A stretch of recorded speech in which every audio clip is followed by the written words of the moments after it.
sniper. I something happened to me. I'm gonna when there's a lull, I'm gonna figure out what just happened there.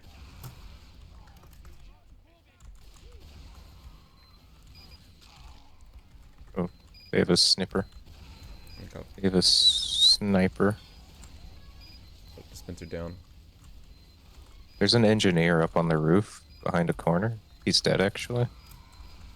Oh, there's a level 3 sentry up there. Oh, wait, up there? Why? It's dead. You Watch out, there's a need a medicinal, spy. man.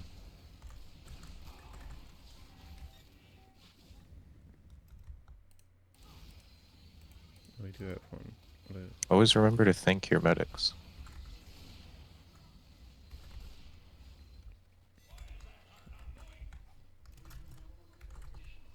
Come here. Got him. How many engineers do they have? Oh my gosh, they lost the point and there's already a level 3 sentry on the right, another sentry going up on the left. They're ready to defend this cave. Oh, that's a spy. There's level 3 sentry guns everywhere. No, get that out of here. I'm out of ammo. I just pulled like the sickest little glide slide I could have possibly done, and I did it completely accidentally. Look at you, you're at the top of the leaderboard. I shouldn't be, I'm just dead. What are you down below? I'm below Tony Baloney. Well, Tony Baloney kind of doesn't count. That's kind of comparing yourself to a god amongst men. This engineer is relentless. Trying to Hashtag get this. fix Tf2 on our team.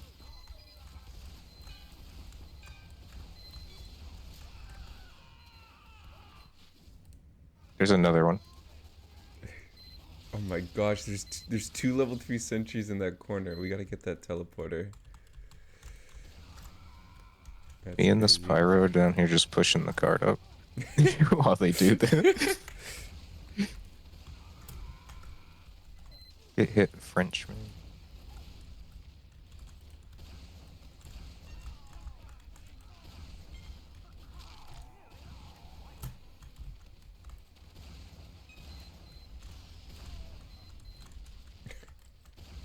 How is it still working? I got a dispenser back there, but they still have a teleporter.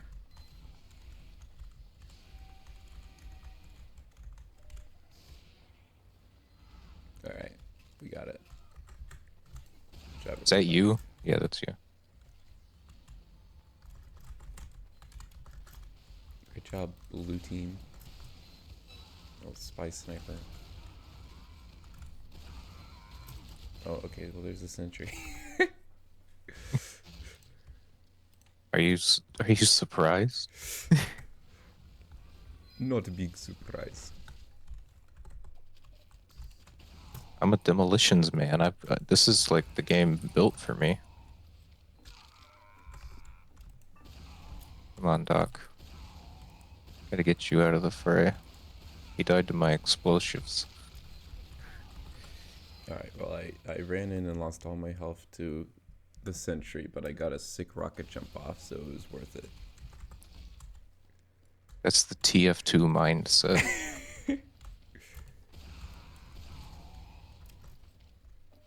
I'm on that TF. No. Never mind. I almost made the joke. Oh, I just remembered what clip I wanted to send you when I sent you like 4 Shadow of the Erd Tree clips instead from 4 different people. Yeah. You remember the one specific clip? Yeah. It was It better be good. It was Stir playing Balatro. Who doesn't play Balatro these days? Is it Balatro or is it Balatro? uh I always thought it was Balatro. the creator of the game has addressed this. in text by He said saying it's pronounced, and then he just typed out the name of the game. Actually, it's pronounced GIF. Oh, look out for the shotgun heavy on the right side. I'm just trying to kill these sentry turrets. Holy cow, I got double piped by Lifton. The Dust Bowl gun.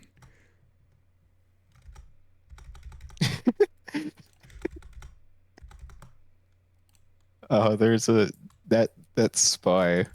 Oh, this poor guy. I did not deserve a crit there. I'm so sorry. There's a spy on their team who was behind me as Pyro, as our You know what's Pyro. I awesome about backed this into game him, is and we my both wife just is too stared at each other for a fucking few stupid seconds and then to walked get it separate and to like ways. be able to play it herself.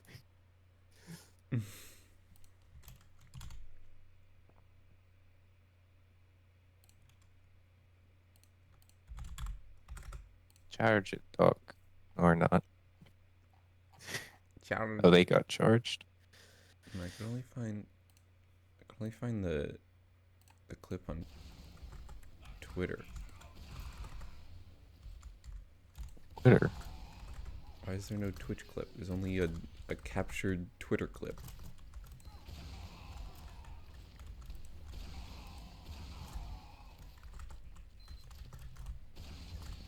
Oh, shoot the demo man. Dang it. This guy's got the caper. Kill him. Kill him. Did you kill him? You didn't kill him, did you? What is this game, man? What a wacky game. How did they do it? How did they make this 15 years ago? Alright, I don't think Demo Man's working anymore. I'm gonna try to get a Uber charge charged quick enough for you to push the point and win with your soldier gun. Oh my gosh.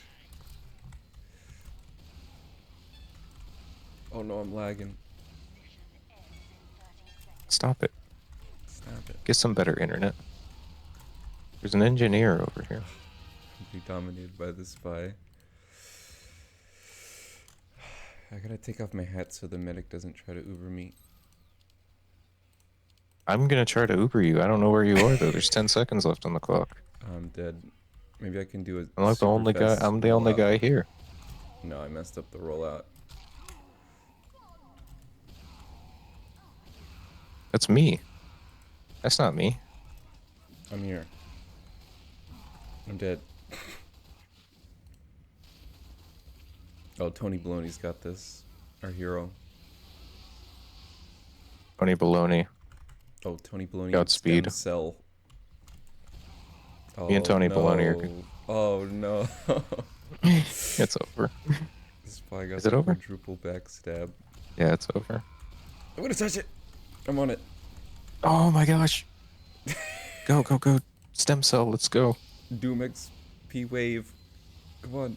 Oh, they're getting the sap. The sentry's sapped. There's a soldier back here trying to keep us from rolling out. Ah. What a shame.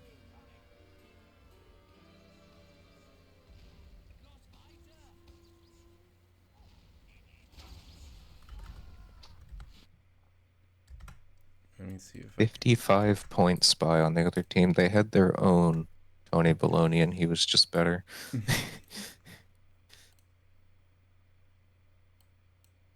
Oh, Twitter. I don't know if this will make sense. Twitter. I'm realizing to open watching this. this clip. How that I don't am know I if this is gonna make lucky? sense without Balatro It's knowledge. not luck. It's called The Grind. It's a literal Sigma grind set that I don't think you would understand. So, Alright, what is this game? I've How never played important are this the before. visuals? A little bit.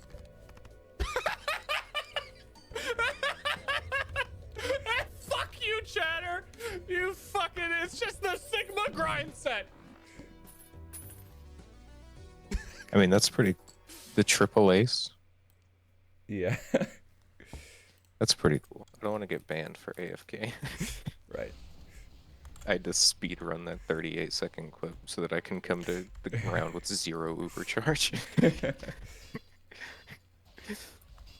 Alright, I'm gonna heal Tony Baloney. Just because I am just kinda here. Yeah, come here. Come here. Cargyle 800. You got him. Who's this guy? I'm dead. There's a soldier, top left. Top left. He might be gone now. I'm all turned around.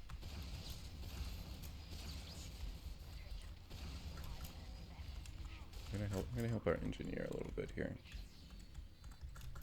We do have 2 medics. Maybe I should do the critical creek. Holy cow. We're getting flanked. By whom? An engineer.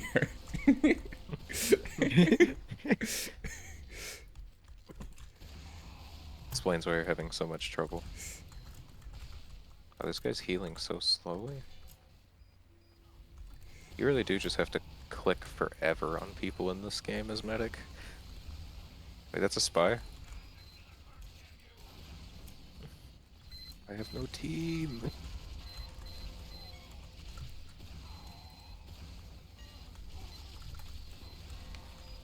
No, that's a level 3 sentry. Always. And forever.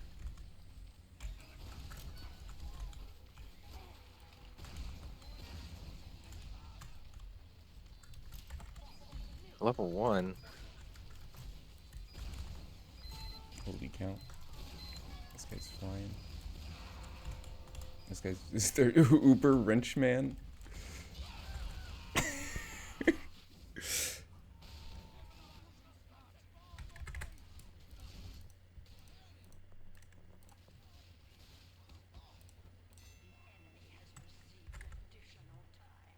Banana Will 85 is having a little bit of trouble. I'm certainly not gonna stick with medic. I think it's a bad sign when I play medic and I keep getting flanked by engineers.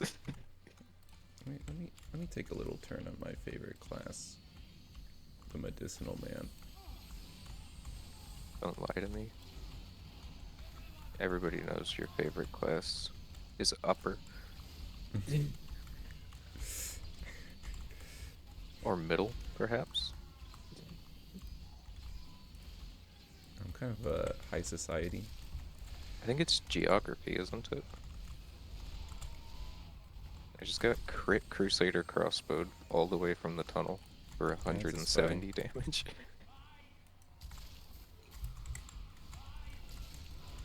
Wait a second, crits do 3 times damage, right? I do not know actually. I think it's 3 times damage, and that's insane to think that you could just shoot a 200 and... What is that, like a 225 damage Crusader crossbow? Oh jeez. Yeah. Oh yeah. I guess. Yeah, I think a rocket does do 300 damage from its 100. If that's right. That seems right.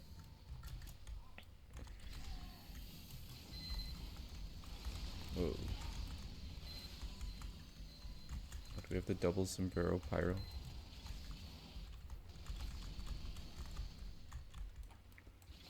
Oh no, that's a spy. That's the real. Oh no, okay, so yeah, there's you who's a sombrero pyro, the other pyro in our team who's a sombrero pyro, and then the spy who's a sombrero pyro. It's all making sense now. Heal me, heal me, heal me! Oh my gosh. Why can nobody kill the spy? He only has 100 health.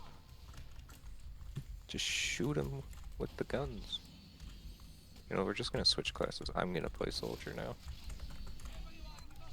What is it? Friday? I'm so good at soldier.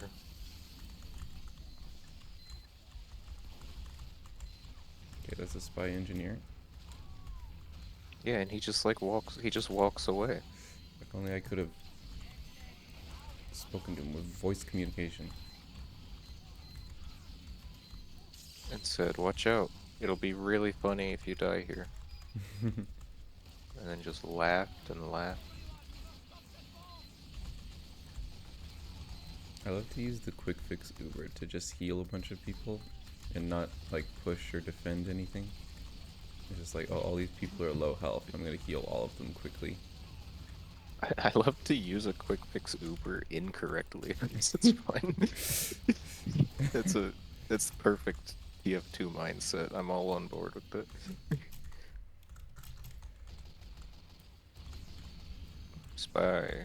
Spyper down here. Spy creeping around You know, here. spy sniper. Oh no, F. There's an engineer setting up a turret up here. There's 2 engineers up here. How did what? What's going on?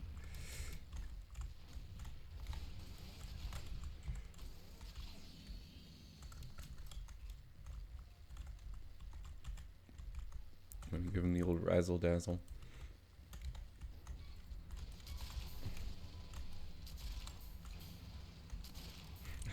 Our own guy. See this brass beast heavy? He's been going since spawn, yeah. You didn't deserve that. Well, maybe you did. I don't know who you are. I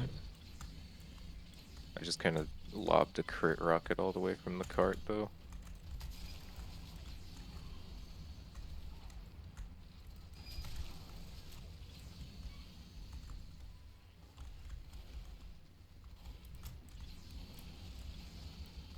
Okay. There's a scout flanking left. I don't know why I'm telling our medic. Other than just to stay alive, I guess.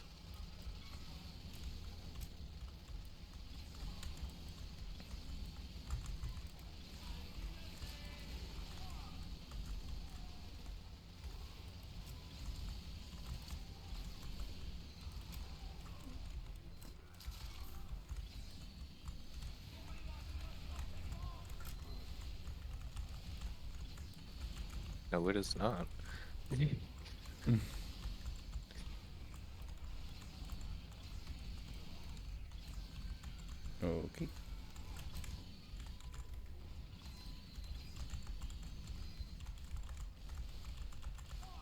Hmm.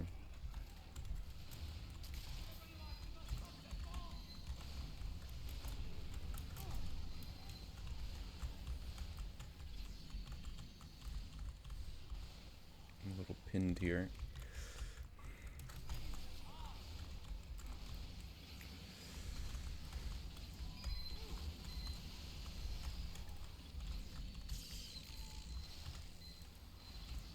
There's a sniper in our base.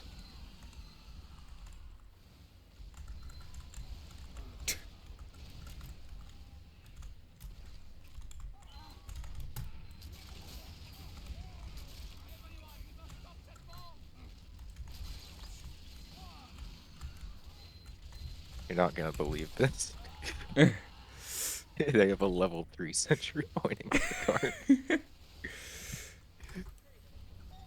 We have 4 soldiers because of that. I think they have a medic pocketing their spy that has 86 points. Yeah, they should. I want to sign him. Amoeba collector. Did you say amoeba? Yeah.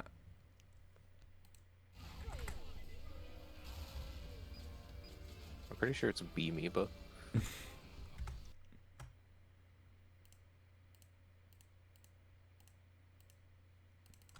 Yeah, what the heck happened?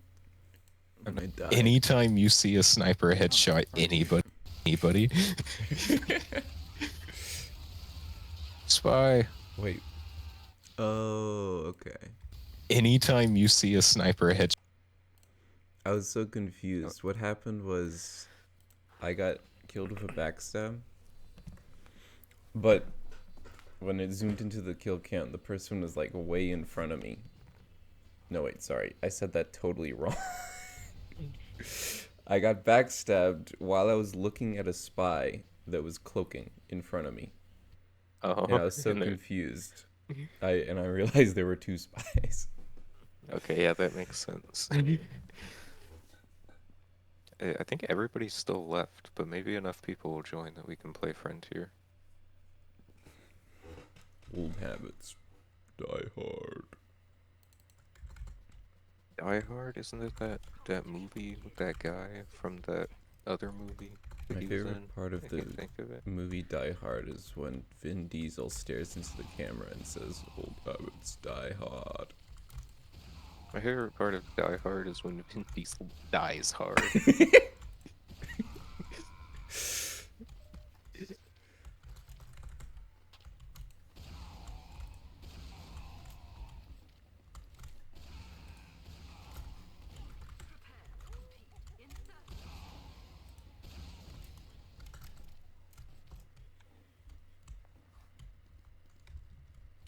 Look at this. Look at this server. Why am I using the Natasha?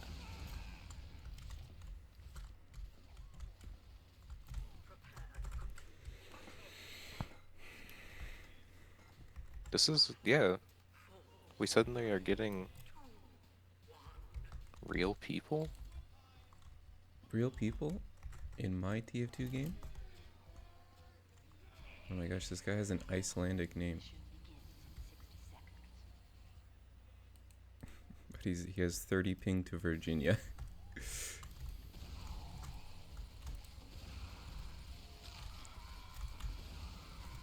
One of the 8 people in North America that knows Icelandic. Or just copy pasted it.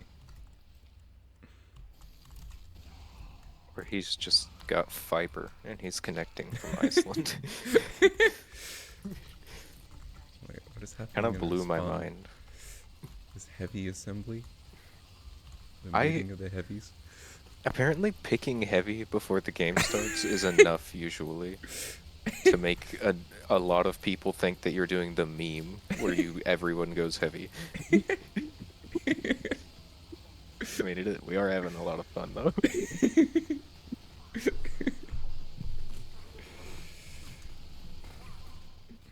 Let's go. Autobots roll out.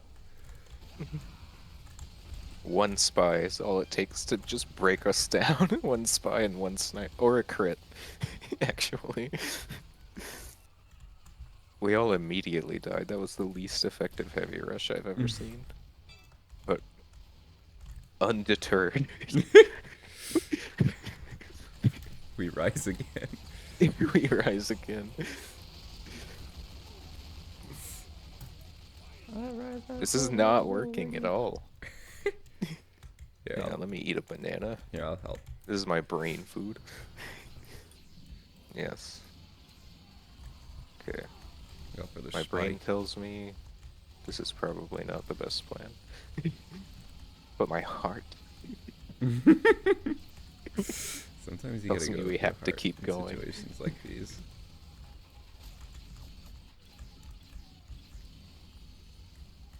This is a well balanced team if I've ever seen one. Okay, they have a teleporter. What is this? What is going on? Oh, I just got the rocket jumper. Oh, nice. Does it let me jump rockets? I think so. Okay, we made somebody on the enemy team rage in all chat and leave because we're all playing heavy. Can you imagine being the guy who takes so much stock in your casual TF2 that the enemy team being heavies makes you rage in all chat and leave the game? I think we might be unstoppable now. Oh wait, we're all dying. Yeah, wait, I'm dying. What's happening? Wait, I got heavy milestone 3. Oh my gosh. Oh my gosh, the KGB. How did I never have that? I never really played heavy, I don't guess. Yeah, me too. Okay, well, a spy just destroyed our heavies. That's what I was saying. Yeah, we were one. Oh, come on, Mr. Alpha. Me and that heavy were having fun shooting each other for 3 damage every bullet. If we can just get all our heavies on the payload and not Oh, we're all die to a spy, we're gonna be we're unstoppable. losing heavies by the second, by the drove. Every time I check the scoreboard, we have 1 or 2 less heavies. Oh, Let's that guy's go. dead. Let's go. Let's go. Heal me up. Oh gosh, you got double donked. I got double donked. Uh oh, they the superior. They quick popped fix. Uber, but they're not doing anything with it. I need healing. I need ammo. Wait, no, I can just take I'm gonna this. do this. I can just. Okay, the weapons are disappearing faster than I can figure out what button Tf2 thinks is mouse 5. I'm gonna flank. Oh, we got a chance here. We got a chance. Oh no, there's a spy. I'm still here. We're playing the old rock paper scissors game of TF2. No, I'm here. Oh, there's a spy. Is this like working though? This is the back and forth here. And we're down to 4 heavies. A sentence nobody has ever said Oh, wait. potentially. Okay, well that was embarrassing. I was just healing myself. Stop it.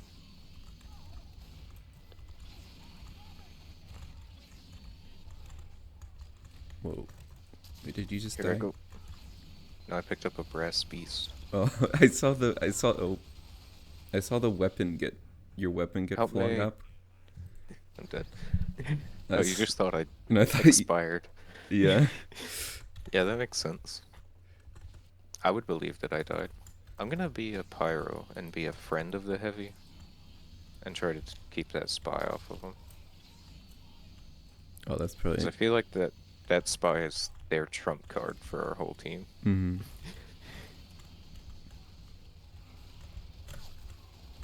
I'm gonna instantly take 100 damage from a demolitions man, and then die to the shotgun from an engineer that was 3 buildings away.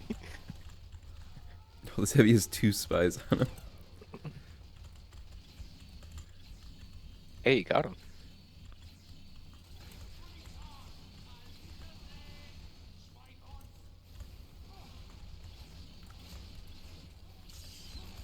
Oh, Uber on the cart. Level 1 sentry gun. Killing me. I need help. I got pushed away from the Uber. Everybody is dead. Bober. Everyone is dead. Oh my gosh, Bober. Everyone is dead. That's not you. Oh my gosh, Bober. Oh, I earned that kill.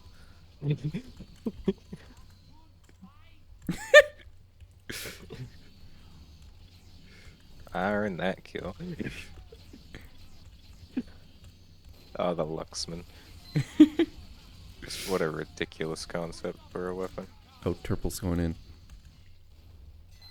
Oh wait, the spy just we got our own spy who just touched the cart. That's good. Nice. Oh, Turple. Oh no, they've got heavies. I earned that kill. I love just doing absolutely nothing and getting rewarded with the occasional proc of 120 to 300 damage. That was not a headshot, if I had to guess, considering he was standing up and I shot him in the chest, but whatever. Okay, but that time I aim at his head and it's a body shot? I'm confused. How does the Huntsman work? Or more accurately, how does the Huntsman not work? I just is got fun, an though. assist when I killed someone, aka a spy disguised as me backstabbed someone and I was healing them. Hey, that's good though. That means that I got both the kill and the assist. Yeah, that means you are a true gamer.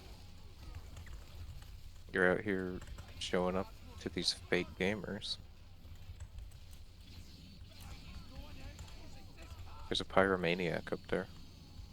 I'll get him, don't worry. Sorry, I lied. Can't believe you'd do this to me. Spy! Spy! Spy! Oh my gosh, engineer! There you go. What is this guy's name? Why do we have a dead woman on our team? What? Dead woman Z1014. Oh. Oh boy. Me when I meet a female Dark Souls NPC. Oh, I love Undead Merchant. The guy's overhealed? No way. Get destroyed by my skills of aiming in your general direction and releasing left click. Oh my gosh, it's Dead Woman Z1014. They're getting really upset with me. Peeking out this door, shooting one arrow, and then immediately going back in. Oh boy. That's a heavy.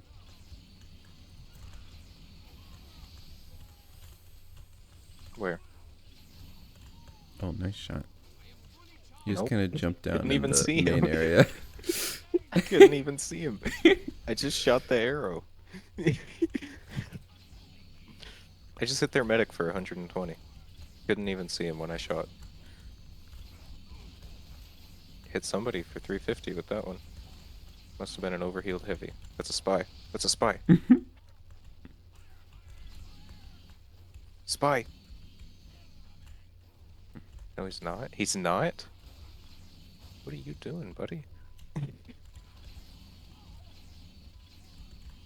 That's a spy. No, it's not. Uh-oh. That's an Uber. Yes, it is. Medic. Runaway medic. Okay, the demo man is a spy. That demo man is a spy. That demo man is a soldier. The soldier is a heavy. The medic is. I can't remember the whole spiel, and I can't find the video it was from. That was always one of the best live-action commentary Germa jokes, and it wasn't even in a Germa video. It was in a Boo video. The heavy is a spy. The sniper is a heavy. The heavy is a sniper. The heavy is a spy. The spy is a sniper. The sniper is a heavy. That heavy is you. Yeah,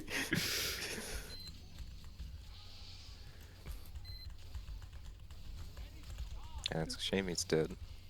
Medic is charged.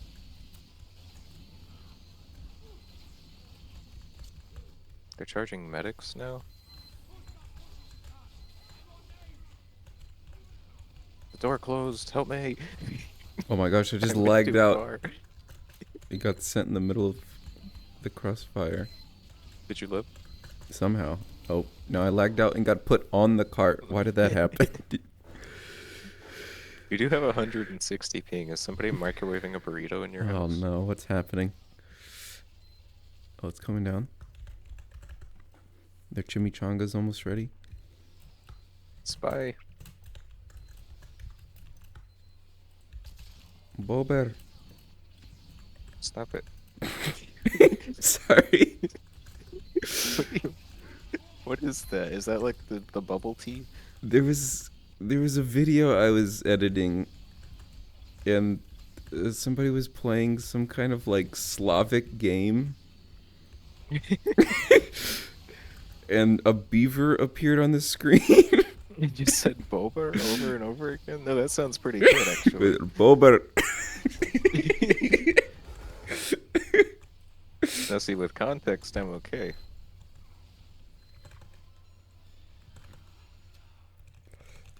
Yeah, that's been in my head for the last few days. I like playing support sniper, and by support sniper, I mean I deal 111 damage to some random guy that my team then actually kills. That pyro is deflecting my arrows. This dude is on another level. I'm like scared to shoot him.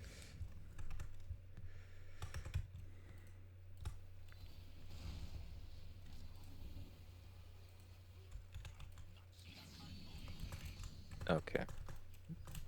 Client side hit registration. I was several feet around a corner when the heavy killed me.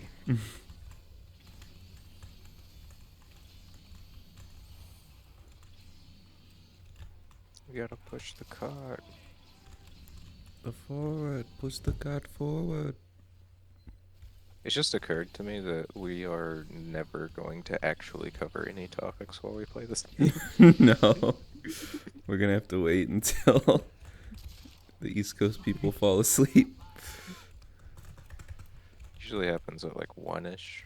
Yeah. Oh, this is good. This is engaging TF2. This is the first time in so long that TF2 has felt like when I first started playing TF2. Yeah, this isn't either overrun with bots or overrun with good players. Yeah, this isn't the Cold War. Yeah. Where we have that constant looming threat of one of these rounds, the bot nuke is gonna go off. And it could potentially end the whole night.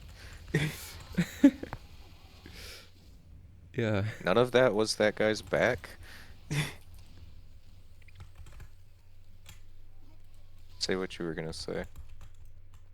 I was just gonna say, and also we don't have to deal with, like an Uncle Dane server where everybody has unusual everybody's- hats and 4,000 hours.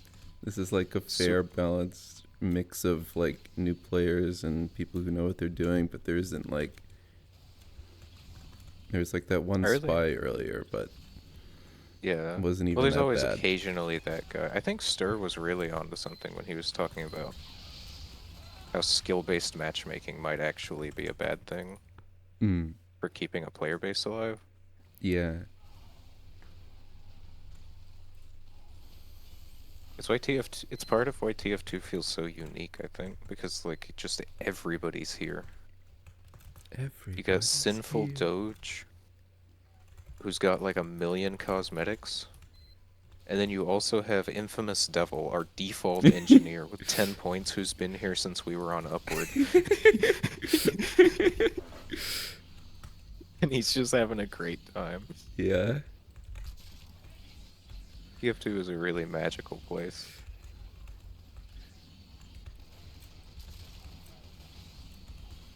No, Dead Woman Z1041. Oh, spy. Spy. See that default spy butter knifing us?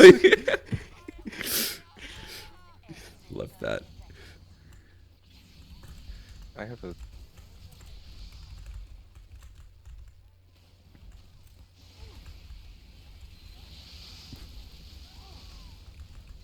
Yeah, I got him though. They have a sentry on the card. I don't blame you. I had like 8 health, so I just had to use it there. You gotta go. You can't just not go. Oh, there's also only 5 seconds left.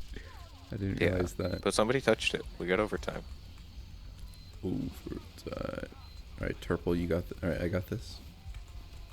You got this. Get on it. You didn't get on it. We are all losers.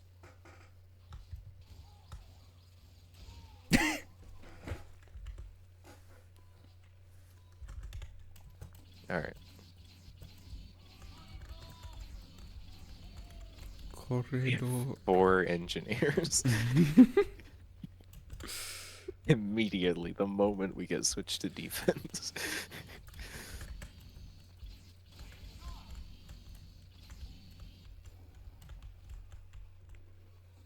Medic.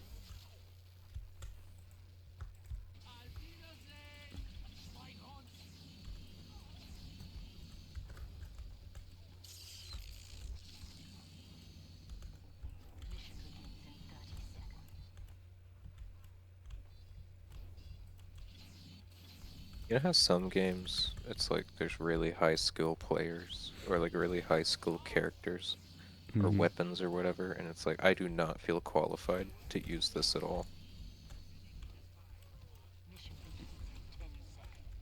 That's how I feel with default demo man in this game. I'm like, I do not have the brain capacity to be playing this character with all the nuance. Mm. No.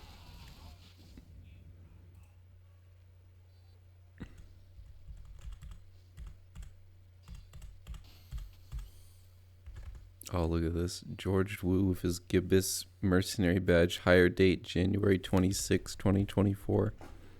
Look at him go. He's still here. He survived like the last couple months of the bot crisis. Dude deserves the badge for that. Are you a spy? I think this is a spy.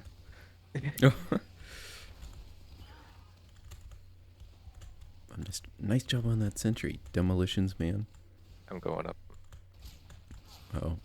The engineer's Well, he revenge. can come in, I guess. It didn't work. There was no revenge.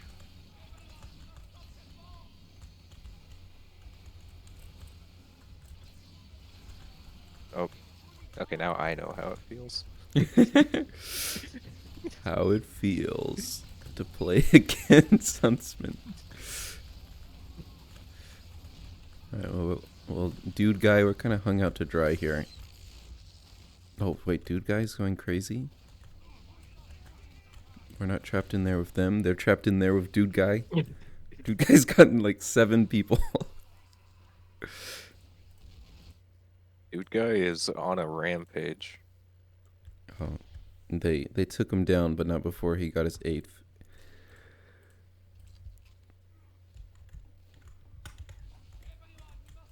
Spy. Oh my gosh, the Diamondback is so ridiculous now.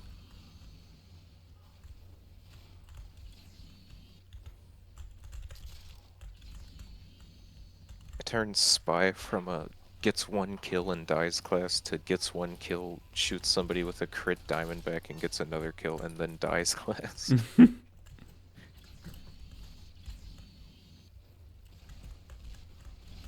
Oh, dude guy, look up. Oh boy. Thanks, Doc. No problem.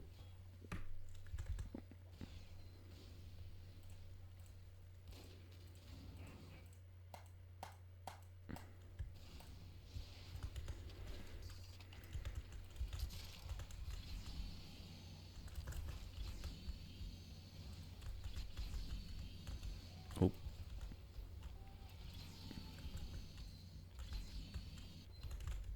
We zoom.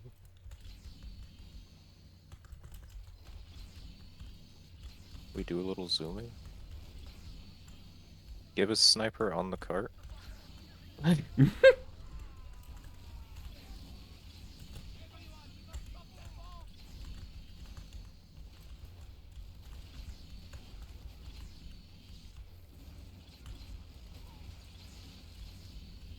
There are bad men in the upstairs area. Why am I having so much trouble with this? oh. Yes.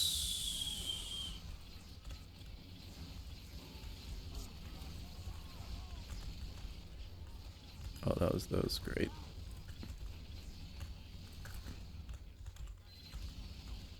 Bober. Bober. Oh no. Why is he sticky trapping their own cart? I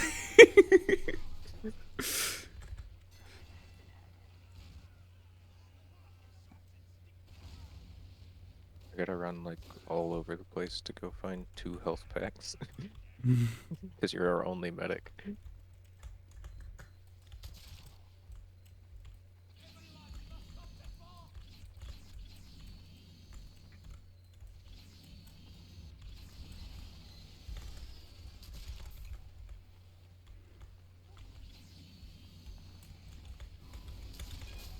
Wait a second, I'm dominating 2 people?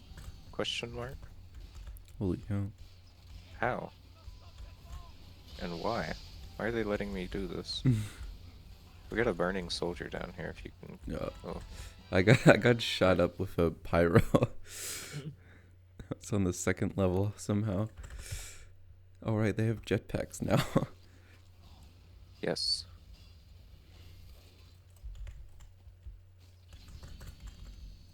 I didn't earn that crit, but I'm gonna take it anyway.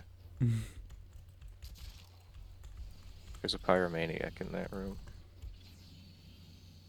How did he win that fight? Oh Come on, boy. help pack. It's on like the frame after I died. No. How do we have 3 engineers and no sentry guns? Where are they?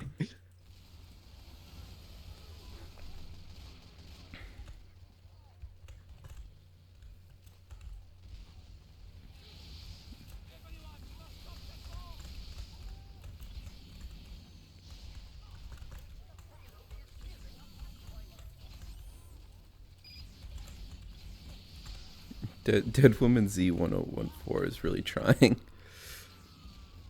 But people are not letting her eat her lunchbox.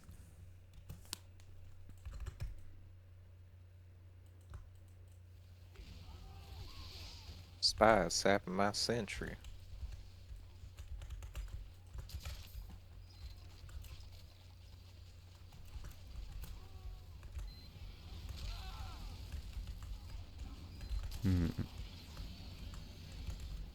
Medic. We're breaking out. Whoa, whoa, whoa, whoa, whoa. Why are you Oh. in here? Alright, I'll stop it, guys. I was unloaded. There was a demo man just right around the corner not doing anything. Oh my gosh, Sinful Doge is on a 15 kill streak. I just got sent to the other spawn even though I was alive. I had spawned, I was walking around in our spawn about to leave, and then I immediately got teleported to the other spawn. Has that always been a mechanic? I've definitely had it happen to me before. I don't know how long it's been a thing That's though. wild. Oh, look out for this scout. It's okay, I have a mini sentry set up over here. Spy. Spy beside you.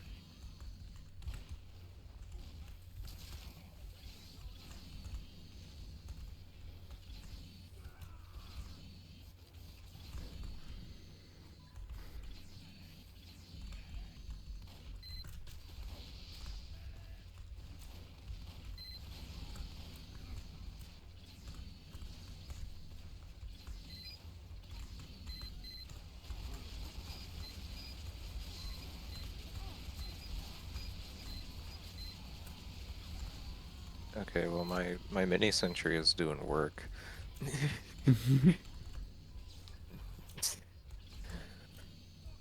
And I got killed by a Gibbous sniper who's just here, and that's beautiful.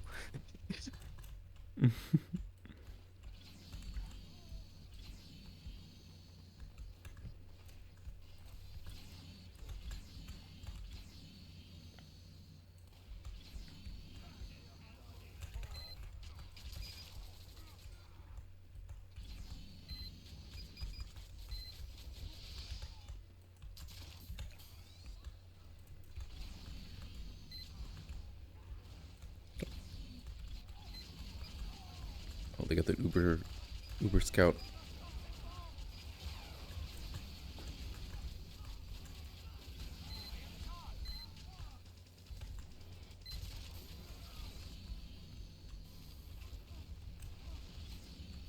There's a spy behind.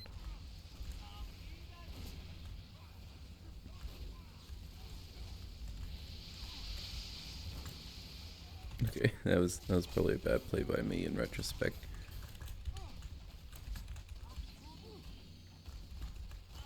Dang it, dead woman. He's got that new player movement that really just made me think he was a spy. Shot a whole shot a whole clip of shotgun shells into him.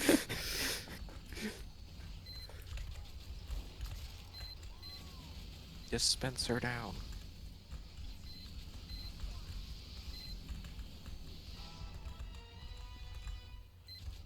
I think I'm just gonna put that sentry gun back there. It seemed to work really well. Put the dispenser here. It didn't work as well this time. Uh-oh.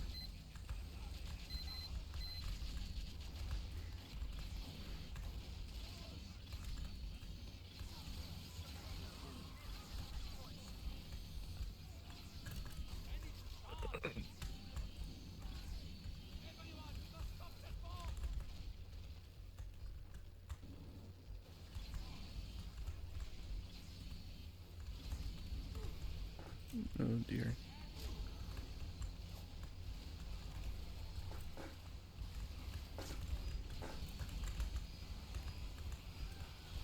They just have like one Uber, and it's enough to tear our whole team open whenever they actually get to use it. And my sentry's gonna get eaten.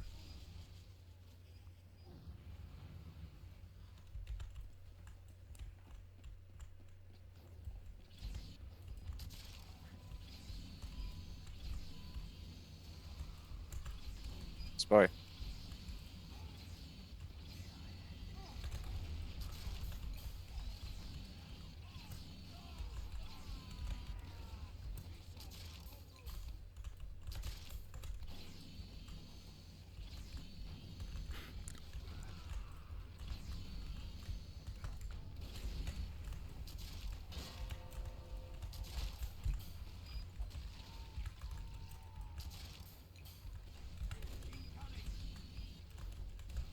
Oh.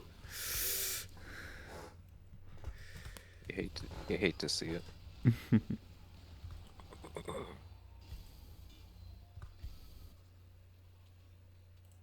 Go on, get. Hope Grant Goody is doing alright.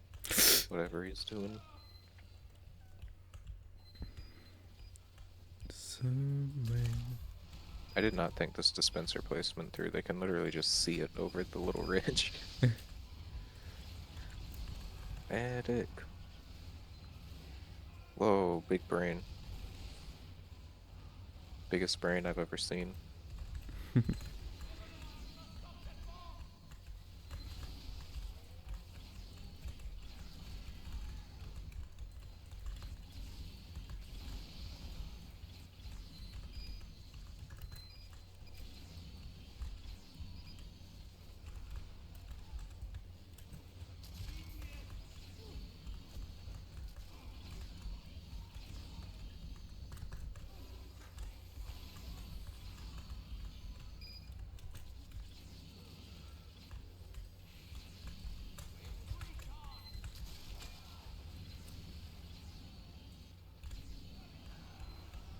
What's going on in this tunnel?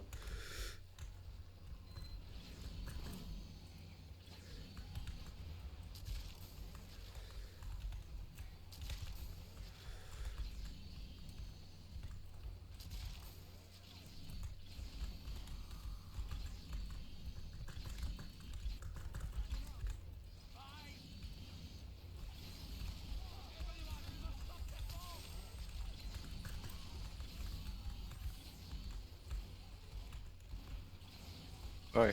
Spy Pyro. Oh. You walked right into him.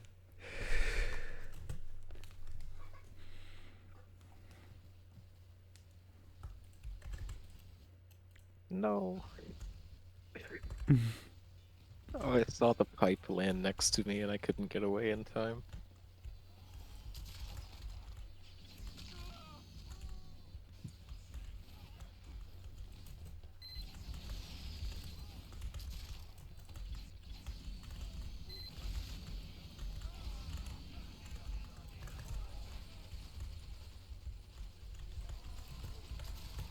I almost think it's better to just have sentries in these weird, out of the way places. because people just stumble upon them, and it shuts down ganks so easily. Yeah, yeah. Like this guy. This guy's got the idea, right? Whoa. Little shaky on the execution, but he had the right idea.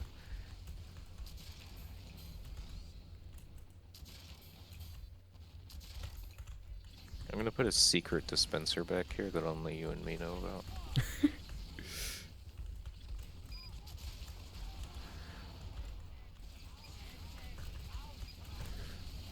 Oh, there's an Ober. Ober. Ober. Watch out for the Ober. Yeah, Sentry's dead. Oh.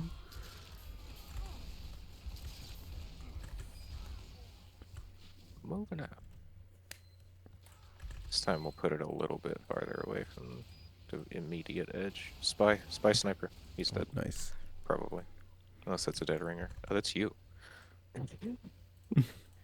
You're dead.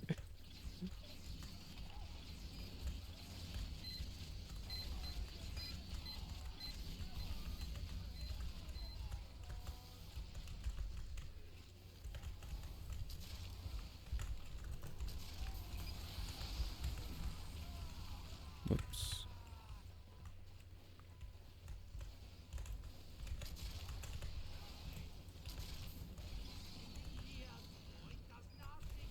Oh no. They're flanking. They're flanking.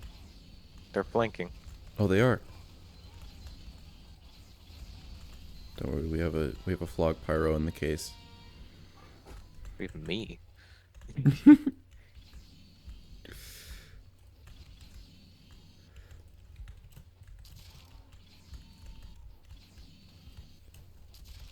we get him?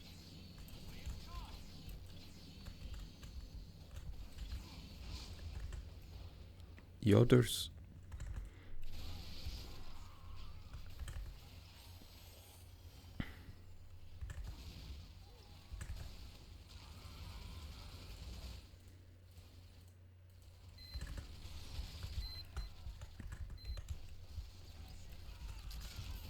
Oh, they're really pushing now.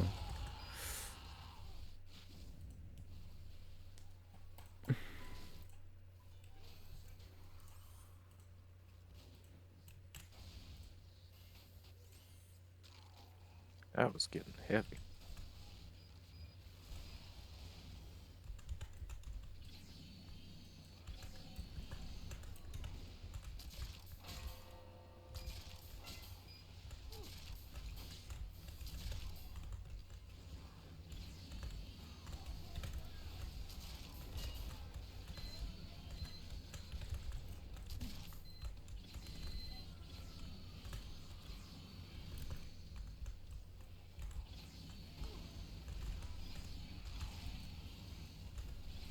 Here it comes.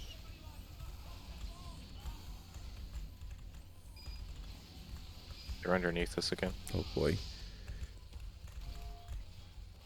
Oh, they got a teleporter. Sniper's trying to pan us.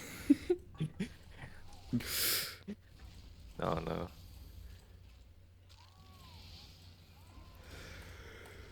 They've breached our defenses. They have breached our defenses. George Wu is playing on like controller or something. This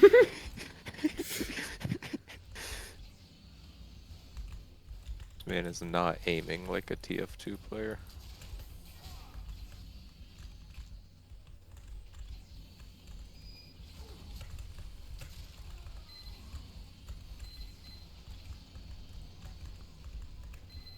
Uh-oh. Soldier in our health room. In our health room? Oh, that's What? a spy. In our little, like, health spiral staircase area. Don't worry, he This one? blew himself up. I thought you said he was a spy. Wait, I thought I said soldier. Did I say spy? I'm confused. Who are we talking about? Somebody on the squad?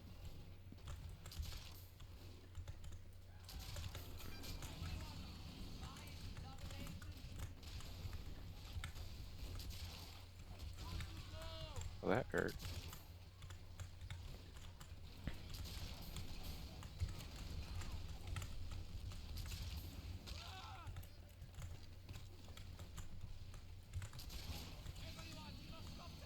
Oh, that's a soldier.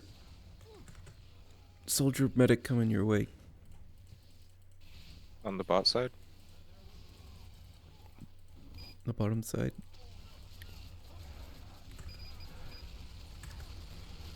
He got me. He got everybody. Oh,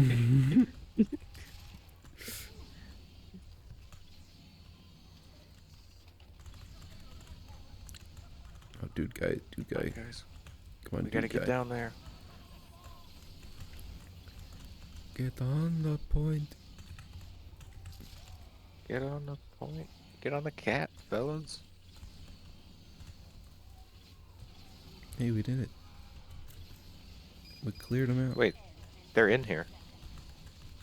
There's a bunch of people in our spiral staircase area. Oh, no. There's a mini sentry in there and everything.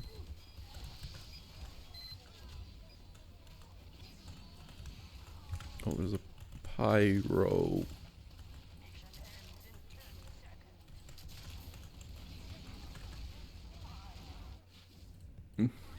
Have a pyro standing in front of the cart.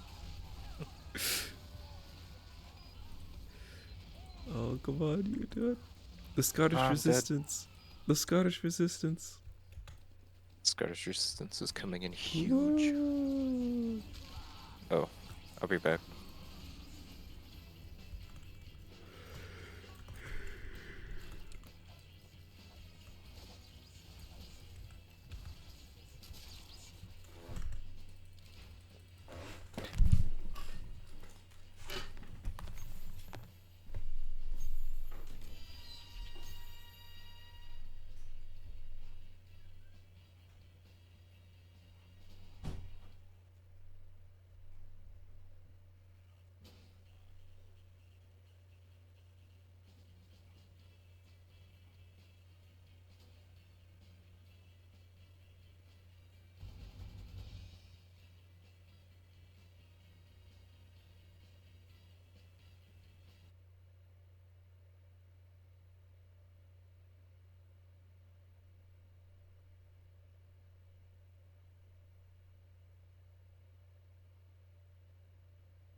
Well, if it isn't Venice.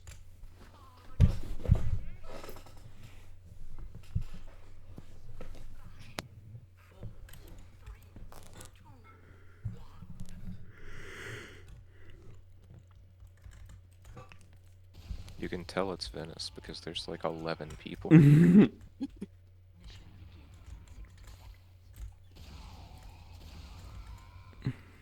Oh, we got the Crusader on our team, though. That means we're gonna win. The Dark Templar 1313.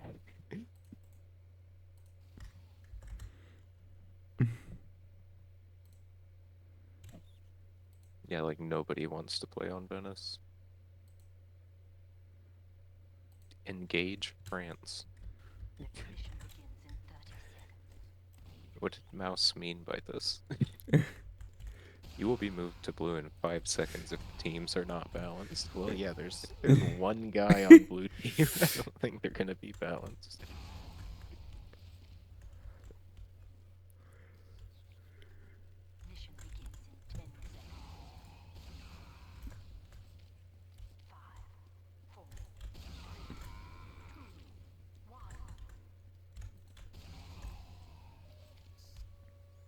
Okay, now there's 5 people on Venice.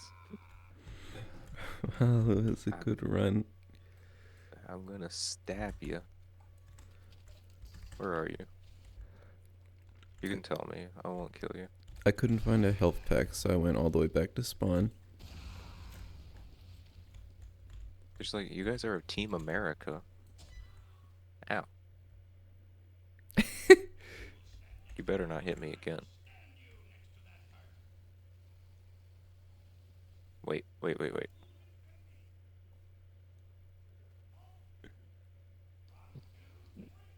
Yes! Reigning champ.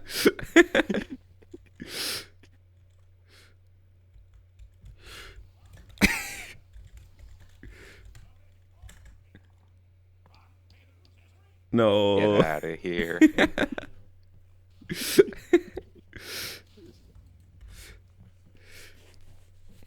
How one spy Keep- defeated a team of soldiers. Can we keep backroom rock, paper, scissors tournaments open?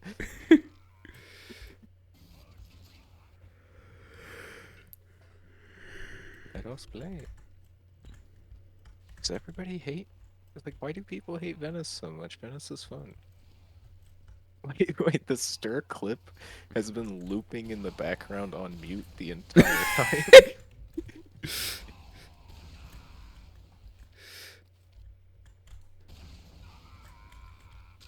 What the heck?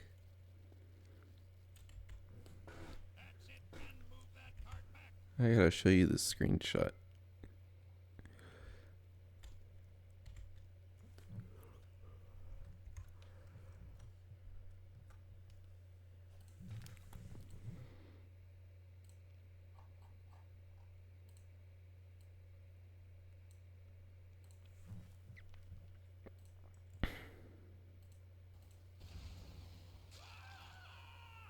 Rokers and what is? No wonder nobody likes Venice. Oh, it's the spawn. That's where we come out, so you can't cross that barrier. I've never seen the don't cross barrier stacked up like that. Oh, we can rocket jump over that. I think usually it's just an invisible wall, isn't it?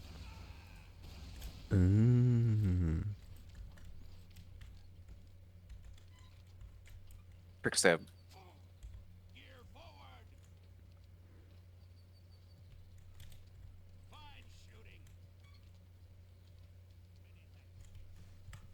Oh my gosh, look over there. Huh?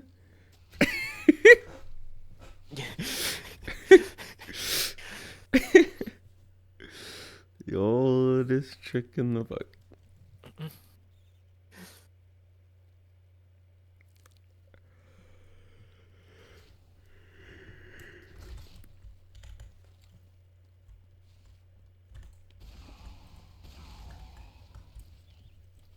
Oh, they're just like Market Gardener fighting each other.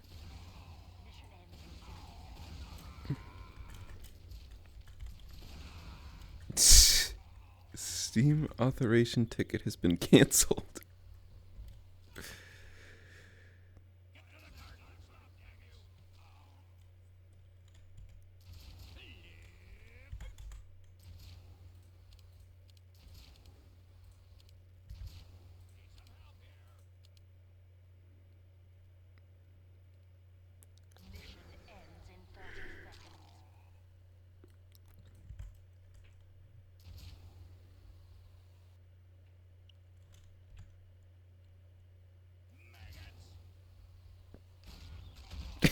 Ooh, we got Goombud.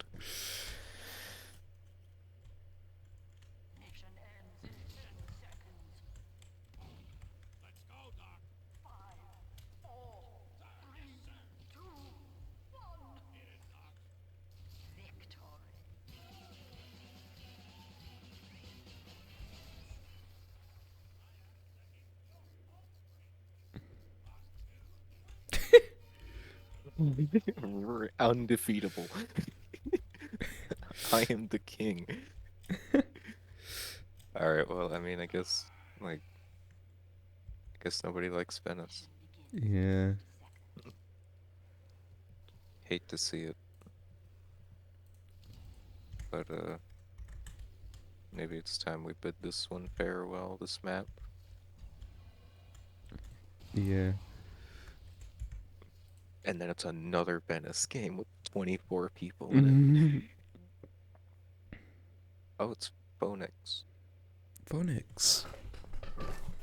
Actually, it's pronounced Phoenix.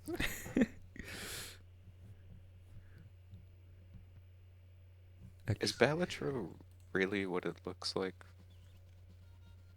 What does it look like? Because to me, it looks like Zoomer poker. Zoomer poker. Does that make sense?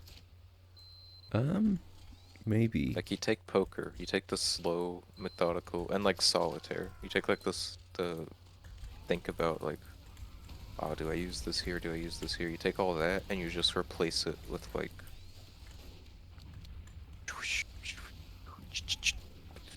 you know what I mean? I think you might be kind of onto it. It's well, first, it's nothing like poker at all. It just uses poker theming, Okay. and it Is uses it more like the hands of poker. But it's is really it more like like solitaire? it's much more like solitaire. It's really like a math game. At awesomemathgames.net. Yeah, no, what was that? Coolmathgames.com? Yeah. I was never on there. I was never on it either, but I heard I had tale. Yeah, I had friends who were on it. And by friends, I mean I had a friend who was on it. It's much more like a roguelike strategy thing. Yeah, I knew it was a roguelike because it keeps getting recommended to me on Steam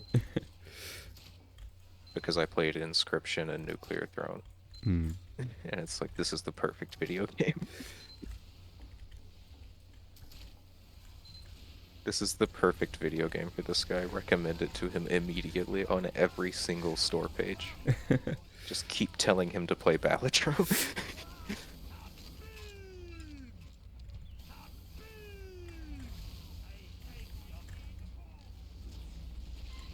Okay, this is weird. That Venice game was a game that had 4 people on it. That felt like a half full lobby, and this game has 23 people in it, and it feels empty.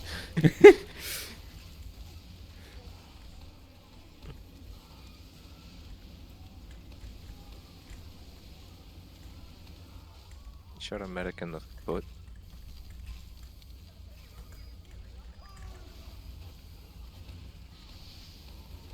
Oh, I earned that kill.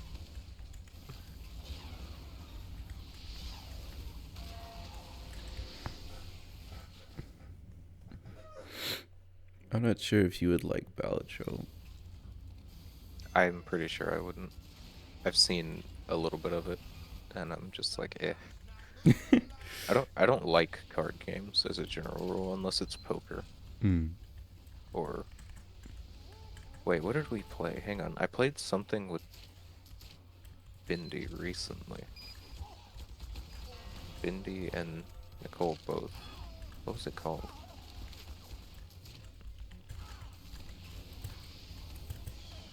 Slap?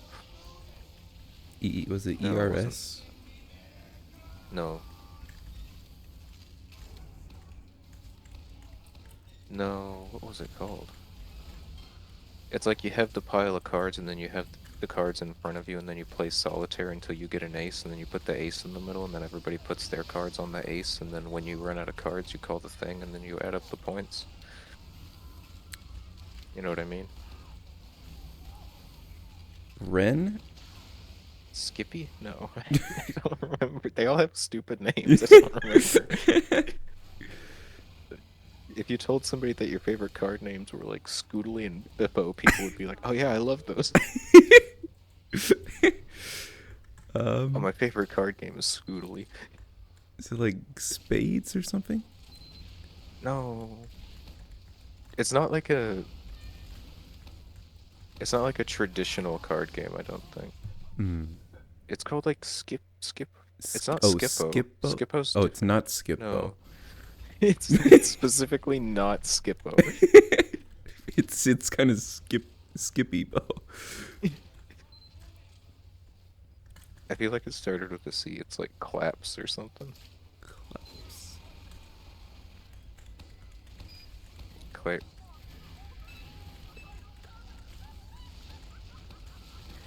I don't know.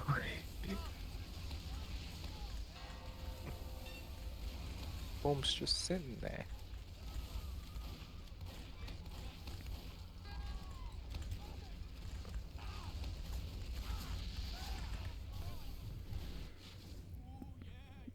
Get that cot moving.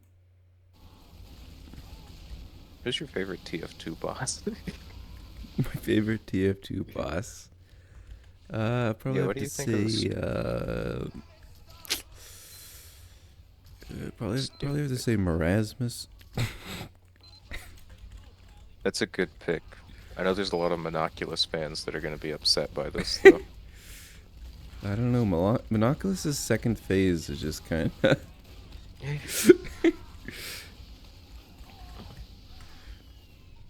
Who else is there? The horseless, headless, horseless hatsman.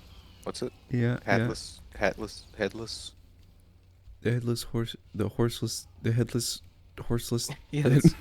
I don't remember the order. What was the order? The horseless, headless horseman. The horseless headless Horseless, horseman. That sounds right. horseless, headless, hatsless horseman. The haunted house man Yeah. is going to be a lot of people's favorite, I think. Oh, that hurt a lot. No.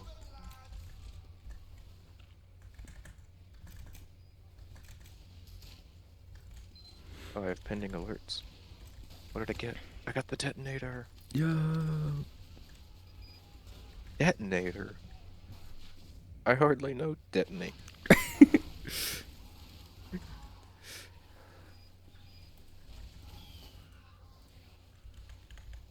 Oh yeah. So I kind of went into Balatro hoping it would be like poker, because it was around the time before we had the poker game. And I was like, I Yeah. kind of want to play poker again. Is this kind of like poker? Zoomer poker. And it wasn't anything like poker, but I still liked it. I'm telling you, Balatro is just Zoomer poker. It's poker for people with TikTok attention spans. There's actually a lot of strategy involved. I probably would believe you if I knew anything about it, but every time I watch a clip of somebody playing it, it just looks like It's Like just numbers going up. runes. It's just a lot of cards getting exchanged for no discernible pattern or reason. Probably because the pattern changes because there's like a billion jokers that changes what you want, right? Yeah. So I'm like, where's the pattern? I would have to watch hundreds of hours of Balatro to understand what all of the patterns are to get why the game works the way it does. It's really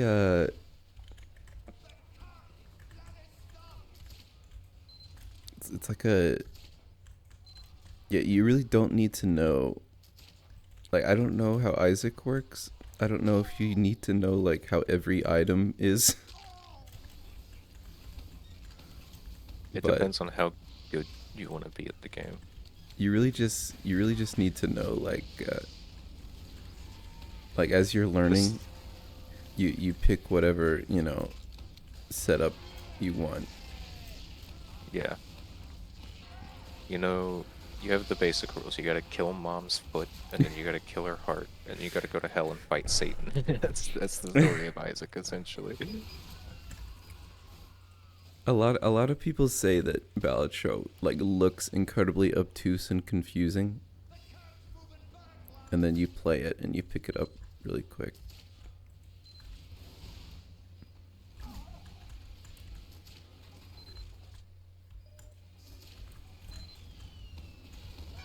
I feel like when I watch Balatro, it's what my parents feel like watching me play like Nuclear Throne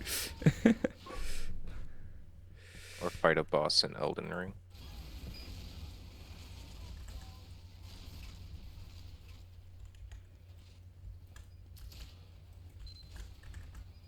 Why are we still here? This is the part. Just to suffer. I think Phoenix is pretty well liked by everyone, except for this one part, the elevator. The elevator's very long. Who's Mick Jatorn? He's a power station, apparently. I don't know how to bust this open. I don't really feel like we're making any progress at all. Yeah, I think this has a very high percentage of. I think it's kind of like Barn Blitz last. Except instead of it being incredibly closed, it's incredibly open. Do you like Barn Blitz? The answer is yes. Everyone likes Barn Blitz. What if we made Barn Blitz, but in the middle of the map? And then the other half of the map is just the distance you walk to get to the last point.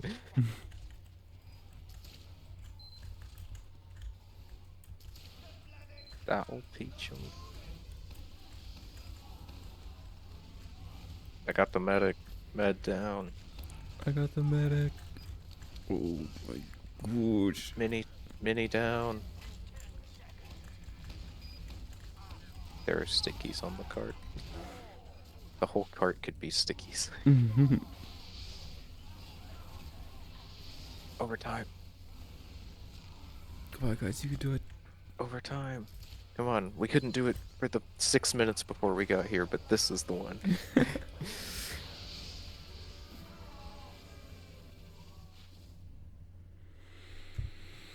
Why is there a Yeti? What is this? Yeah. Soldier can turn into a Yeti? What the heck? There was a Yeti. Yeah. There is no Yeti. And I don't want to play on Phoenix again.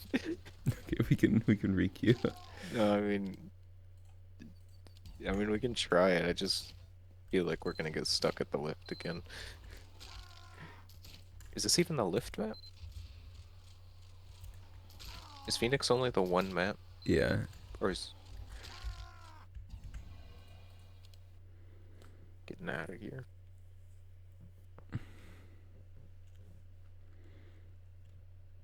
Venice! Venice! Please tell me there's more than 5 people here. I will cry. There's 6. Oh, there's 10. Well, that's something. I mean, I'll take 10.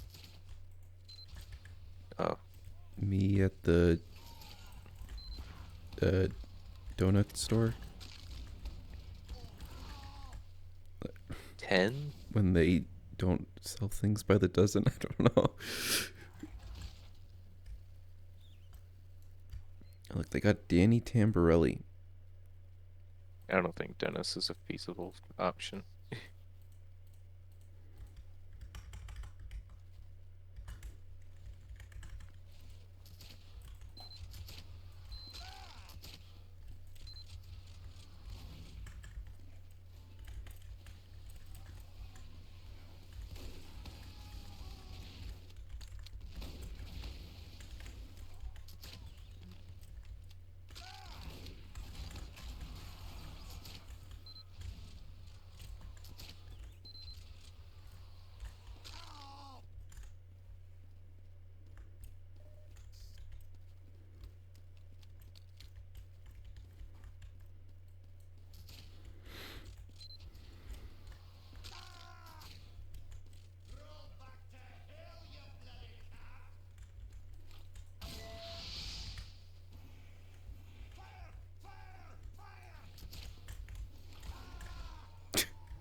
Unfortunately for you, you are fated to die in obscurity.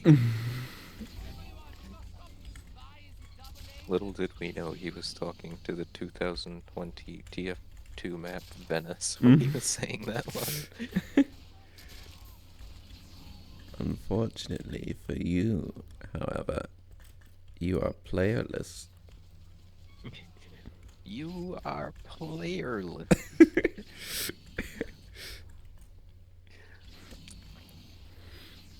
And then I come in as Melina, and I'm like, I can play the role of player.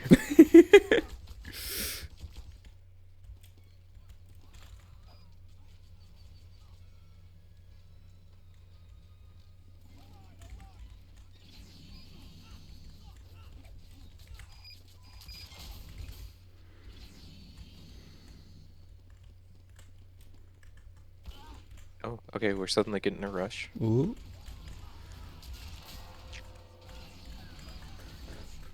Oh, they do have Danny Tanner Undertale on their team. Don't you just love it when Danny Tamborelli came on? Who's like, the secret slime action is touching your nose. Who's Danny Tamborelli? Is But he if the you touch his Nickelodeon nose, he's guy? like, oh, he slimed him. Didn't Nicholas... No, not Nicholas. Didn't Jamie Foxx do a Kids' Choice Awards at some time? Possibly. I really feel like I remember Jamie Foxx doing a Nickelodeon Kids' Choice Awards. He just threw me all the way into the ocean. There's a spy. Yes. What Oh, happened? this is the spirit of Halloween enabled.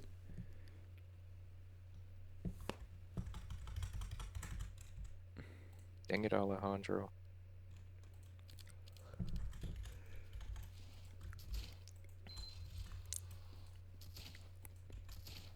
I think I'm gonna be the medic man.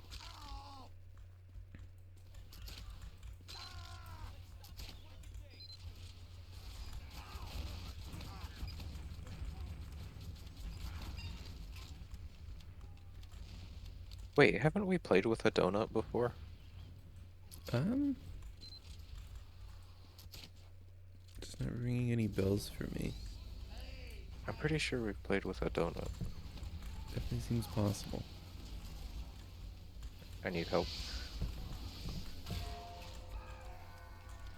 Thank you. Oh no. Oh no, I'm missing everything.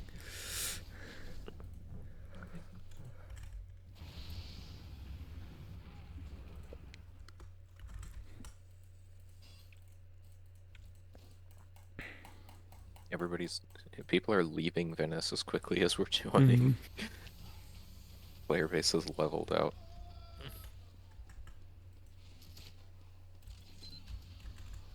Oh, I have the quick fix on now.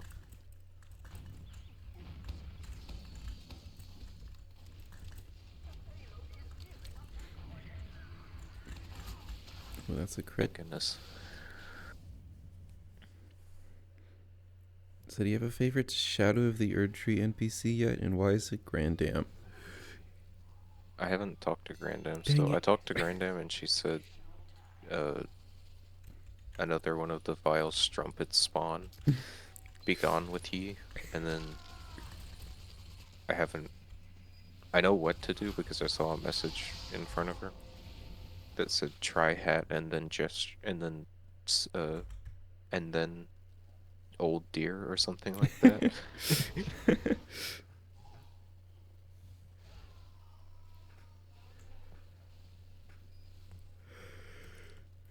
But I think something occurred to me while playing Shadow of the Erdtree and playing Elden Ring. When I think about playing Elden Ring and I think about playing Shadow of the Erdtree, I don't usually actually think about the bosses.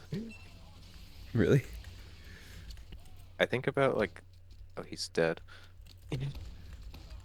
Oh no, he's dead. I need help. I need help. Get him, sketchy fox. Good job.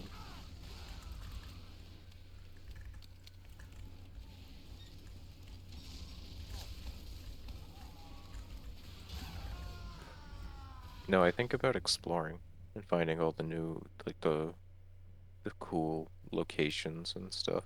Mm.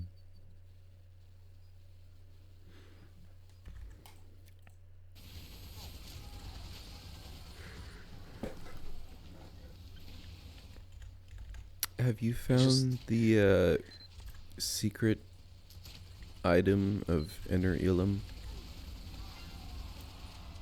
the secret item of Enter Ilum. No, probably not. I was not very thorough with Enter Ilum on the first playthrough.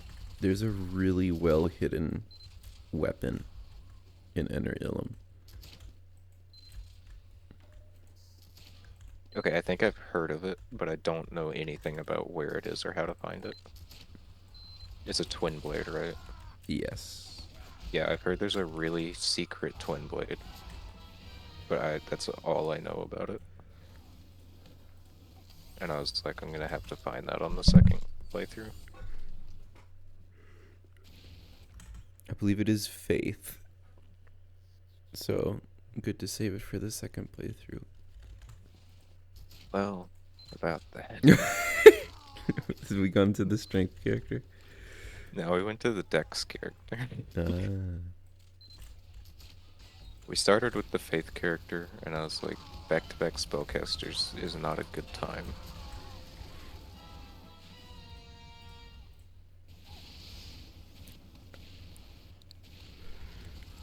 Is this guy trolling us? Our engineer built a teleporter all the way back at second point.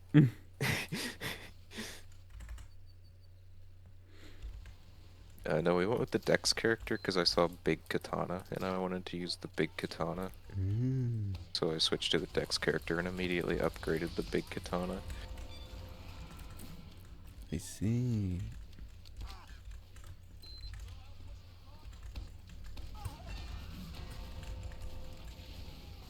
One of my favorite weapons in Neo was the Big Katana. So I really wanted to try it in a much better game. No offense to Neo. I mean, I would say that, like, Elden Ring is a better game than 97% of video games ever made. Uh-oh. Somebody's microwaving something. I'm gonna turn you into colored rain. Why did that kill me but not him?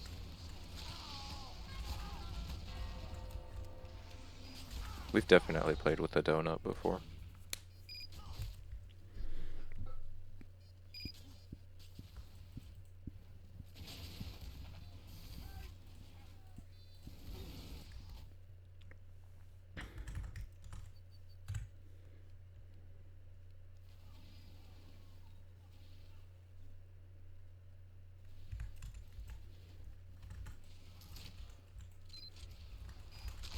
They have a teleporter to the left, yeah. There's a teleporter there. They're like half their team is in that room though. What?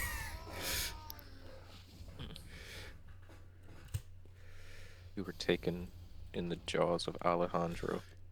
Soon wilt thou be taken in the jaws of the abyssal spy, shorn of light. Oh, there's a heavy in our spawn. Yeah, he's been here for a while.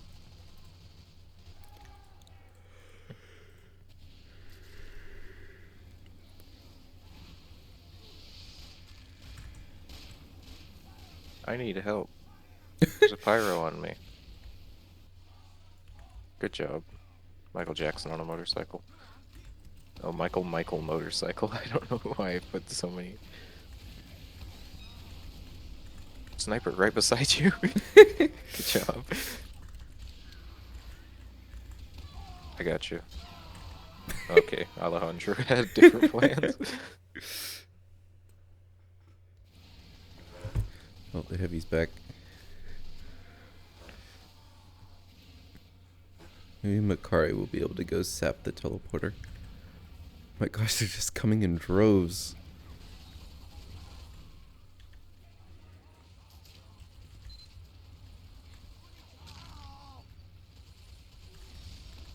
Oh yeah, we're clearing it Oh, out. huge. That's amazing. We played Oh. Phoenix, And they and it they was kept it. terrible. And now we're on Venice, and I just Ubered Phoenix.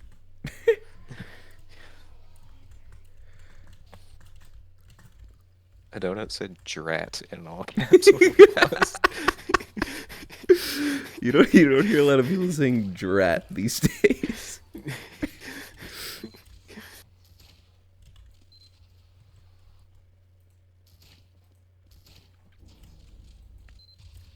I'm gonna give you the crits.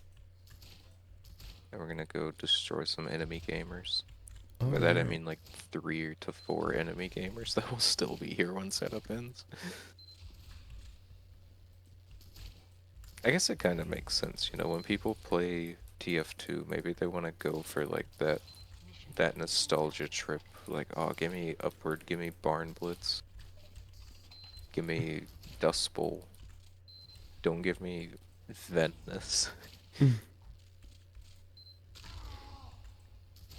I've seen a lot of people say how they have like one map that they played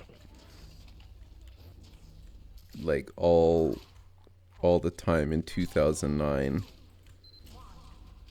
and Oh no. it is forever altered their TF2 gaming. For a lot of people it's Bad Water, for a lot of people it's Dust Bowl, for a lot of people it's Two Fort. Dubs Bowl.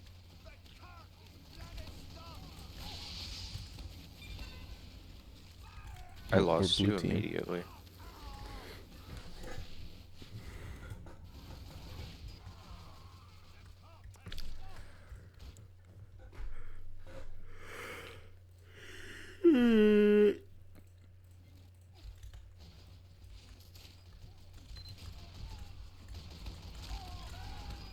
No. Hey, you got him.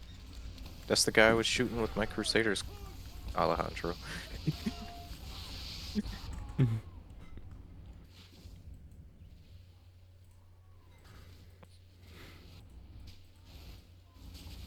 That's the guy I was shooting with my Crusaders crossbow, though. Woohoo. Okay, it's you and me. It's you and me. Okay, it's you. I'll be here.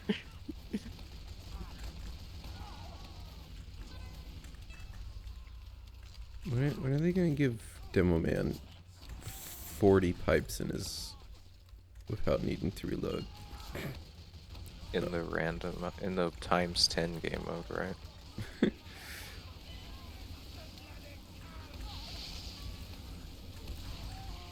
Gosh, I got samurai'd. I'm dying over here. You see what's happening there?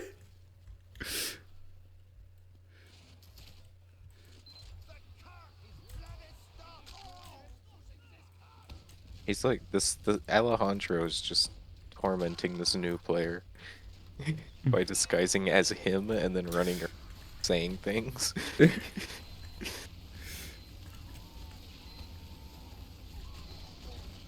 It's Alejandro. It's Alejandro. I knew it. It's always Alejandro.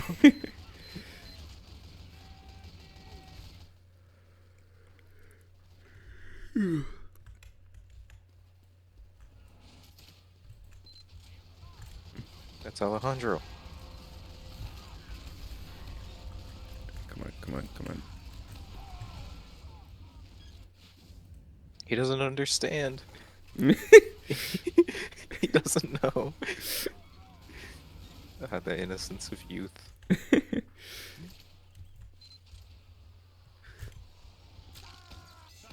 Oh, we did it. Yay. Yay. We did it. Yippee. Ooh. Oh, I think Alejandro is at low health. Just gotta keep an eye out for Alejandro. Gotta reload. I think they should buff the crits creek by giving every shot fired from it, from the person being healed by it, a 25% chance to be a crit. I finally got Alejandro. Good job. Oh, there's stickies all over the point. I'm gonna get rid of the crits creek. I don't really think it's Oh helping gosh, us at all. they're encroaching. They're encroaching quick.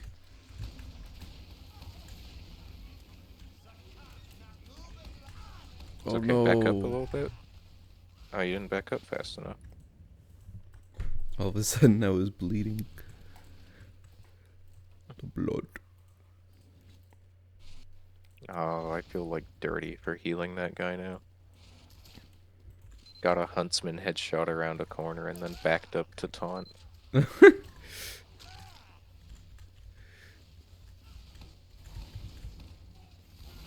on the dark path of that NPC quest now. Hey, I'm dominating Danny Tanner Undertale. I'm gonna try to get the demo man flanking us. I'm gonna die, probably. Oh, now he comes forward? He's got my number. Help me. No. I Oh, I don't have ammo. actually got cleavered. Skibbity spy. Don't say that. Don't say his name. You're just giving him power.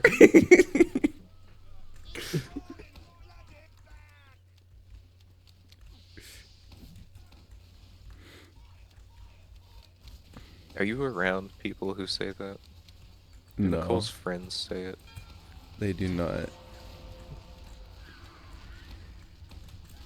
My cousin's son says it. Wow. And it's such a weird, like, I guess we're officially at that age where, like, I suddenly feel the generational divide. Hmm. I think it happened about 3 years ago.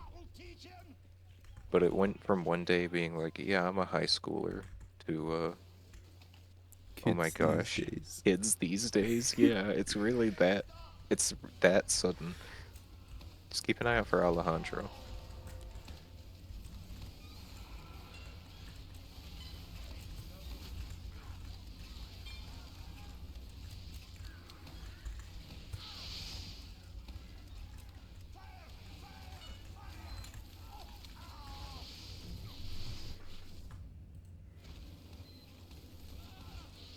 There's one pyro that just pushed everybody out.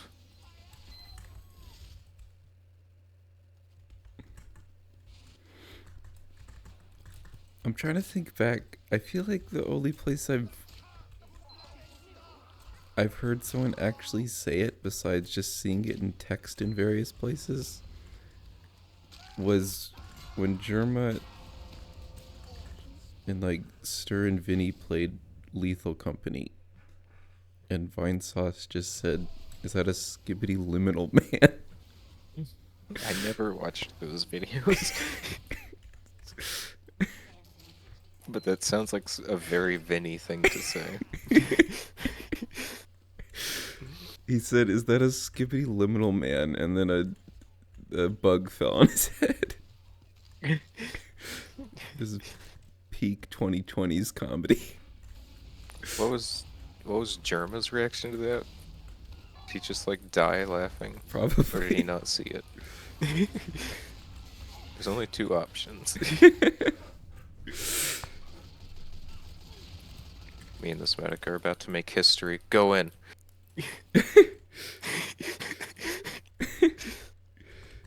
Oh no, he's lagging. No, not the Mexican internet.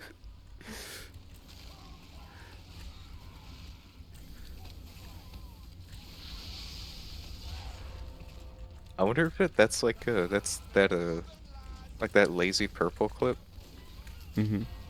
where like he's just barely hanging on to 24 frames per second, and then I Uber him, and his game almost crashes.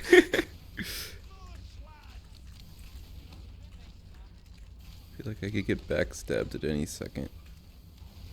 Alejandro is always behind you. I see him. Oh, I think I see him. I'm pretty sure this is him. oh. No, wow, really? Is Alejandro? He's alive. Very Somewhere. scary.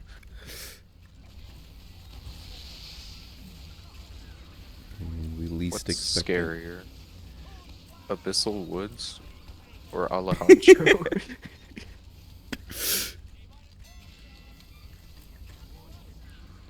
It is I started inside. it is Alejandro. It is behind you. He's right there. He's right there. Oh, He got one. He got No. people. No.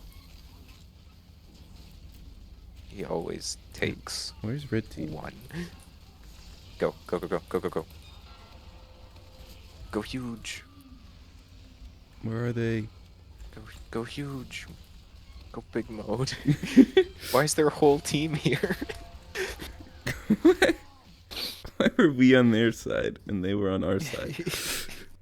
Yeah, were they hiding behind us? Like a funny joke. Were they all under the bridge?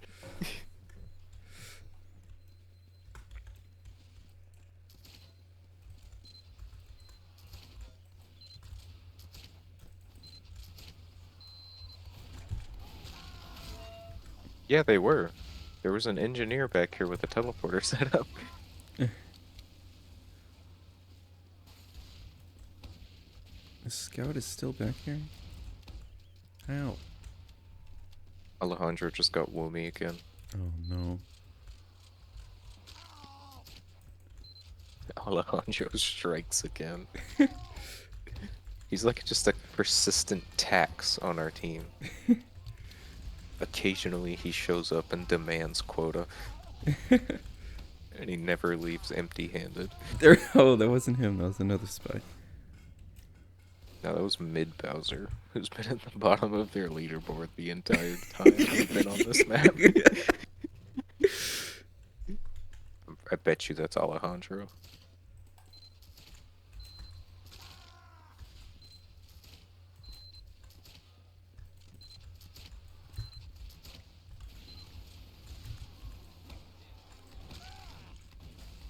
I don't even know where you are. I missed 4 pipes on a pyro who did not know I existed. I don't know what it is. If you don't know someone's shooting at you, it's easier to dodge. And if someone is looking at you, you dodge worse. Explain that one to scientists. Pressure.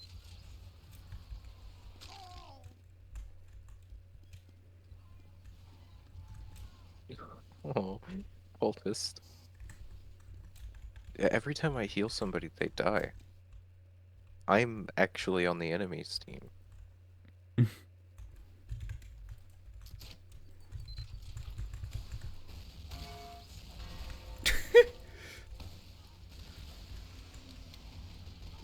Where are you? I'm way behind enemy lines. Go crazy, Phoenix. Go Phoenix, go. Go, Phoenix, go.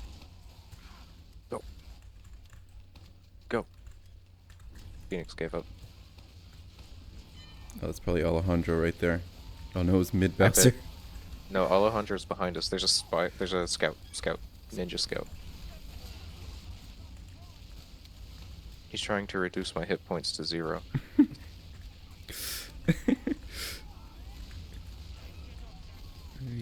Oh, pyro. Pyro down. Where? I'm dead.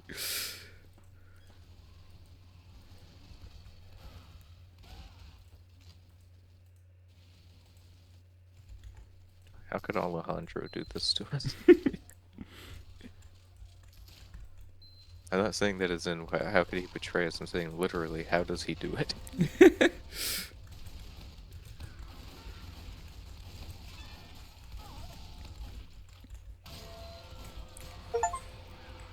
What the heck? I got an achievement. Did you get Alejandro again?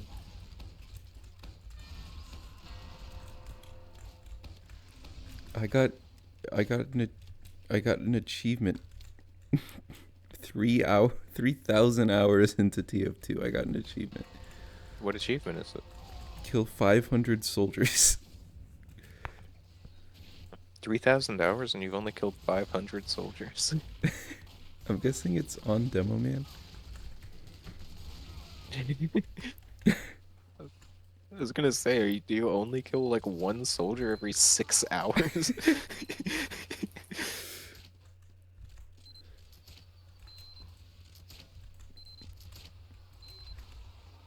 Oh my gosh. They got Machina. That's Alejandro. Oh, there's a level. It's a level 3 sentry in a funny place. This is not like an Elden Ring tip. I'm gonna need to know where the sentry is because I'm the medic. And I need to not die to it. Oh, it's up the way. Brave champion. The sentry should be abiding at an abandoned shack up the way. Wait, I think the engineer moved it after it killed Help me. me. Help me. There's a fan of war scout just hitting me over and over again. For 8 damage at a time.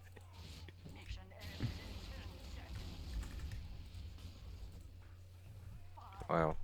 We really just couldn't make it happen. Oh.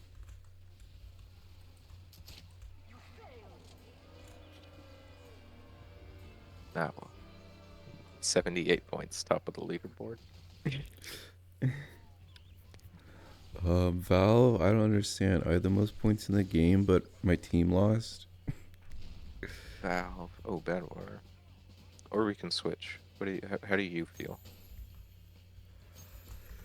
We could do Rate one the more. quality of the map you just played. Venice. Great. Okay. We could do one more map. Okay. It's up to you. This has been going good.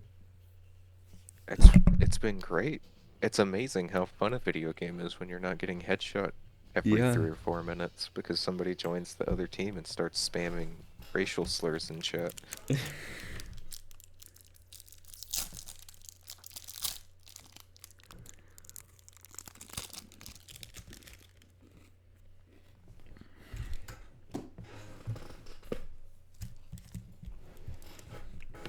How do I keep losing my phone?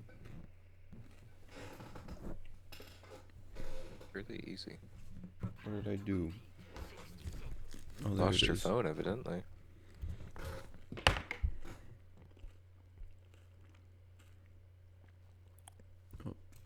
I thought I heard my text message sound, but apparently not. Ooh, you've fallen for one of the classic blunders. The Phantom.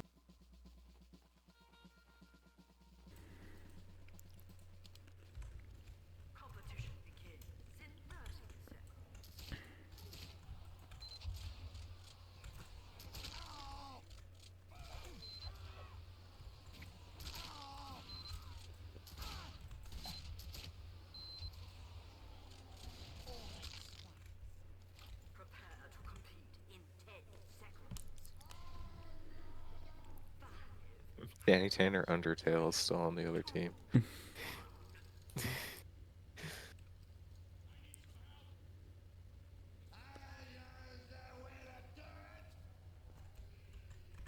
begins in 60 seconds.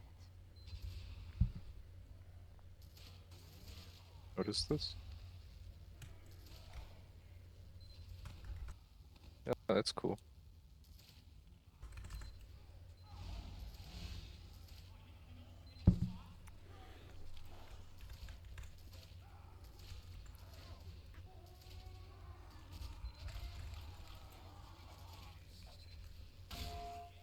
It's always funny in Badwater Basin.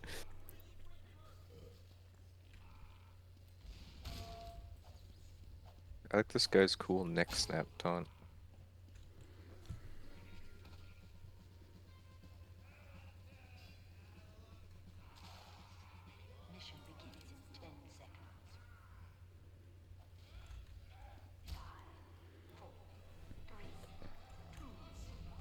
Hey, it's just me, Ellis. I'm just here hanging with my gun. My gun. Oh, we're both Alice. We're both Alicing it today.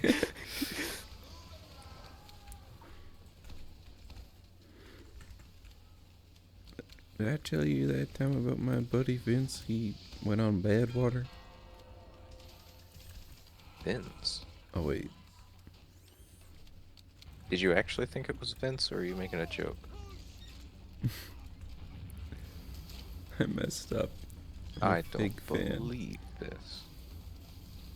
This guy has played through all of the Left 4 Dead 2 maps one time, and he doesn't know the lore.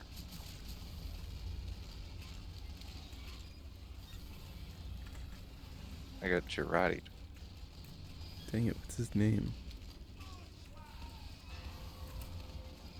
Doc.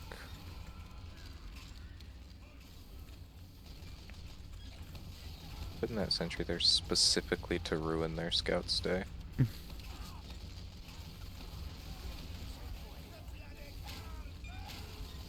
How's this scout still alive?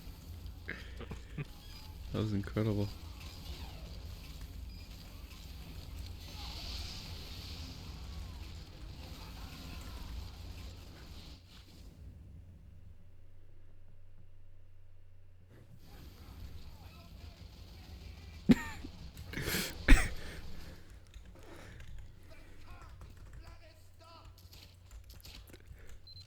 I think I'm getting it mixed up with the "oh, this happened to my buddy Eric once" thing.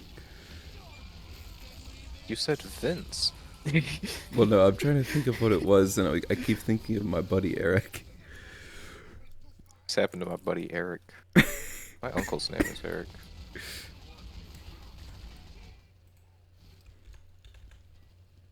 It's always strange to me when I hear that, because he's the only Eric I've ever known. So I just always picture him.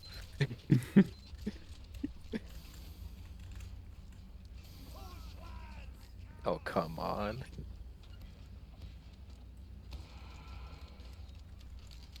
I put down the mini sentry knowing that the demo man is going to shoot a pipe at it so that it gives me time to pull out my shotgun and he gets a crit and kills me.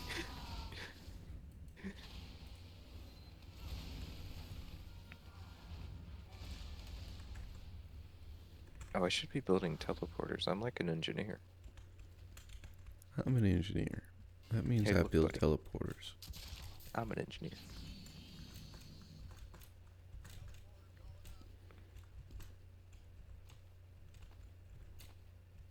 Where should it go? Where is the best teleporter location on this map? I bet it's right here. I bet this is where everybody wants to come out. Was it Chris? Was it my buddy Chris? You're closer. Same, right amount of syllables. Oh, thank goodness, this is like brand new default loadout. Spy doesn't know how to sap buildings, so he just left my stuff.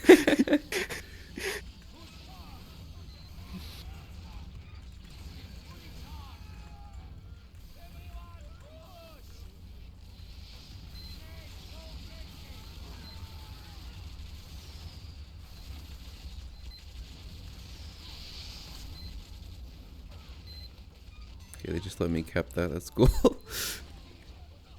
I think we might be getting close to the Yeah, East Coast bedtime. definitely.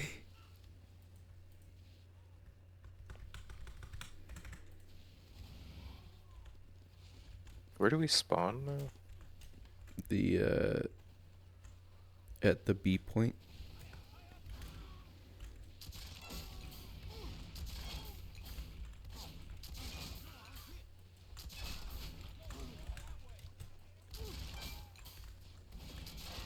Holy cow, I'm taking names. I'm taking names.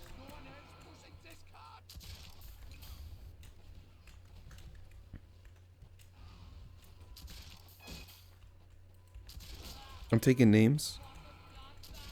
So who's taking names?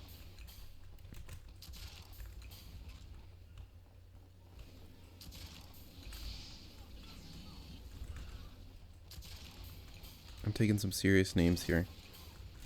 This dude's taking names. Don't worry, I got him. I was getting a little too crazy for you.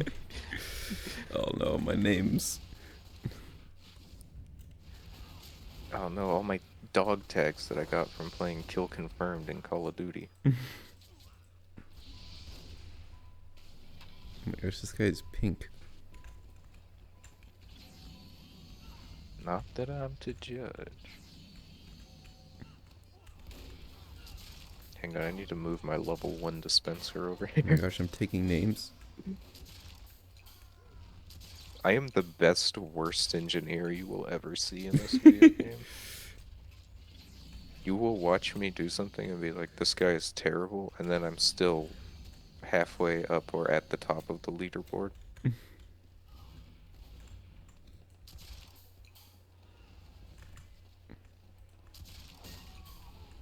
Oh, there goes an Uber. Uber.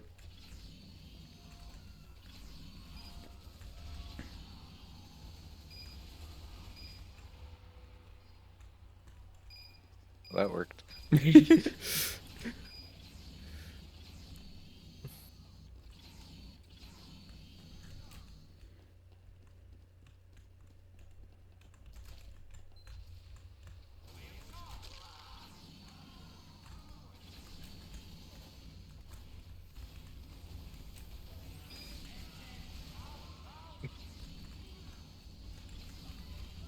Moving out.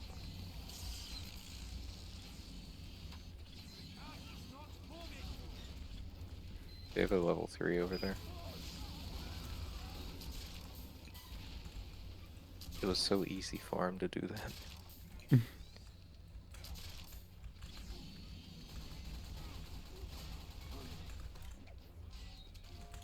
I love that people are still taking the teleporter.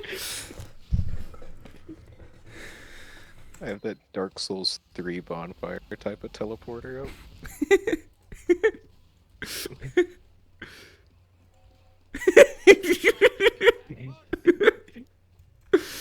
Imagine being able to rest at Dragon Slayer armor and wake up at the entrance to the Grand Archives. Now it's possible.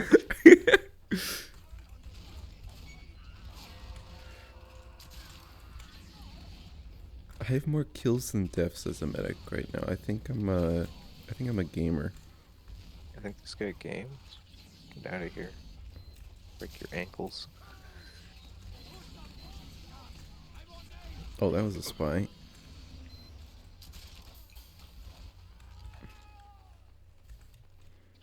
Don't worry. Our team's gonna roll out quick. I'm gonna go actually move the teleporter, I think. I need to be a bit more helpful.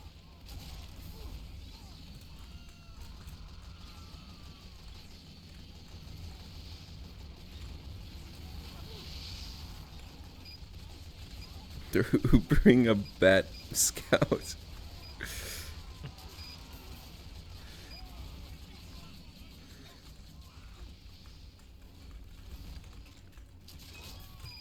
My mini sentry just got a kill all on its own. Cute little gun. Uh-oh.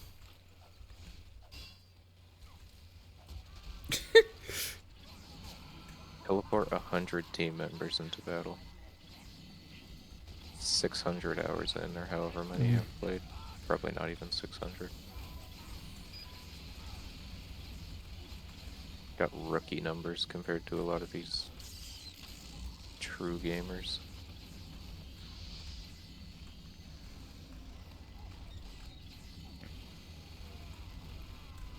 Alright, I'm gonna set up the flank sentry. Get going. No, Yubi. Okay, I got him.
No.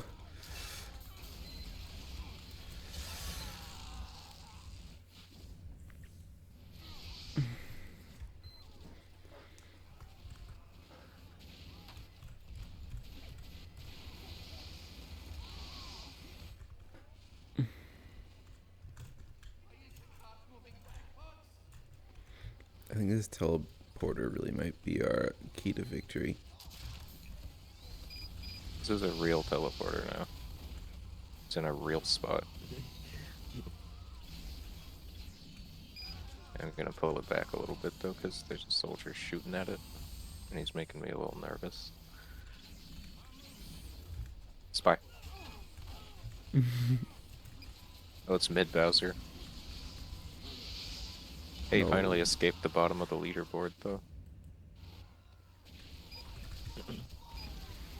You gotta pull for stories like Mid Bowser.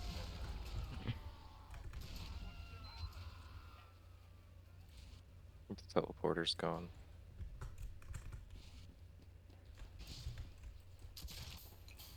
I feel like Gwyn when I play engineer, just rekindling the teleporter over and over again, knowing that eventually it will die anyway.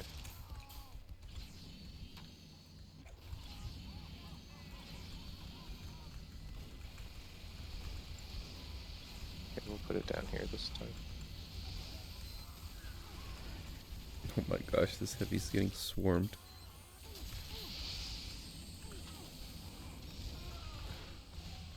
Everybody in this game is just blind, including me. I'm not excluding myself in that.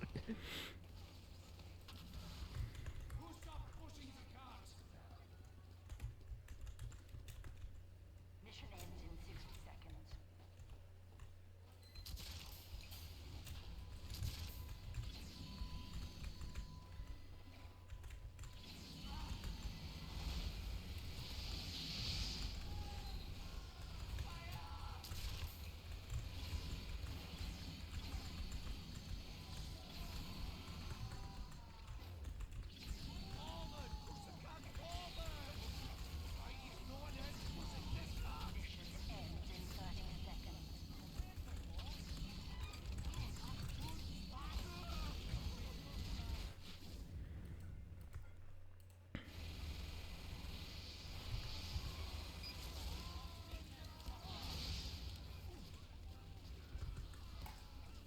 Mission ends in 30 seconds. Mission ends in 10 seconds.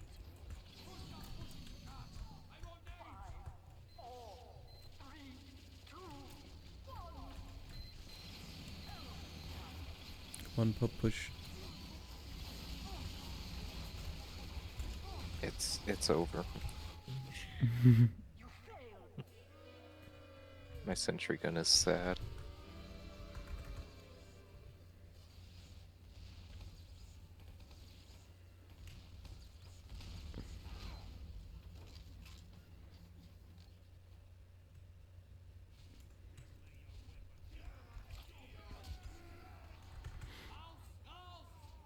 Mission begins in 60 seconds.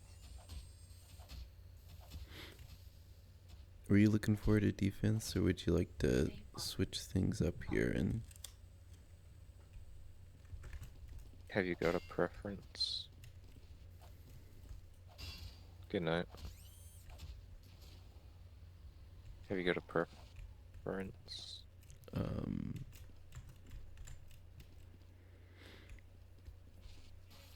part of me does want to talk about various things. Yeah, let's get into those topics then.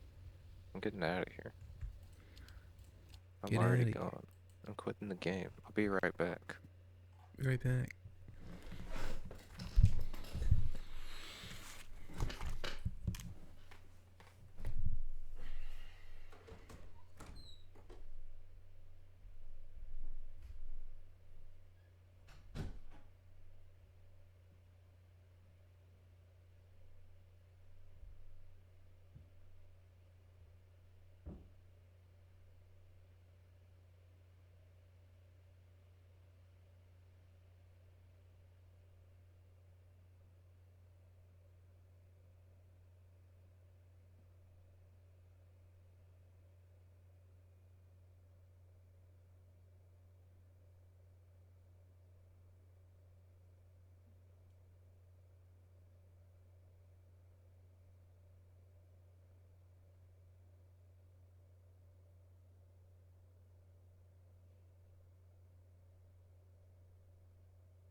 It's me.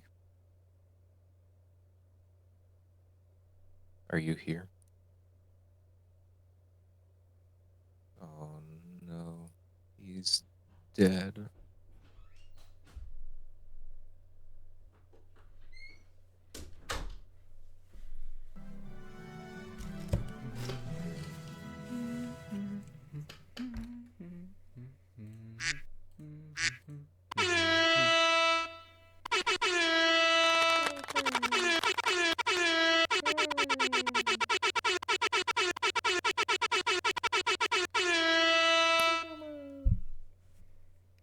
Hey, welcome back.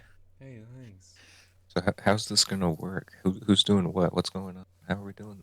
Um,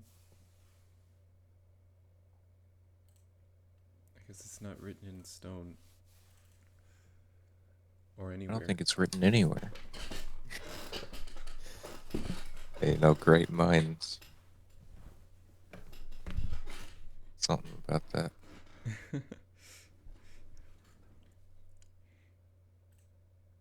I think I just need to launch Elden Ring and just go stand somewhere, probably at least.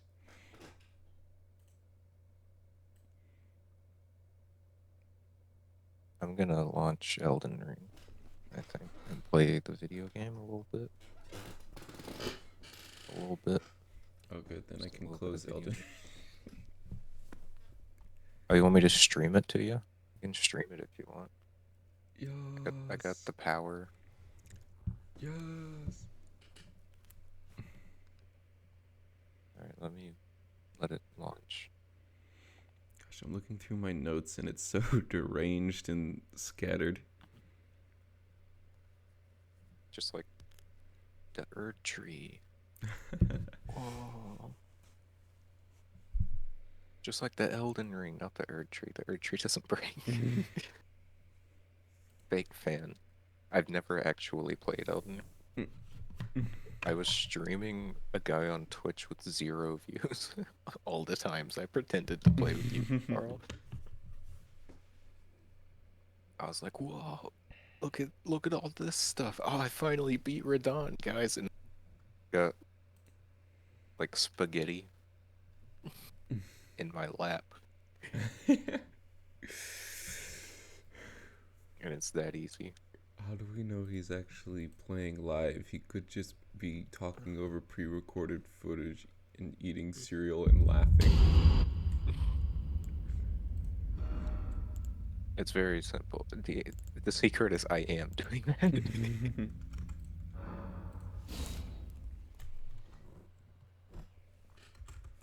Alright, well, one thing I think is good to start with here is the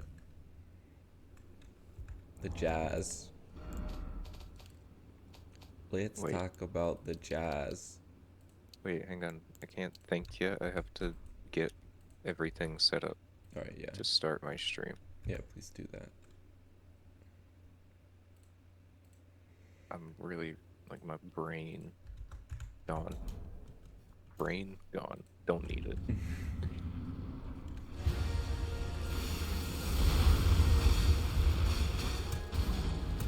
Okay. Okay, the jars.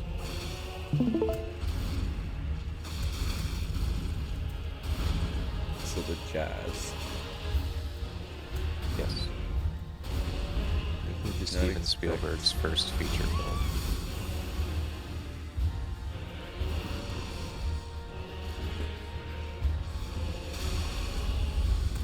What did you not expect? Should not have walked into a boss fight with loud music. Okay, there we go. Oh, you're still. I thought you quit. Actually, no. Well, I loaded it up, and I was like, well, I might as well do one boss fight for fun, you know. Oh, I don't care if you play. I thought I saw you quit, and then beat run to boss room anyway.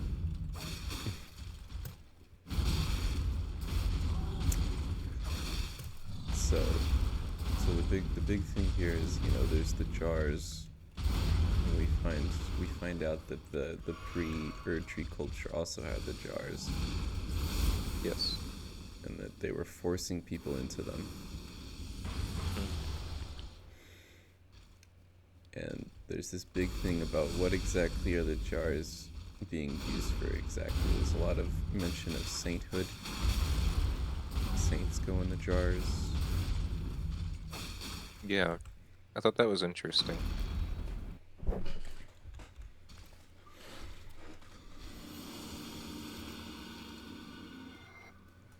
I feel like a really big part of it is whatever the jars are used for. One, first of all, we know that they, in the base game, they all gather at the minor Erd trees. They put them all there. Yeah, because of her tree I burial. promise you, 1,000-year voyage guided by compassion. It's interesting how, right, because it does seem like a big reason why America hates the horn scent so much was the forcing of people into jars and torturing and everything.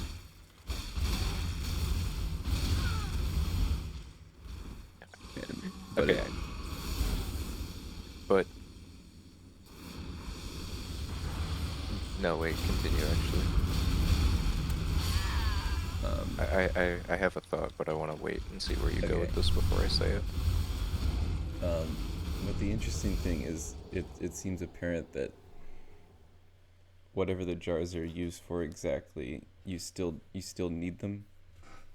And so, since she didn't like all the people being forced into jars, she created the warrior culture surrounding them, to where now it's the culture is people want to be put into the jars instead of having to be forced into it. Yes. That's actually what I was going to say. I was going to say there was a huge shift very long. It went from a village shaman stuffed in a pot. There's like a certain level of honor of being, if you ask Alex. Mm-hmm.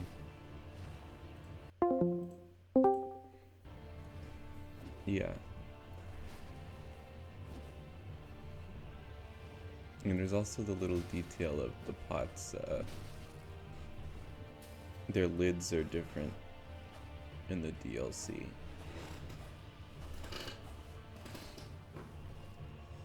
Are they? I haven't paid that much attention, I don't guess.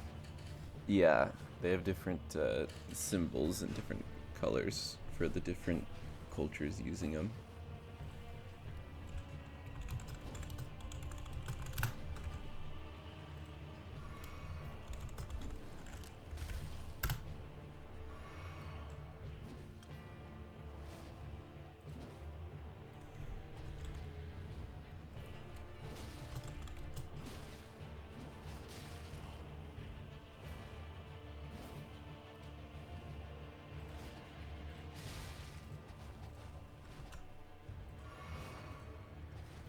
You can look at this once you defeat the dancer of Rana. Dancer of Rana has spent more time this fight backstepping Yeah. than actually fighting.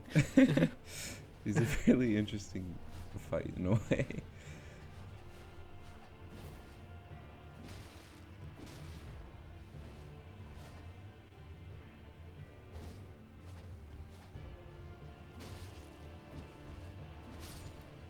Alright.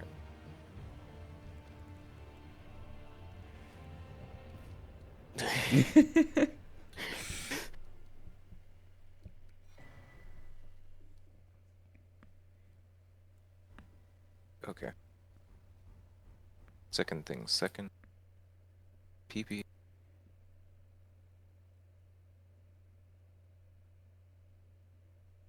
Oh, yeah. My gosh, this is a high res. I just.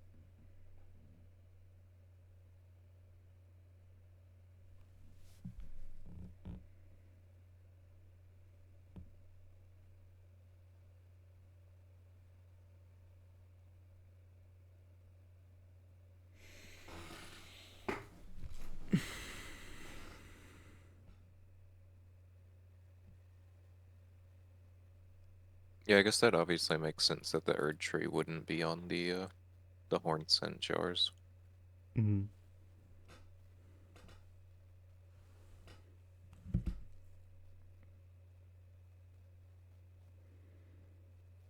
And then, right, because I think the jars they were putting, they had the Colosseums, and it was like the people who were brave warriors in the Colosseums were honored by getting to be put in the jars.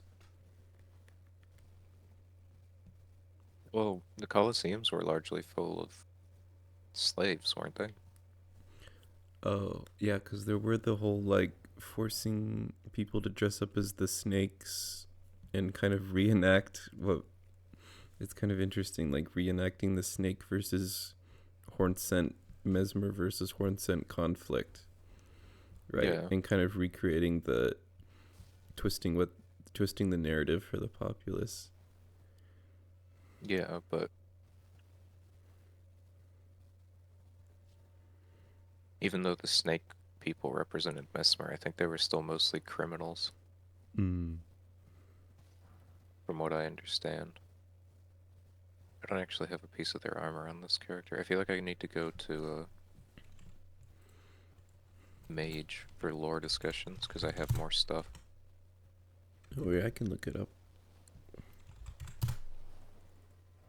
No.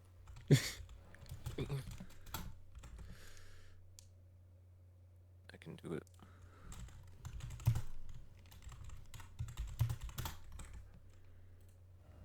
Duelist helm.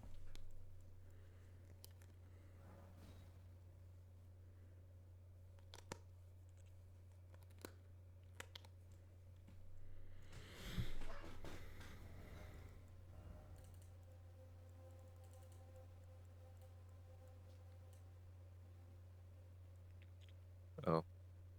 Mage only has the rotten version. But it might still be the same, I guess. Worn by gladiators who were driven from the The Colosseum. Colosseum. The wearer Yeah. becomes a slightly easier target for foes. The snake is viewed as a traitor to the Erd Tree, and the audience delighted in seeing those brawn effigies beaten and battered. Yeah, so somewhere we also saw Mesmer going from the hero who saved America's people from the Horn Scent to the traitorous symbol of or like being associated with the traitorous symbol of the snake, Mm-hmm. which it does say America was scared of. It does very clearly say that on either that the whole Oh, you're cutting out. should I can you hang on?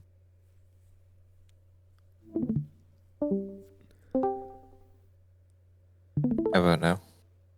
I think it's better. Yeah, I was only Okay, getting yeah. words. It Mesmer's Ember or Remembrance says that America was frightened by the snake inside of him Mhm. and locked him in the Shadow Realm. Just still a hilarious sentence to say. Looks like you're going to the Shadow Realm, kiddo.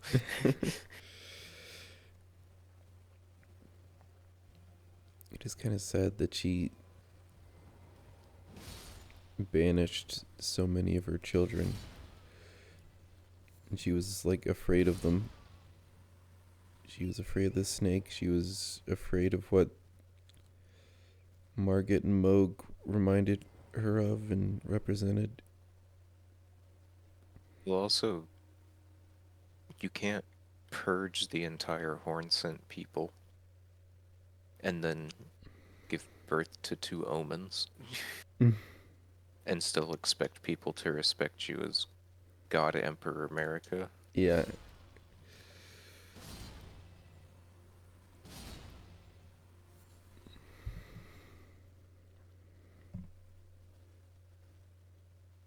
I I like the warrior jars being warriors because I don't know. Here's something I wanted to figure out. Mm-hmm. Let me see if I can find it.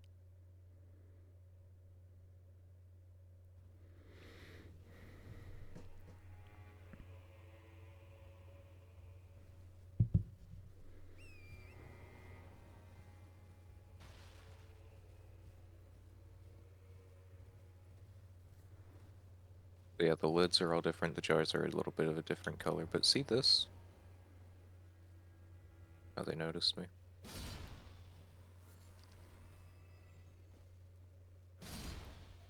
Okay, see that over there? Hmm. Jar Baron even says to be a potentate, you have to have really soft hands to rub the jars or to pat the jars. I don't understand why they have to pat the jars. Is it something to do with sainthood? Jar. And if it is, why do the warrior jars in Jarburg even know about it? You have to have soft hands. Yeah, he says, because Jar Baron's like, we need a new potentate. And he's like, I would love to have a potentate as good as you, but your hands are much too rough. You have to have real soft hands to be a potentate. Oh, here's the line. Your skin isn't so smooth, is it? You need slick, slidey hands to be potentate, you know. I'm sorry, cuz. Yeah. So why do they rub the jars? Yeah. It's pretty clear what they were trying to do with America's people, I guess. Because we find out the very end. They were working on the divinity gate. Yeah. Summon a god, or to have someone become a god, and then America got to use it before anybody else. Right, yeah. What's also interesting about all the bodies and everything, and like Inner Ilum is kind of made out of bodies almost, with the pillars and stuff having bodies at the bottom. It's Yeah. very reminiscent of what we used to call messengers in the Eternal Cities.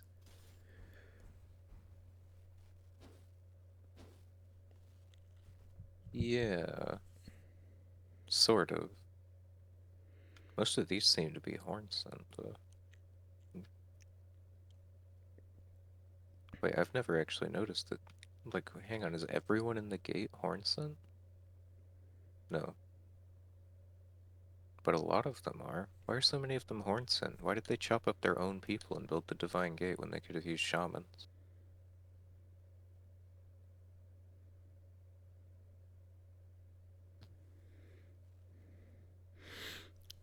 Yeah, I'm not sure. And then there's also the thing of all the trees in Inner Ilum that have people in them.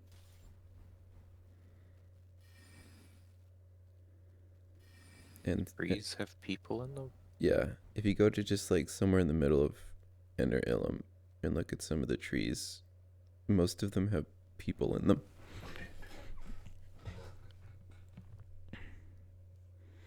There's also the thing of Mikola had to use his blood on the Halleck tree.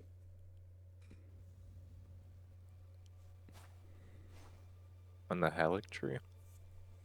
Yeah, I think so. Remind me what that was about. It sounds vaguely Blood, familiar. Halleck tree.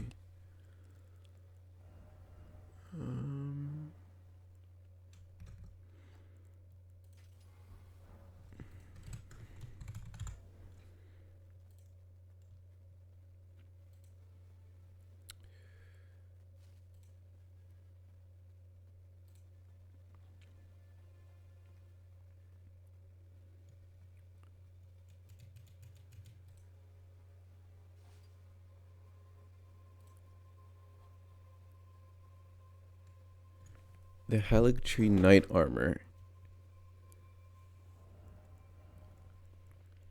The Halleck tree, though watered with Mikola's own blood, since it was a sapling, the Halleck tree ultimately failed to grow into an Erd tree.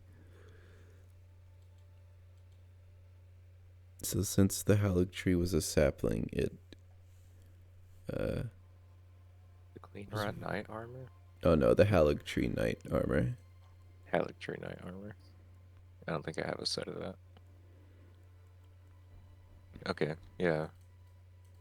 I'm curious how blood plays into it. Why did Mikola...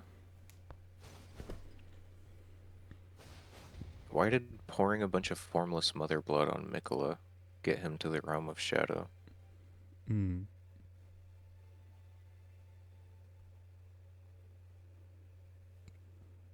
I mean, I get that it was a way to do it without him dying, so that he didn't have to be revived when he got here, but I'm confused how it worked still. Mm. If you go up one to kind of like the courtyard area with all the Inquisitors, yeah, there should be some trees to look at there.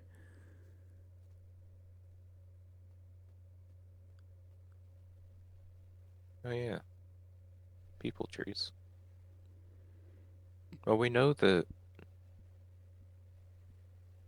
the spiral and the crucible are all about conjoining, and the horn scent saw the jars as just another way to get closer to the divinity that they so badly wanted to channel. Mm-hmm. So I guess it's always possible that the shaman either have been subjects to that for a long, long time, or the horn scent did it themselves just because that's what they thought Yeah, would get them in contact with right. whatever outer divinity they had. Because they have the whole culture of asceticism, right? Of people taking up suffering for divine things, as we talked about. Contacting outer gods is all about suffering. Yeah.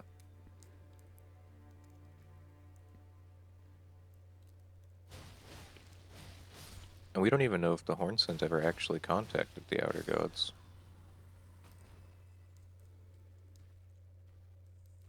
Is a kind of wild thing to me. Or do we? Because I can't find anywhere that ever talks about whether or not they ever succeeded with any of their plans to channel divinity. Yeah.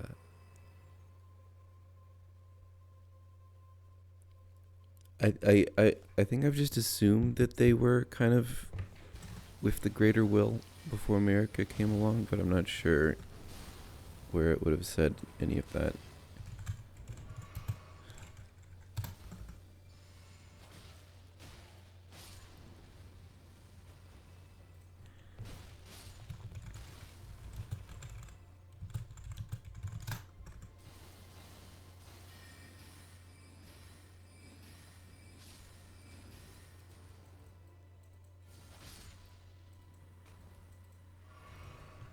Well, I think that assumption just comes from the fact that the crucible was the primordial form of the Erd tree, Hmm. Yeah. and they worshipped the crucible. Or more accurately, I guess, the spiral, which they believe is like the crucible with order, which is interesting to me. I was hoping the Crucible would be more explained, but I think it just got more confusing with the DLC, what it is exactly. Well, we know it's the primordial form of the Erd tree. Yeah, there they are. We know that it's represented with sprawling branches. I don't know if I have the item on this character, because I looked up a bunch of stuff. Yeah, the spiral is a normalized crucible current that one day will form a column that stretches to the gods. So it's like they were trying their best to manipulate the physical crucible to twist upwards and channel the divinity that they so desperately wanted. Hmm. And it's like they never got it to work.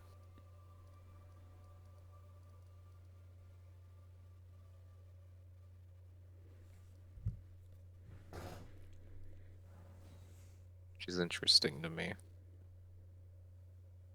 Because the crucible is all about just willy-nilly. It's like the natural joining of a bunch of different things. Hmm. And the idea that the horn sense specifically, rather than worshipping it in that sense, like the misbegotten seem to, or like Godfrey had respect for it in that sense, the horn sense specifically wanted to manipulate it into an order of some sort, almost like a certain blonde god Mm. saw boundless energy in the greater will and wanted to form it into an order. Mm.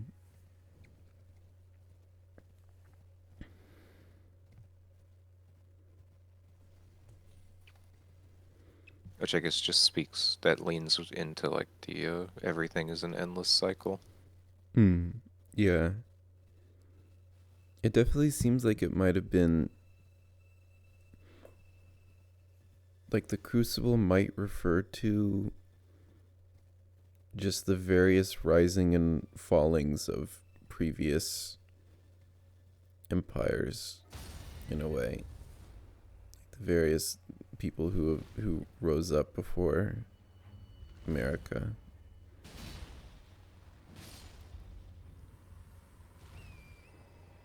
I think the Crucible.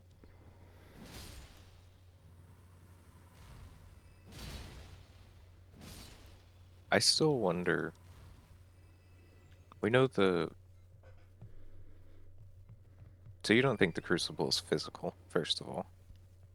I feel like it, I don't know, things get like twisted around, but I still really like the idea of the whole um old roots of the lands between, and like ages having their own trees which then get destroyed, and then there's a new tree that grows from the old roots in the way that trees do with crown sprouting and grafting and scions and things. Yeah. Yeah. Because I was gonna say, I wouldn't be surprised if the Crucible is still like the latent energy of the lands between, Yeah, what the shamans worship, essentially. it would make a Because, lot of sense with Godfrey liking the idea of a crucible, because it would be every time an old age goes down, it's like a battle of strength for whatever's the strongest tree that survives and takes over. Would be so fitting for Godfrey taking up, because he's all about might makes he's all right. about the Crucible. Yeah. Yeah. And yeah, thy strength befits a crown. Godfrey.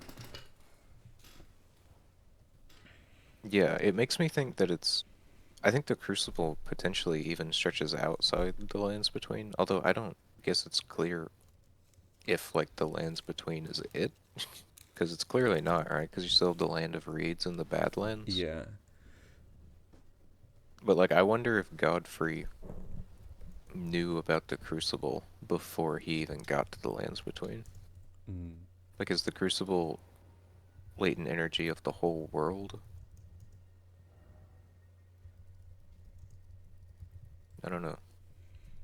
I also wonder if it's possible that calling like everything the Crucible was just a America invention, where like it's something that things like rise and fall, but like in kind of a revisionist history way says like before the Erd Tree there was just everything that was opposing it, and then like the Erd Tree took over as it should be, and then like Yeah. everything, there wasn't any major like there weren't ages before it, like this is the true thing. Everything before it was just things getting, it was the time before the Erd Tree, and now it's like the true age. But in reality it might be that there actually were uh, rising and fallings, and not just preparing for the Erd Tree to come. Oh, there had to be rising and fallings before. Like, we don't know what came before the horn scent, Mm-hmm. Besides which is probably one. the dragons the dragon and the beast at some point. I wonder if the beasts ever actually like were the ruling faction. I don't. I think they were like the dragon's servants, right? Yeah, I think they Yeah. were always. I don't think they were ever top dogs. Yeah, I think it's just like really long ago. The dragons ruled and the beasts were under them, and then the meteorite hit Farum Azula and it got knocked out of time and off the Yeah. land and separated from Kaled. Well, it definitely made it hover. I don't know if the meteorite is what caused that because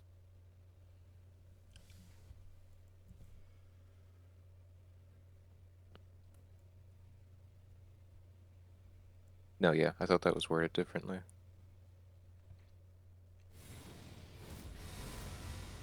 What meteorite hit Farum Azula? I think the meteorite sword that you get from Misbegotten Warrior and Crucible Knight, the legendary intelligence hunk of a weapon. I have that in my box.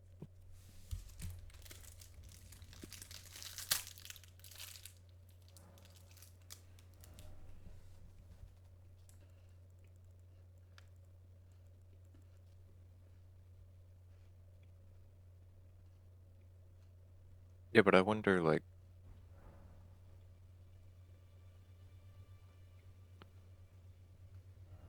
first of all, Farum Azula is interesting, being all the way over here. Mm-hmm.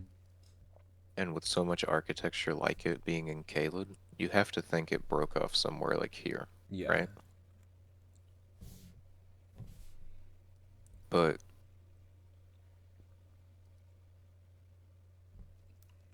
I guess it was so long ago, maybe, that the signs of the meteorite have vanished.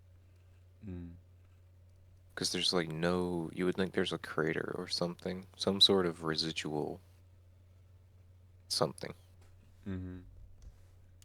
Because the only meteorite I can think of that landed in the lands between is the Glenstone chunk Mm-hmm. in the Lake of Rot that started the founding of Rea Lucaria.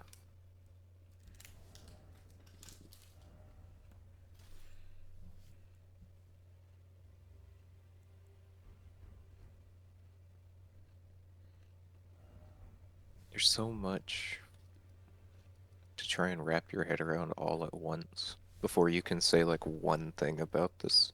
Mm-hmm.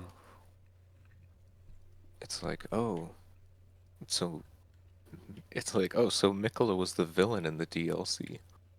Wow. And you go on this like hour and a half long rant, and it's like, but this guy's pants say that this thing happened, and then this guy's gloves have this Yeah. hint that's kind of interestingly worded that makes it sound like this thing involving this unrelated guy happened because this random sword you find after an optional Crucible Knight boss says a completely different thing. It's so wild. I really want to know how they, as someone who's like trying to keep my own D&D world stuff straight, how do they like classify all this? Like how many, like do they have spreadsheets? Do they have notebooks? Is it all on a whiteboard somewhere? Is it just in his head, the whole thing? How do they catalog all Well, this information? we know George did the world layout. George gave them the blueprint. Is it this door? The blueprint's behind the sword is behind this door, isn't No. it? I want to find it now. Um, he's an experienced author who already wrote like an incredibly character dense fantasy story that I never read called Game of Thrones. You may have heard of it. Um, I haven't read it, but I've heard that like the depth and intricacies of that world are just on another level. Like the sheer number of characters and plot lines that he spins all at once throughout those books. Mm. It really makes sense that he was able to do Elden Ring as well as he did. Mm.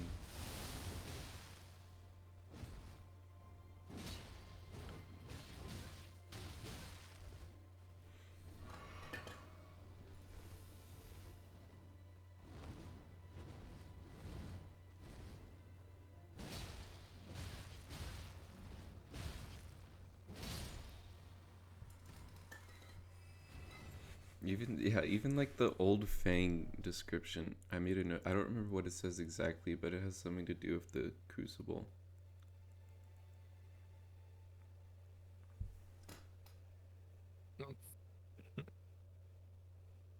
Yep. Anything animal related, I think, will say something like that.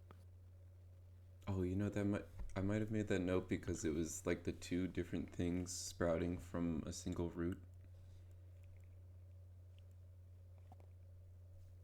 So it's like various things sprouting up from the old roots of the land. The horn began to sprout on a beast that typically bears no horn, which we know is the Crucible's trademark.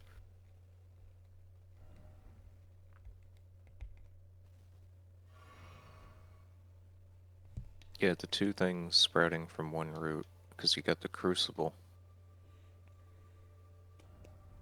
and the Erd tree, right? You know how it is.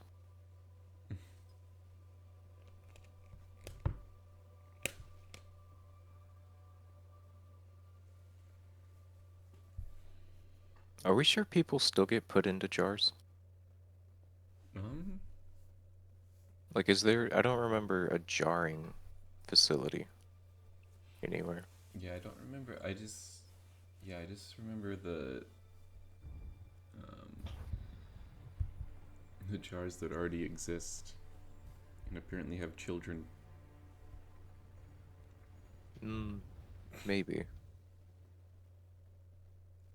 Jarwhite could have just been a kid when he got shoved in the jar. Yeah.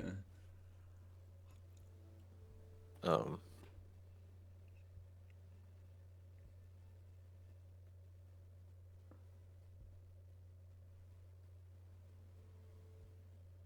I wonder more so if the jars don't still happen, and that America just repotted a bunch of them into Earth Tree jars. Like maybe they're still shaman.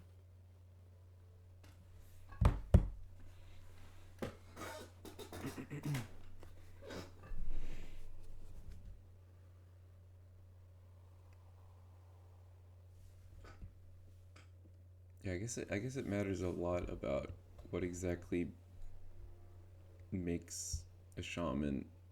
We know their flesh melds, but what are they doing? What are they trying to do with it? I don't think the shaman are trying to do anything. I think they're just people. But I think the horn scent, with their idea that coalescence equals divinity, saw the Mm. shaman as their way to commune with a god.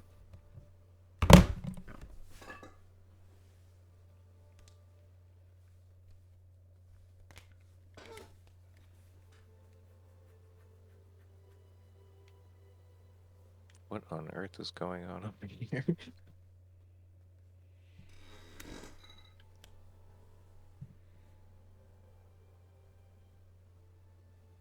Mm. Everybody wants to go to that ledge down there.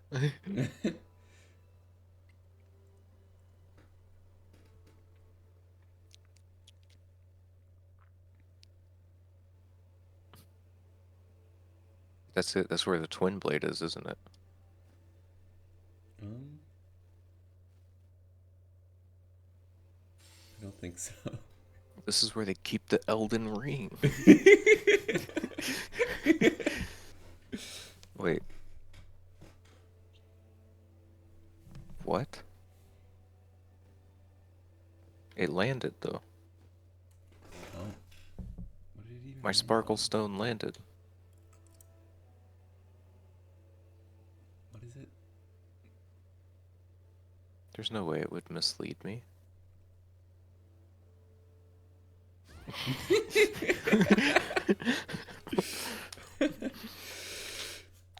I guess those sparkle stones don't get a kill box.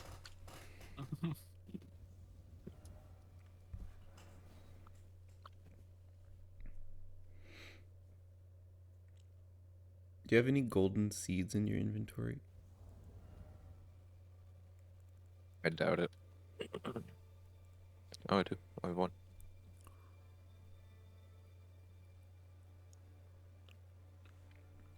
This feels more like unreliable narrator stuff, though. You think me. so? As if life itself knew that its end had come. Yeah. I think this is more so just conflating the Erd Tree with the world. That's how it reads to me. Obviously, they actually flew from the Erd Tree and scattered, but I don't think life itself ended.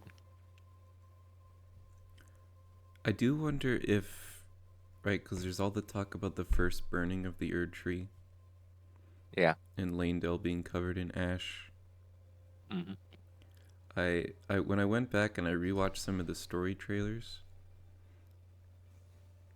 I realized the narrator was saying, like, look up at the sky, see how it burns.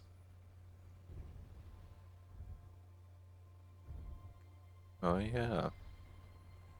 I never really made that connection before, but I'm wondering if the first burning of the Erd Tree happened during the shattering.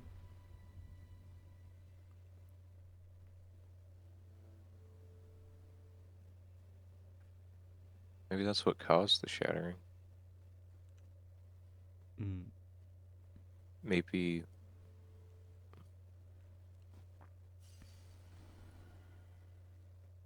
No, I don't know why it would happen that way.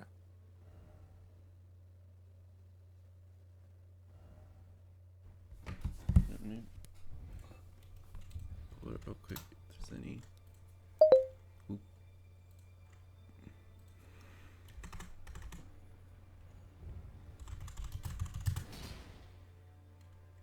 Yeah, I mean, the Erd Tree almost definitely burned for the first time. The stars. Almost to me, with That which commanded the stars. the way Lindale gets so quickly covered in ash entirely when you burn the Erd Tree, despite the fact that you're burning like the spiritual form of the Erd Tree. Mm. I almost wonder if it's more like hitting Guinevere and you're just breaking the illusion that Langdell is still standing tall. Yeah. Its fullest brilliance. Because it always seems kind of weird to me that, like, oh, the Erd Tree burned, and now we have this, like, ghost tree in its place, and then we burned it, and then the city got even more covered in ash than ever thought possible. I'm not sure how that works. Don't tell me you don't see it. Look up at the sky. You don't. It is now more ash covered than we ever thought possible.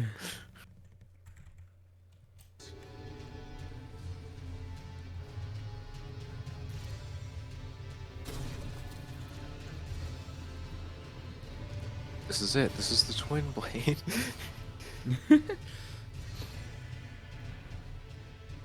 Aw, dang it.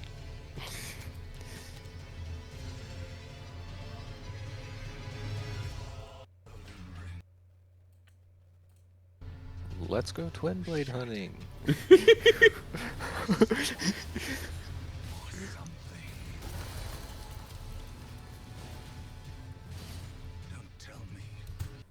Okay, so the quote is Elden Ring, oh Elden Ring, shattered by someone or something.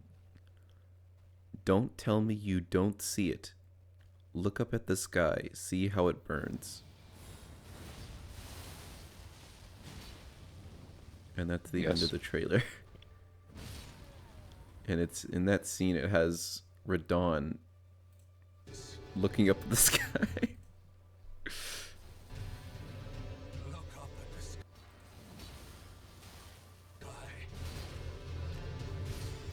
It burns.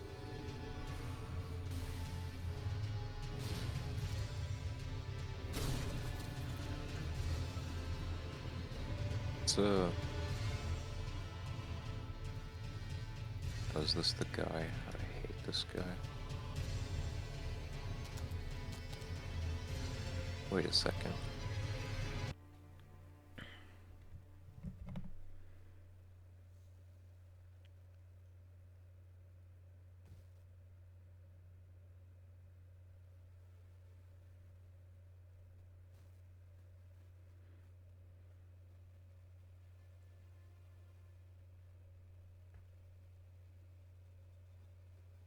I think part of an interesting discussion about it is still when did Metter actually take over? Yeah. Like, how long was the Greater Will really even present? Mm.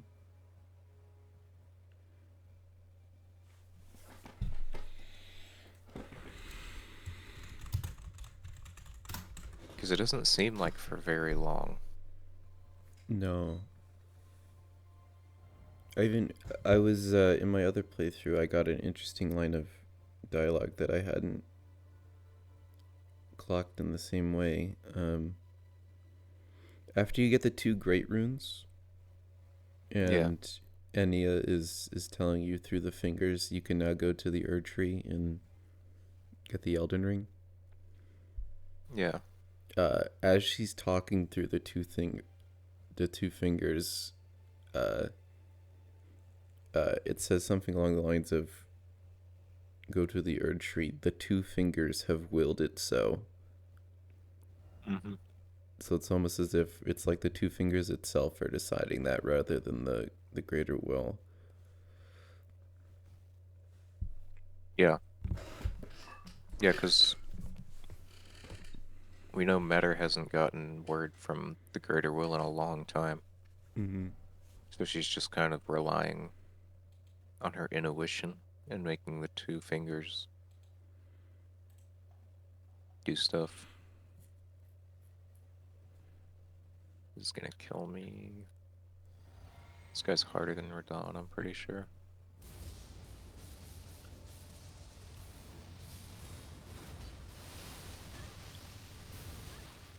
Okay, so it says the mother receives signs from the greater will from beyond the microcosm. Yeah, but it So- says the signs stopped coming. Yeah, so we know at least she received multiple signs at some point. Yeah, I think enough signs to pick America. For sure. I think America was pretty much guaranteed chosen by the Greater Will, in my eyes at least, to make the story make sense. And then, despite being broken and abandoned, she kept waiting for another message to come. Broken? And abandoned. Yeah, we don't know what broke her. Shattering? Maybe. Did it though? I don't she's know not- about that. She's not really she's not broken like the Elden Beast gets broken. Yeah, she's not really involved with the Elden Ring specifically. She's a child of the Greater Will.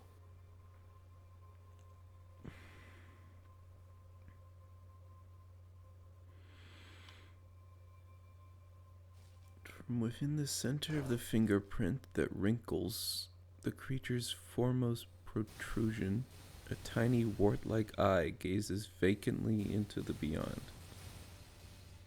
Not a lot to go on. Deliberately vague on a lot of matter. Yeah. because I just don't think we have answers. This is it. This is the twin blade. Oh, dang it. um, I thought Metter was a really interesting addition. Yeah. Obviously, I love eldritch cosmic deity nonsense. Goodness, good lord. Okay, where's that cross? Yeah, I don't know how those spiral. How are you supposed to not take damage from those spiral ones? Tried dashing, I've tried rolling.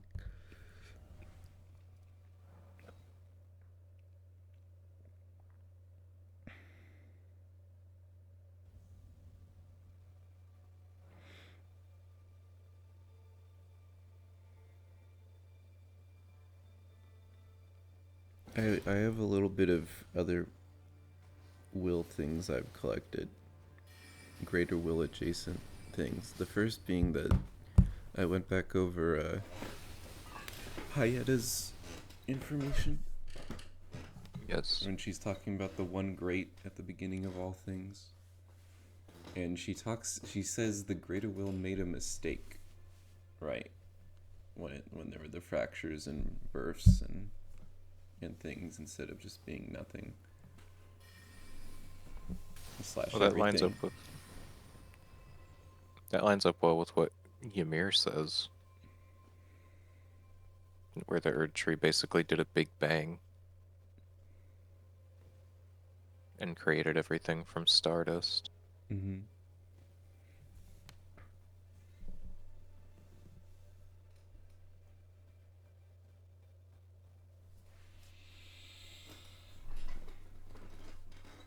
And then there's another thing I was going on. I'm not sure exactly where I was at, but Can you give me the whole quote from Hayata if you have yeah. it pulled up?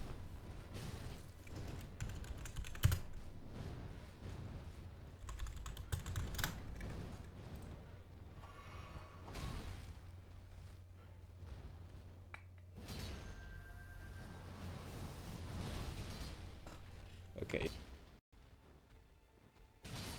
The words of the three fingers, as your maiden allow me to divine them. All that there is came from the one great. Then came fractures and births and souls. But the greater will made a mistake. Torment, despair, affliction, every sin, every curse, every one born of the mistake. And so what was borrowed must be returned, melted all away with the yellow chaos flame, until all is one again. Nihilistic copium.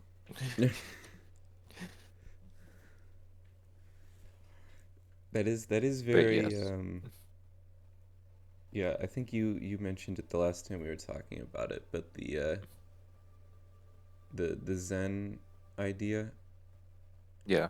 I don't remember if it's exactly Zen or if it's a Hindu concept, but the idea of souls, right?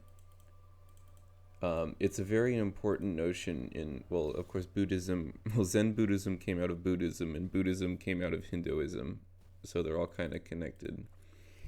But the idea that, um, like, they believed that once everything was the same, Yeah. and then they don't have an exact word for soul because they don't conceive of it the exact same way, but they call it the Atman. Like when everything Yeah. was Brahman, and then each individual has an Atman, which is really just a singular manifestation of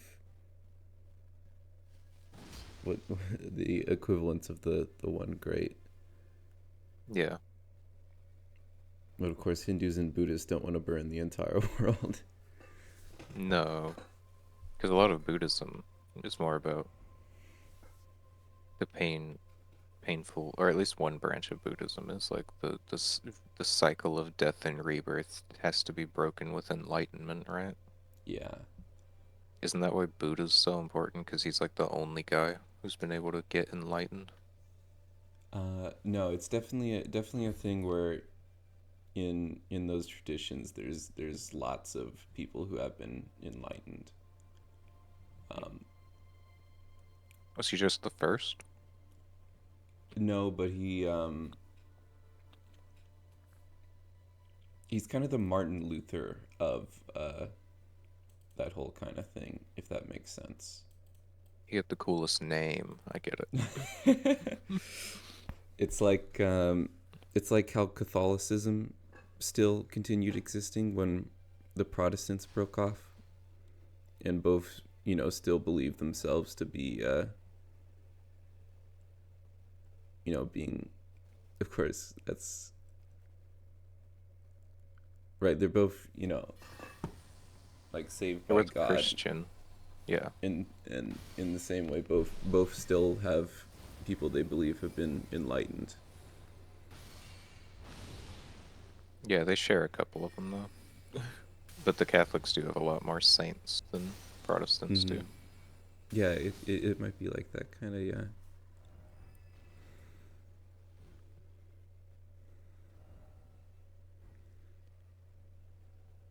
Of course, Buddha's more like Jesus, I guess, than Martin Luther, but I guess it's more like Judaism That's a and little, yeah, that's a little different. Judaism and Christianity than Catholicism and Protestant.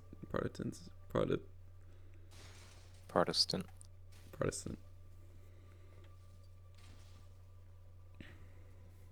Yeah, the frenzied flame I always figured was just those Buddhist traditions sort of working their way in. Mm-hmm. Or that Zen idea that was present in Dark Souls 2 with people like Kaith, or Kath, however you say his name. Yeah. Yeah, where he's like, the age of man is a lie. We're just putting off the inevitable. Let the fire burn out. Mm-hmm. Everything's withering away.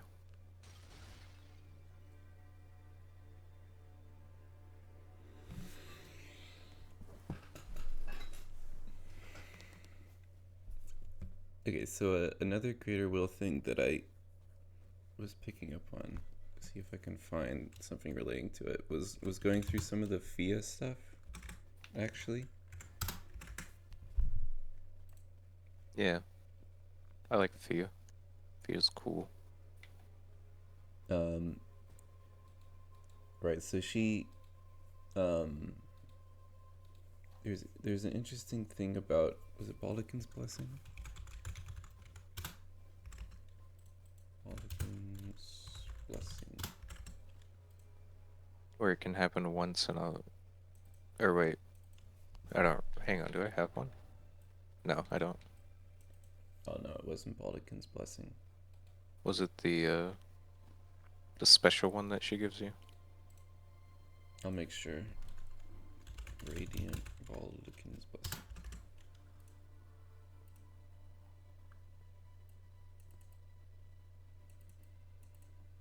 Okay, not quite. I don't remember exactly what it was from, but it was something about how right, so she takes your max hit points, right? Yeah. So that she can grant life to someone else.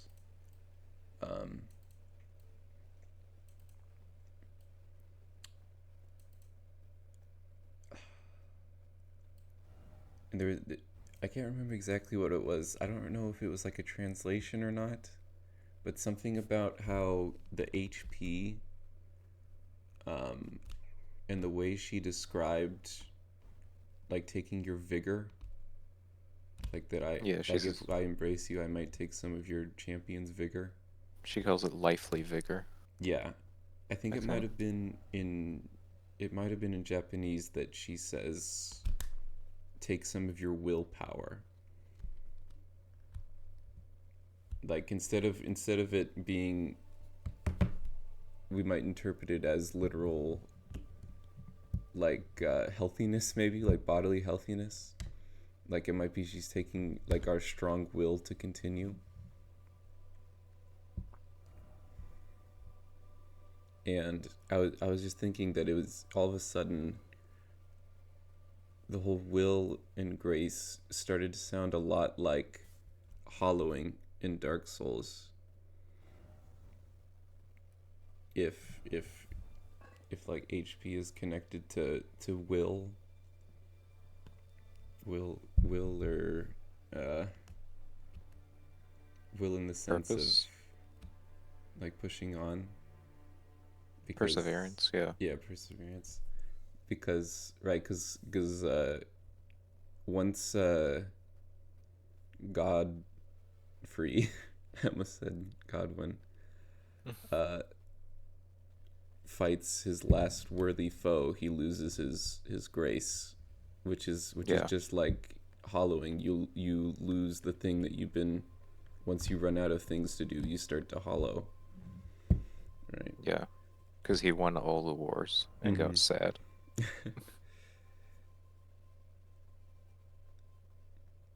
um, Although,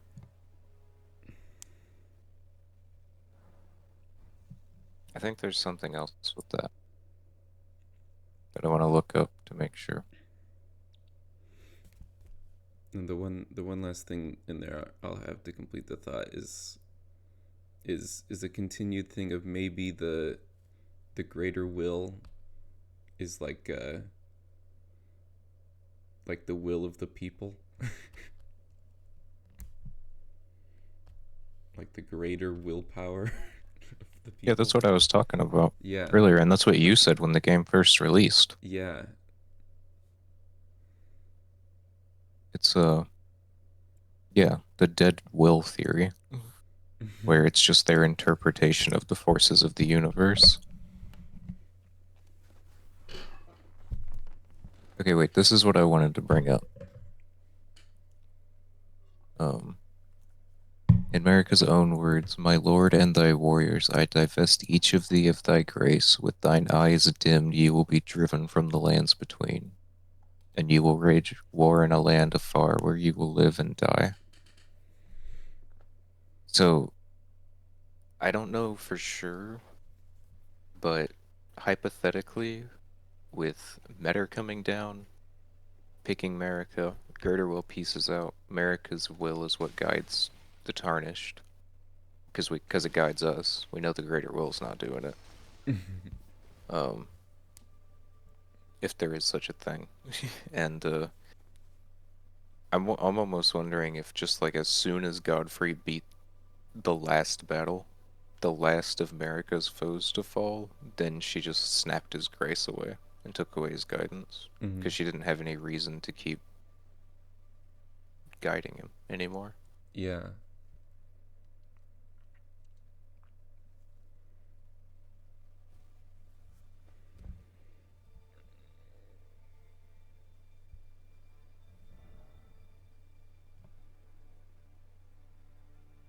So like I feel like there's too many purposeful NPCs who don't seek grace, Mm. if that makes sense. Yeah, Like yeah, like there's some. Corin can't see it at all, I Mm-hmm. don't think. Yeah. But he still knows. He's like, I have to go find Gold Mask and become a scribe. I'm like, this is my fate and my destiny, and Roger can't see it, but he wants to unravel. So I don't think it's quite like hollowing. Yeah. I just think I think when Marika no longer needs you, or knows that she can't get what she needs out of you, she stops guiding Mm-hmm. you. Yeah. Yeah, that's a good It's point. yeah.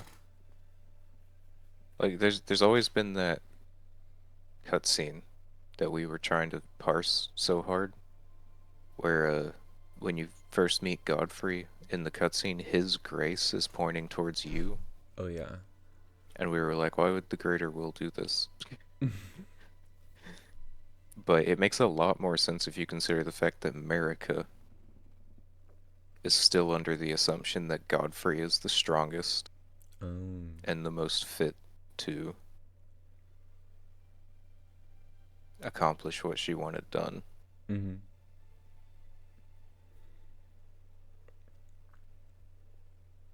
Yeah, it totally could have been that the whole tarnished quest was originally was supposed to be Godfrey coming back, since he is tarnished. And I think she called a couple. I think she called a couple different numbers. she definitely called a lot, and maybe it's not specifically like that. It's just trying to find whoever is the strongest. Yeah, America sent out a mass text to the group chat and was like, Yeah. guys, I'm locked at 7-Eleven,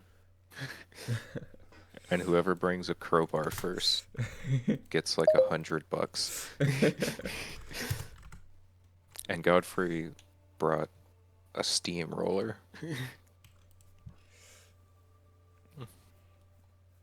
We're getting lost in this analogy, but you get what I'm saying. One thing I want to Okay, check real quick. In the I have no cutscene. idea where this twin blade is supposed to be. I think it's in the rooftops area. Of course it is, with all the lion warriors.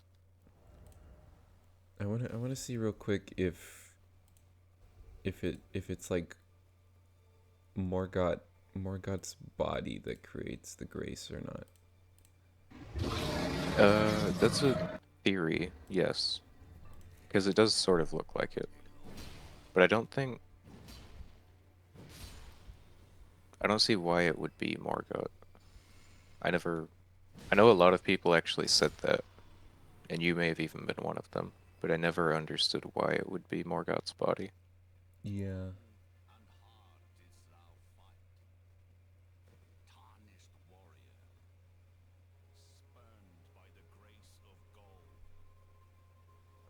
It does kind of look like it, but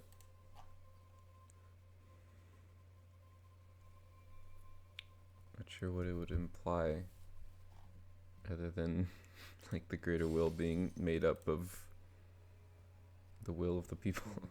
Morgoth bodies. Yeah, it's like part of me feels like it might be the will of the people, but also part of me is like if it feels like it's America choosing these things, what the grace does, and not the greater.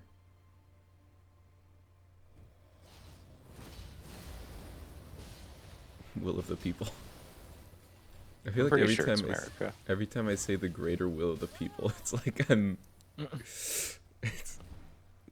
I'm like at some kind of rally or something. Yeah. Like, come on, let's go. The greater will of the people.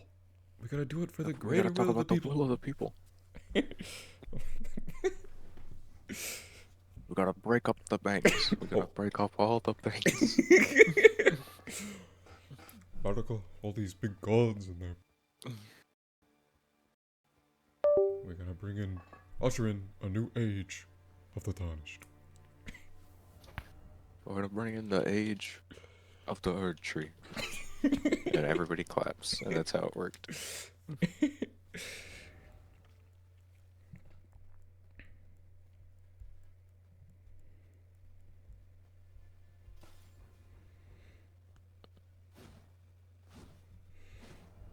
Oh, one thing I was looking at again was the Finger Slayer blade. Yeah, that the Nox created. Mm-hmm. And how it's, I don't know if surely I noticed it before. I just don't remember ever talking about how it's shaped so much like the Radagon sword, the Elden Beast sword. Oh yeah. Yeah, no, they're both made out of bodies, it seems.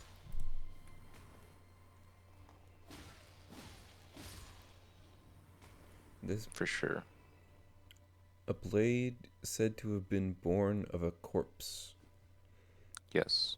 The blood drenched fetish is proof of the high treason committed by the Eternal City and symbolizes its downfall.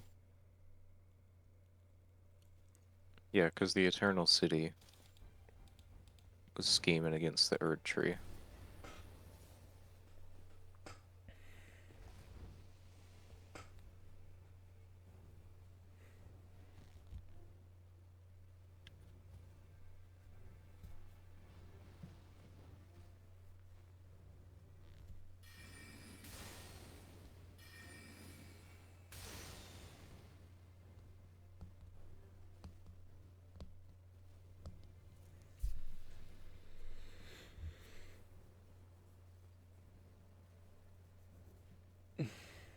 It almost me.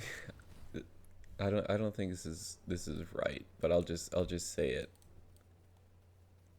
It makes me wonder if it's like a situation where the Slayer blade is like the body of the Glomide Queen, with in like America being a Newman and the Eternal Cities being a Newman, and there was like in prehistory there was a similar um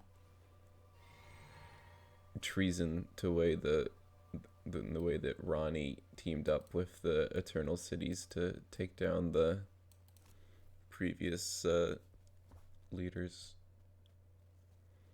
Are you saying America created the Finger Slayer blade? Yeah, I'm not sure it's necessarily right, but just the idea I had in that moment was the possibility that America was part of the people who made the Finger Slayer blade and used it to kill the Glomide Queen. Well, they wouldn't have needed it to kill the Glomide Queen. Why would they use it to kill the Glomide Queen?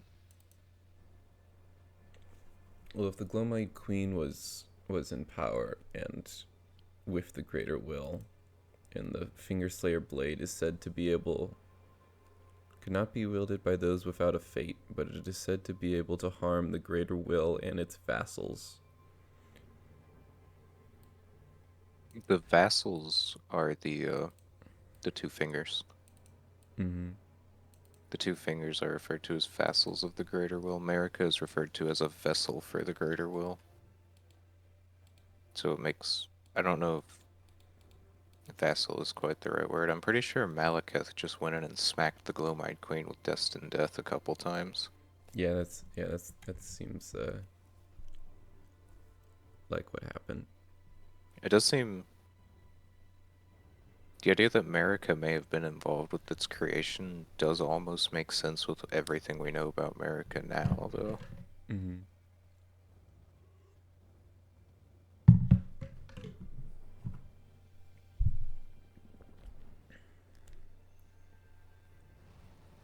I am interested about one thing. I wonder if were the Hornsent and their society like the dominant society of the age before America, or were they just one of many, right? Like, were they aligned with the Glomade Queen, or were they just like how Rhea Lucaria is still around while the Erd Tree stuff is going on?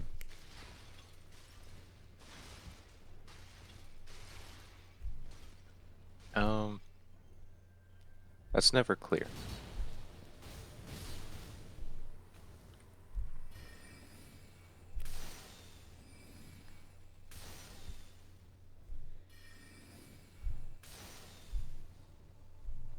And that's part of why I wanted so badly to establish a timeline of some sort, but I could never figure out how to.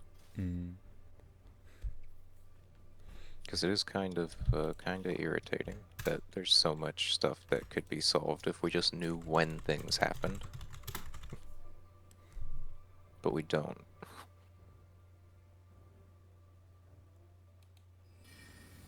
We both know Miyazaki's gonna be like, could be, makes sense. If anybody ever actually gets to ask him. Yeah. So is Ronnie the Glomide Queen? Right. That's another interpretation. Yes. I think she is. Just to mess with everyone. Miyazaki goes on like a forum board and just picks the most off-the-wall insane theories that he can find. Yeah. Well, there's like an hour and a half timeline of Elden Ring story video we can watch. I don't think it's... I find that most YouTuber people are stupid, though.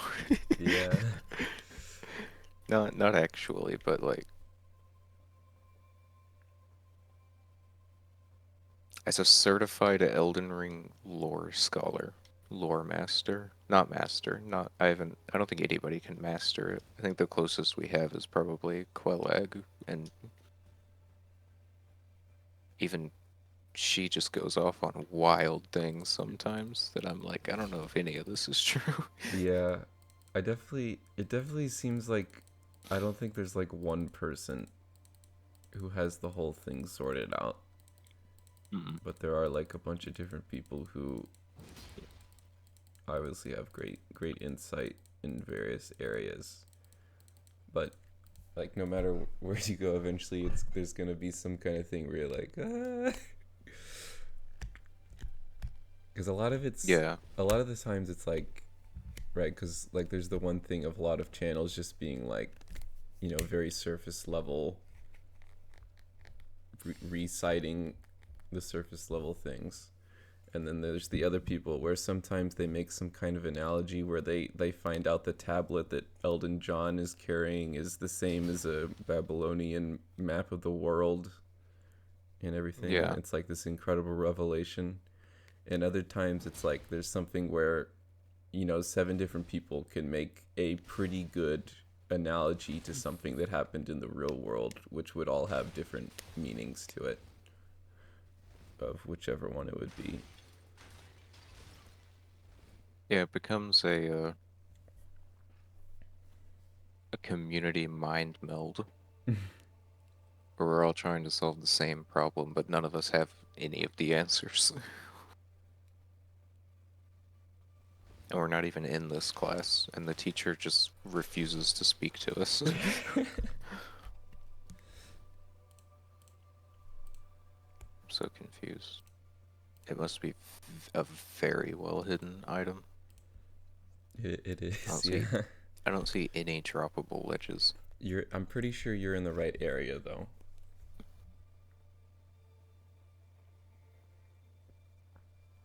It's gonna be like you secretly have to emote for it or something.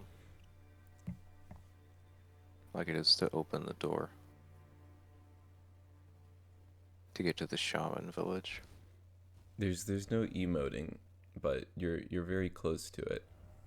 Seek jumping? No. Wait, like jumping up here?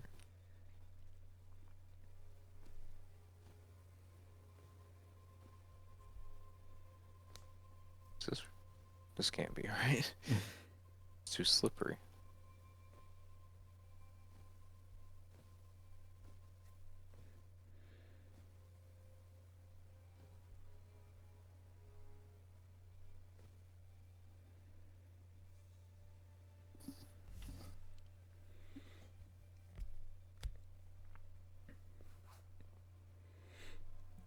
Also, something that I haven't thought about until now is, right now we know that Moog was being enchanted by Mikola, Yes.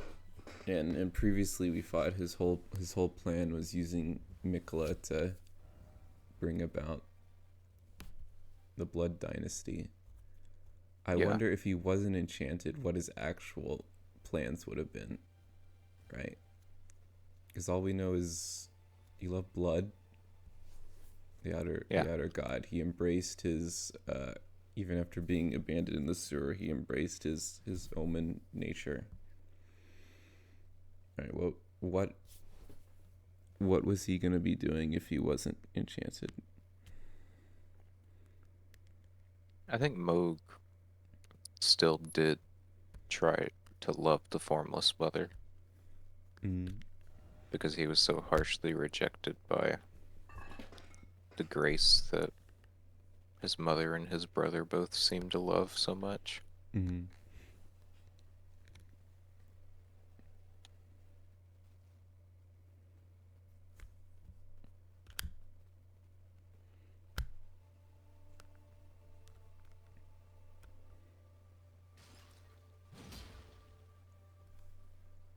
I don't know exactly what his plan was, but I think we may have gotten a Dynasty of Blood a lot sooner. Yeah. But also like the things, like what do we know about the blood people? We know they like invade people Mm-hmm. and kill maidens.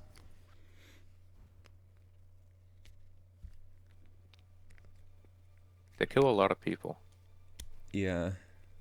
and then they stab their god because the Formless Mother, or as she's sometimes called, the Mother of Truth, which I always thought was interesting, but never really understood what it Yeah. meant. Oh, it's here, isn't it? It's not an emo. It's got to be an emo.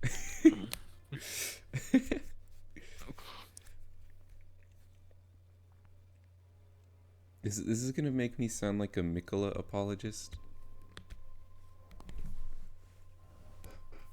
Which is True. hard to Accurate. defend. Yeah. I really don't read it like this, but like now the whole thing right is shifted. Everyone's like, oh, Mikola's evil, Mog was actually good, but like, what was Mog was like Mog was not good. invading No. people, bleeding them. Like, obviously he had a horrible life leading up to that, and it was a war going on. So if anything, he might have been the least bad of all the demigods, but so it's still like everyone feared his people who would like They were come and bleed them. They were never monsters. They were just on the losing side of a war. You get 20 Elden Ring bucks if you can tell me what NPC says that. Little Knight Netta. Yep, Lidl Knight Netta, that's it. Lidl.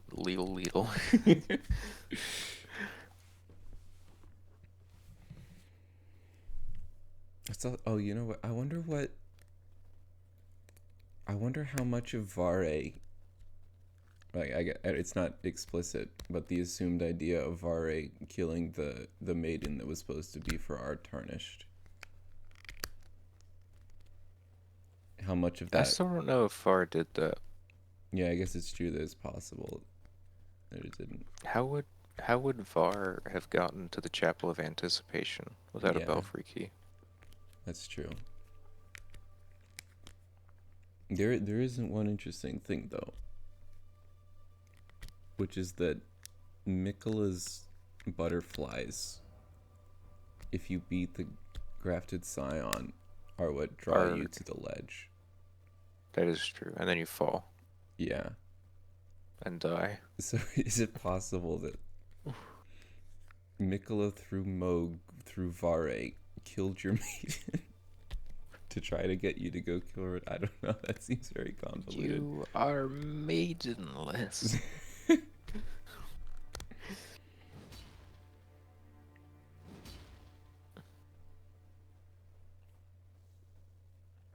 I bet you gotta like shoot a spell through this hole or something. There it is. I think it has to do with that tower, with the This tower? ladder.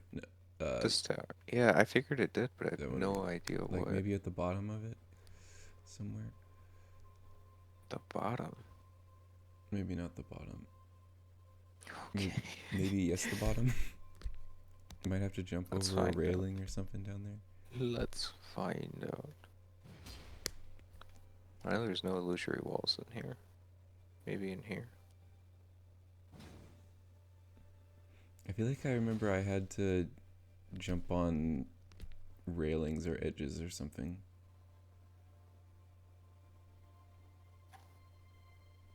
Part of me feels like it has to be like down, and it's gonna be in this like one of these towers down here or something. Don't give up. Oh, that's the very bottom of that tower. I don't see it. And that's where I've been. There's nowhere over there to jump. Wait, Did you say wait? could you look down, like, kind of in the corner over there? On your What right? corner? Like, sandwiched in between. Oh, no, back. Like, near the door. And then down. Maybe not. What do you want? I'm confused. That was what I wanted. It won't be the tower. Or it won't be this part of the tower, at least.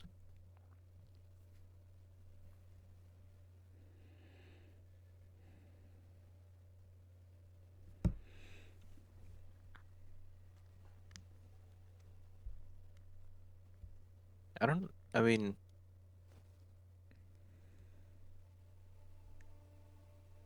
I think the way that people think Mikola is evil still comes from a lot of how people feel about free will. Mm-hmm. Because, like, you can kill people all day long, as far as some people are concerned. Like Moog, you can kill people all you want. Like, yeah, Yeah. absolutely. Blood for the blood god. Yeah, But the Radon moment you killing take everybody. away, yeah, the moment you take away people's free will, that like ignites something in people, Yeah. and it's like that is that is as heinous as it gets. Yeah. Yeah, that is interesting.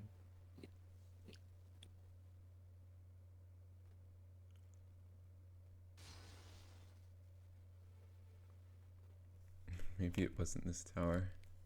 Maybe it was a little farther down. Further down, like down where the birds are. It might have been, yeah. I might have to try to load it up and look for it too.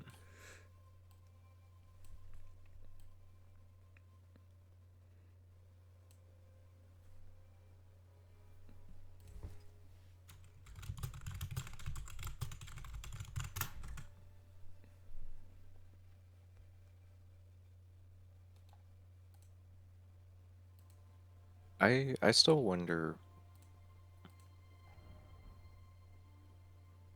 I heard an interesting perspective on Radon Mm-hmm. a little while ago, which was coming from the argument point that Radon definitely agreed to be Mikola's consort Mm. because he knew, and Freya says it, that being Mikola's consort would lead to an unending and bloody war, like when Marika took office, Mm.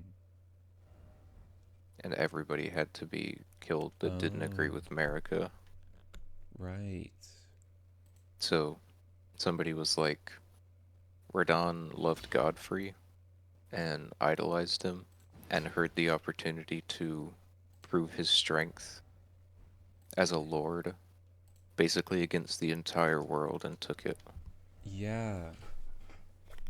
That does seem really likely actually. With yeah, that would be so much like the repeating history thing of him having to starting like America did, wanting to rid the world of death by killing everyone, by getting away Yeah, from herself, like having to go too far to achieve her goals, and Radon taking the place of Godfrey as the cycle continues, because they'd have to go through the entire lands between and steal everyone's heart / kill them. yeah, because we know that Radon loved war. I mean, it's still just like, why? I still think maybe the reason he fought Melania was just because he was trying so hard to defend Celia, Hmm.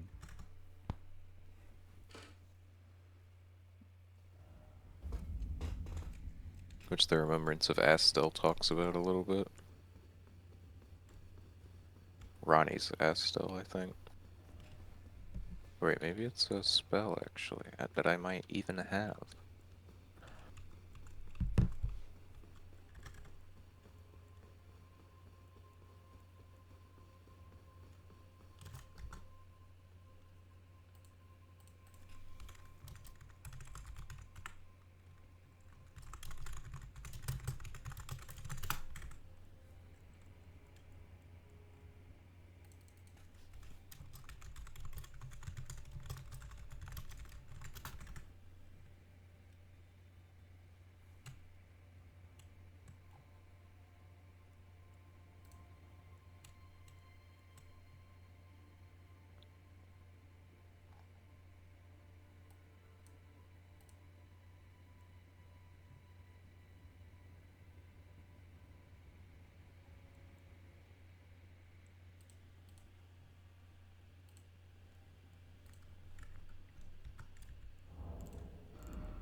Well, it says Astel leveled an eternal city.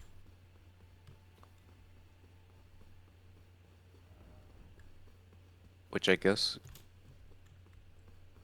Which doesn't really make any sense to me, because all the eternal cities we see are underground. So it makes me think, because of the fact that Celia has 2 knocks, and the giant skeleton throne hidden, that it used to be an eternal city. Yeah, I And then saw some things Astel about how, leveled it. yeah, they have like the same architecture and everything. Yeah.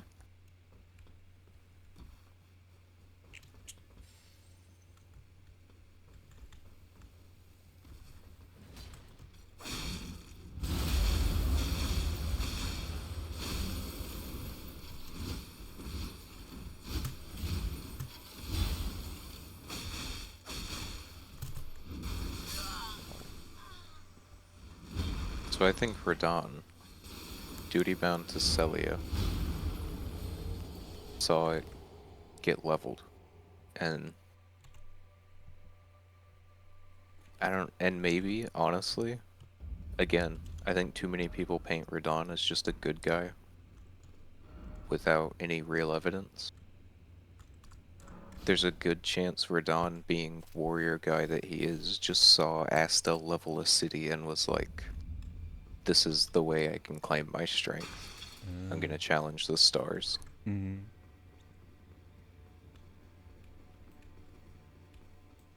And then suddenly, the undefeated swordswoman walks up to your front door, and you're like, Let's go.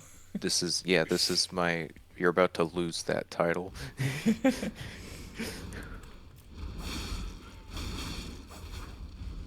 And it's pretty obvious why Mikola chose him. Because he's the strongest and only, like, one of the only ones that wasn't blasphemously cursed in some way Yeah. or harboring ill will towards the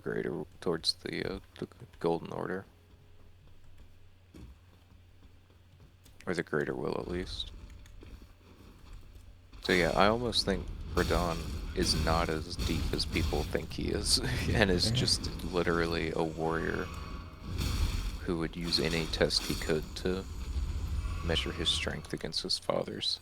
Mm-hmm. Or not his father's, but like his mom's ex-husband. The golden lion is said to symbolize God free from his younger years. Radon was naturally captivated by the lord of the battlefield.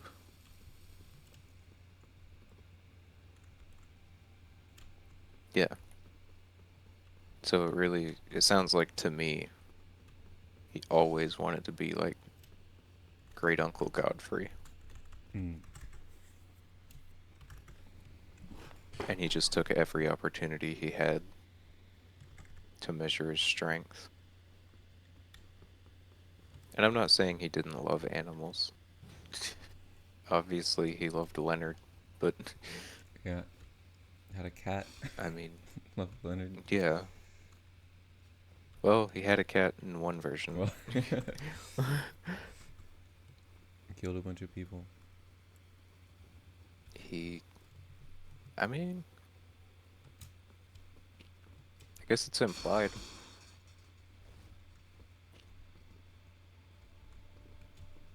Killed a bunch of Melania's forces, for sure.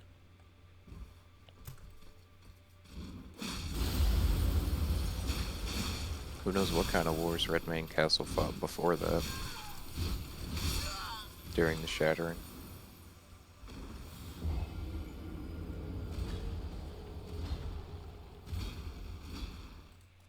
I mean, yeah, he wanted to be a lord of the battlefield.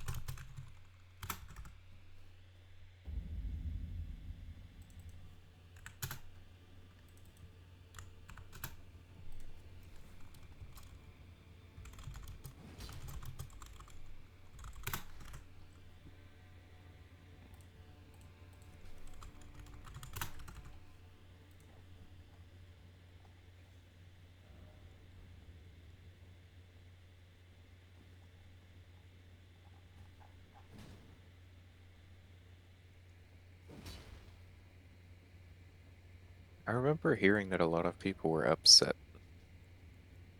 because they saw the way Mikola was handled as a villain as a sort of like cash grab. Oh, really? Because a lot of people seem to genuinely really believe before the DLC that Mikola and Melania were both like good characters. Like good aligned characters. Mm.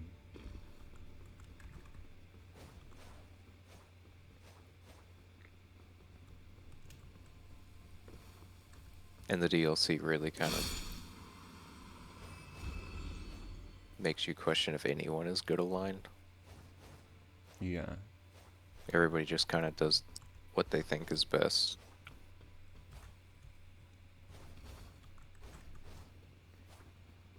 Which, to be fair, is what America tells them.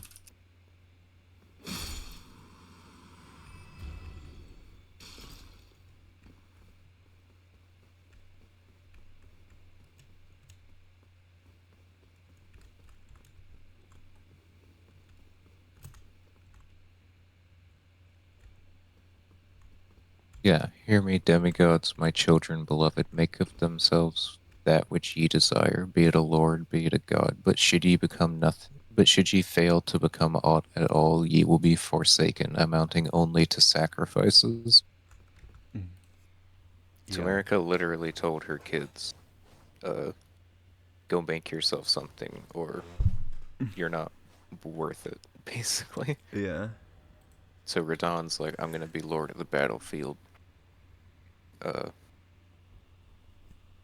because he's copying Godfrey, but then you have Mikola wanting to be a god, Melania, who was, I guess, too sick to do anything. I guess Morgoth tried to make himself Elden Lord, but the Greater Will wouldn't accept him because he was Hornson, or Marika wouldn't accept him because he was because he was an Omen, which is more accurate nowadays. Mm. If you consider the fact that it's probably actually just Marika pulling the strings. Yeah. But I found the path to it, and it's before it's right before the roofs, and it's you got to go to the big staircase with all the caster guys. Right before the roof.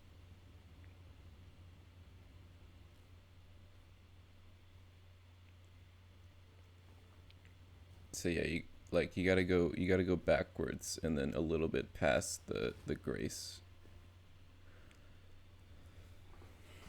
Alright, I'll see if I can find it with those directions.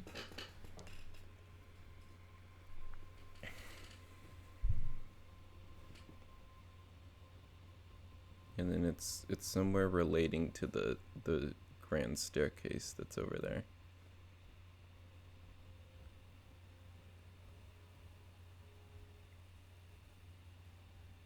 Is that it? No.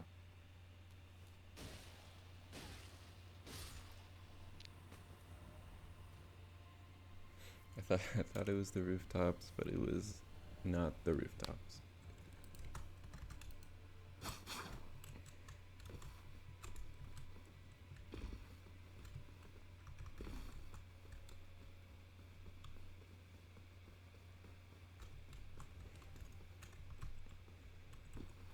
Did we get through all your topics, or did you have something else to broach? Yeah, I have a little more. Fire away. One thing is I found another thing. One thing is I found another thing. Good start.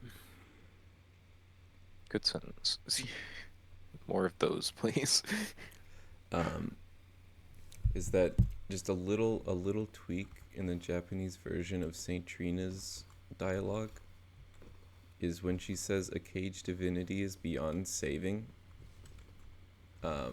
The implication is more that a cage divinity is unable to save, like, others, and I think Saint people have interpreted it as Saint Trina believes that if Mikola becomes divinity and is caged in whatever way she thinks he will be, is that he won't be able to save all the people he wishes to.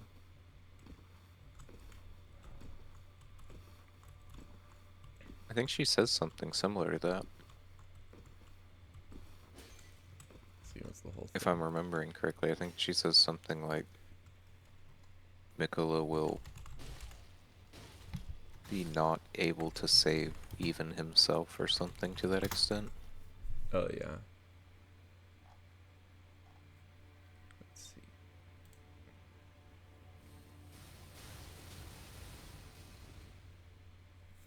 Make Mikola stop. Don't turn the poor thing into a god. Godhood would be Mikola's prison. A caged divinity is beyond saving. You must kill Mikola. Grant him forgiveness.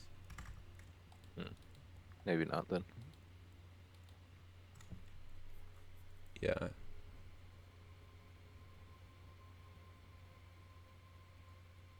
Yeah, so yeah, in the English version all three lines are pointed at Mikola, but in the Japanese version it seems like the second line is saying that he won't be able to save all the people he wants to save. Yeah, which he ends up not being able to do Yeah. because we kill him.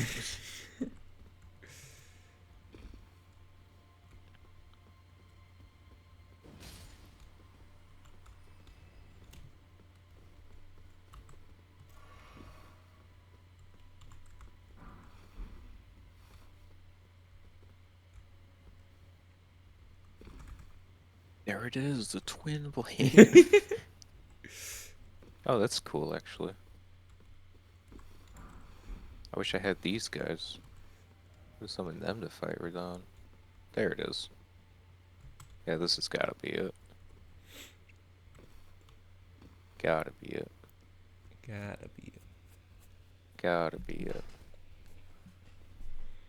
The twin blade. Nope, the fireproof pickled liver. No hidden path ahead. Gonna have to jump onto that ledge and loop around. This is the really interesting part.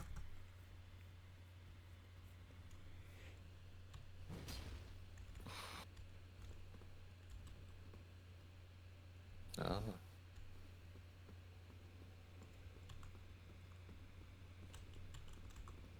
Ledge.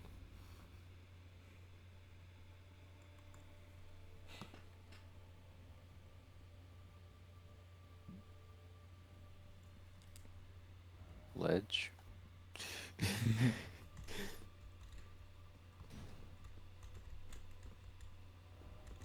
Oh, more down. Ledge. Too high up, oh too high up.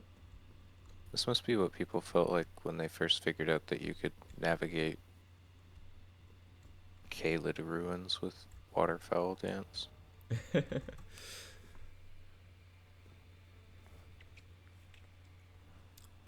Another thing that I've been coming back to in my head now is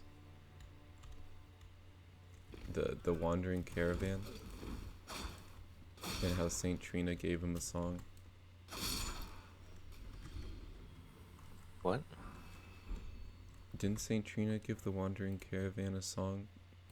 Or is that What cut wandering content? caravan are you talking about? The nomadic merchants. That's cut content, I Oh, think. it's cut content. I don't remember hearing anything about it, so I think it's cut content. This is wild, actually. Yeah.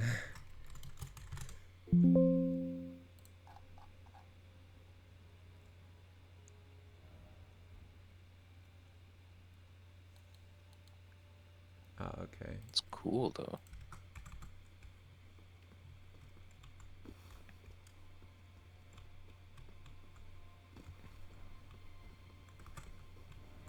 Why is there a Lord Sworn bolt here? Yeah. Look at those textures.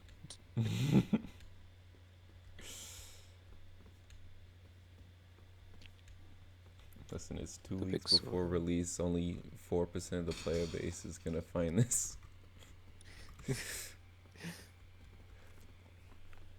Yeah, make sure you model this whole area down here. Oh yeah? Get spinning weapon.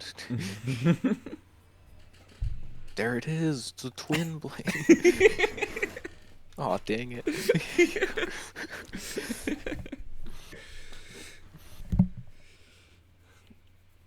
There it is. Oh, dang it. Oh, it's giving. Why is it giving me? Why is it? I'm dying. Oh no. My gosh, imagine choking on that Dorito was what called my number Oh right man. before I discovered the secret twin blade. There's a window? There's a window. You see, there's a window. Really, I should just go all the way, huh? Oh, I did it. I- Bellarat. Bellurat. gosh. Bellurat. What's this guy doing? Stop that. What's out here?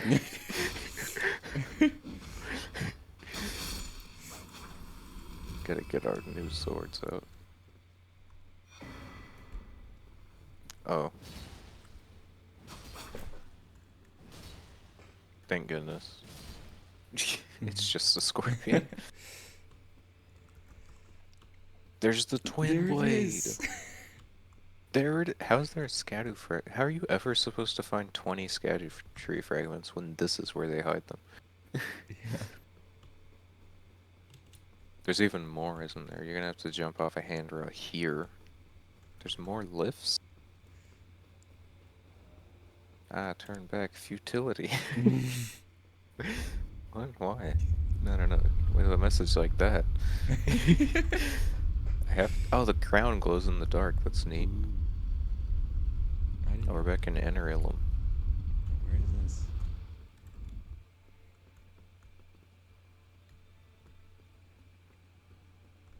Really is futility. Oh, yeah, why is this here? I guess it really was futility after all. Roll credits.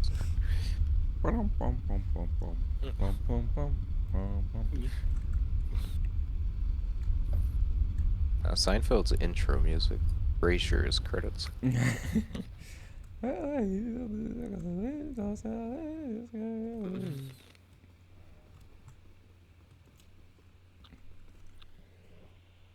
I, I'm not really coming to any conclusions. I'm just kind of thinking about America banishing the wandering caravan underground and Saint Trina comforting them. I'm not really coming to any conclusions about it. It was just spinning around in my head. Did they really design this whole, like, intricate, insanely cool looking lift just for this area? Seems like it. And there's a bottomless pit hole just right behind it?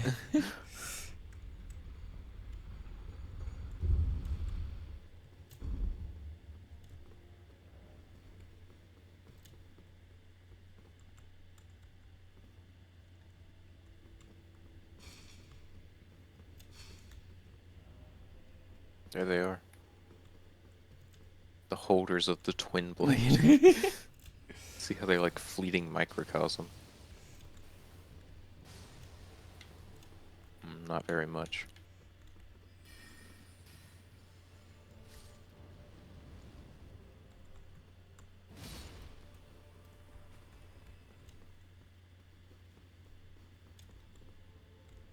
Banishing the wandering caravan made sense. Oh no. No. Here? After all this?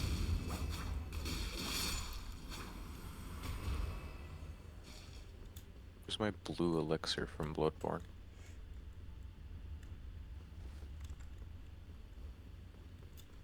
Why is it where? No, hang on. just a minute.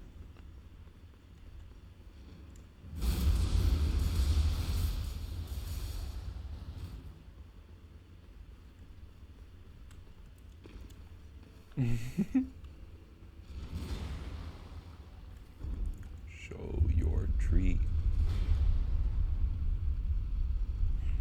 Now I am become herd tree.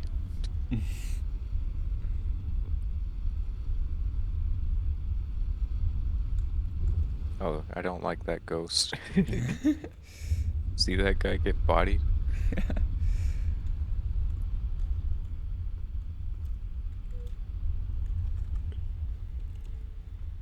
Imagine getting down here and dying. That's gotta be like the most disheartening thing. Yeah, no stake America, no shortcut, no grace. Now we wait.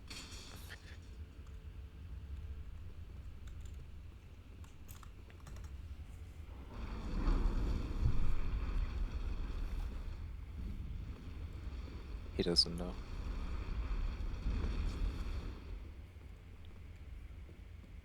Yes. Operation Sneaky Beaky.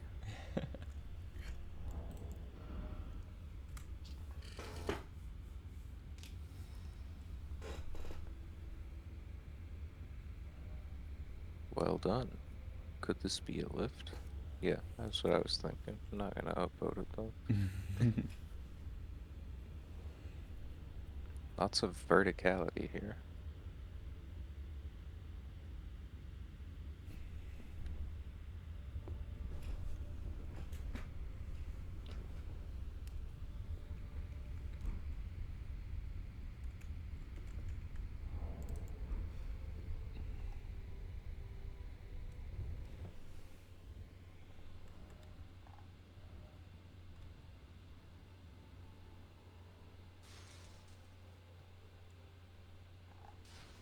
Where is this even? We're back in Bellarat. Bellurat. We're back in Bellarat.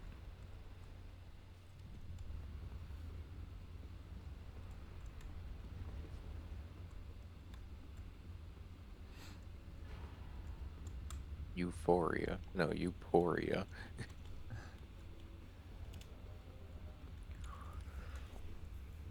I will be right back. Okay.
Okay.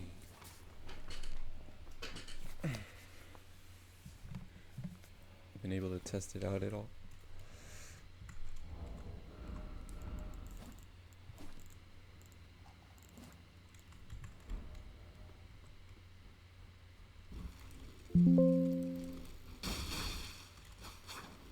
Oh, I was muted.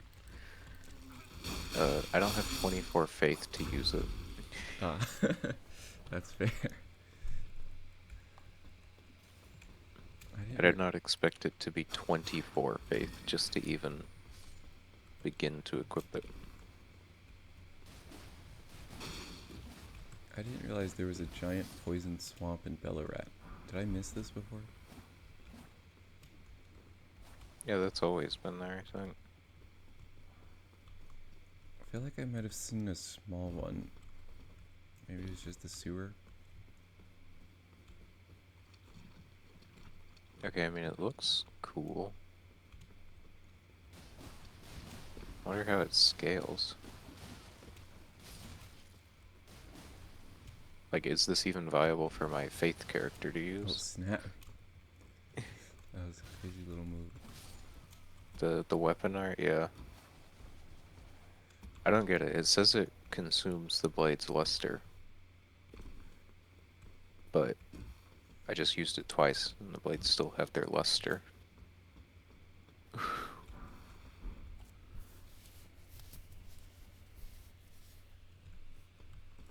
Why is... Okay. Well, this was cut content.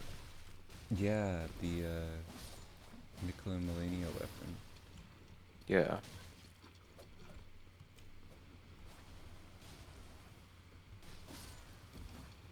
I mean, it's cool. Again, I wonder how much it really... $4.91. Oh my gosh, that's actually insane.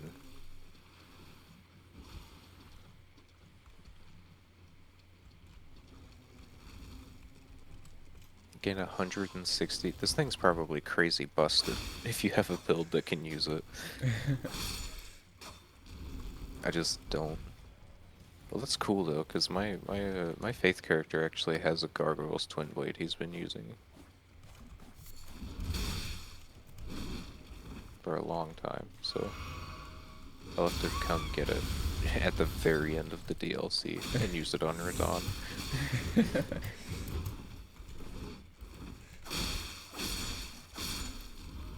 There's one other place I wanted to go, but I don't know where it is. I want to know if you ever went there. It's called the Lamenter's Jail.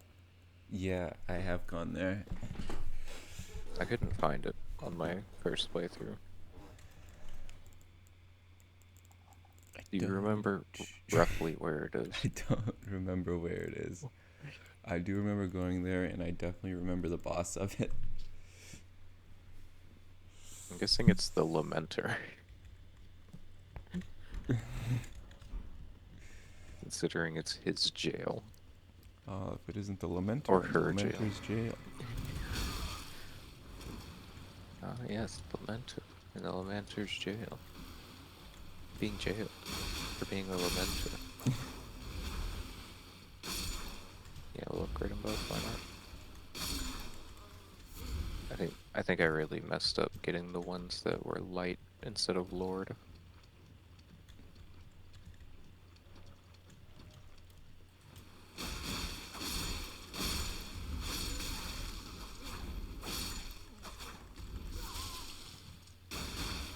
So a few quick Okay. last topics I have here. Rapid Okay. fire mode. Unless they require deep discussion, I'm on board with that.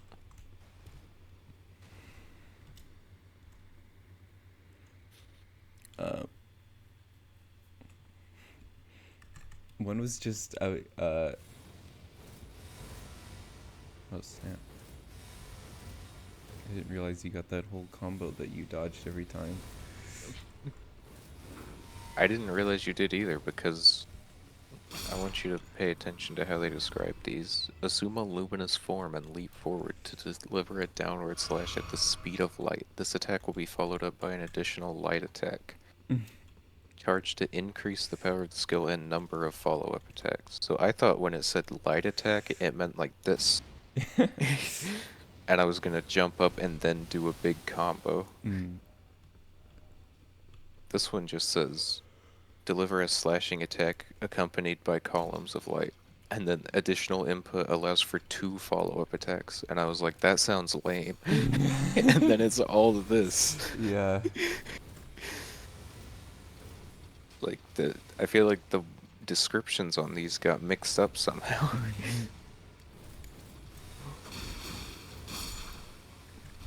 My gosh, that's cool.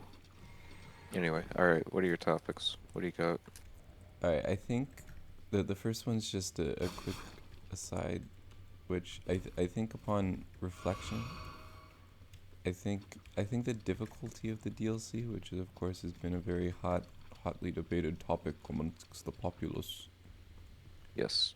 I really feel like for me, like this is not like, oh, everyone should feel like this. I feel like they were equivalent in difficulty to what Morgott and Moog were for me in difficulty. Of course, when I say that, it has to be known that I had so much trouble with Moog and Morgott the first time. But I feel like none of them besides Radon had anything that was like way harder than what Moog and Morgott did.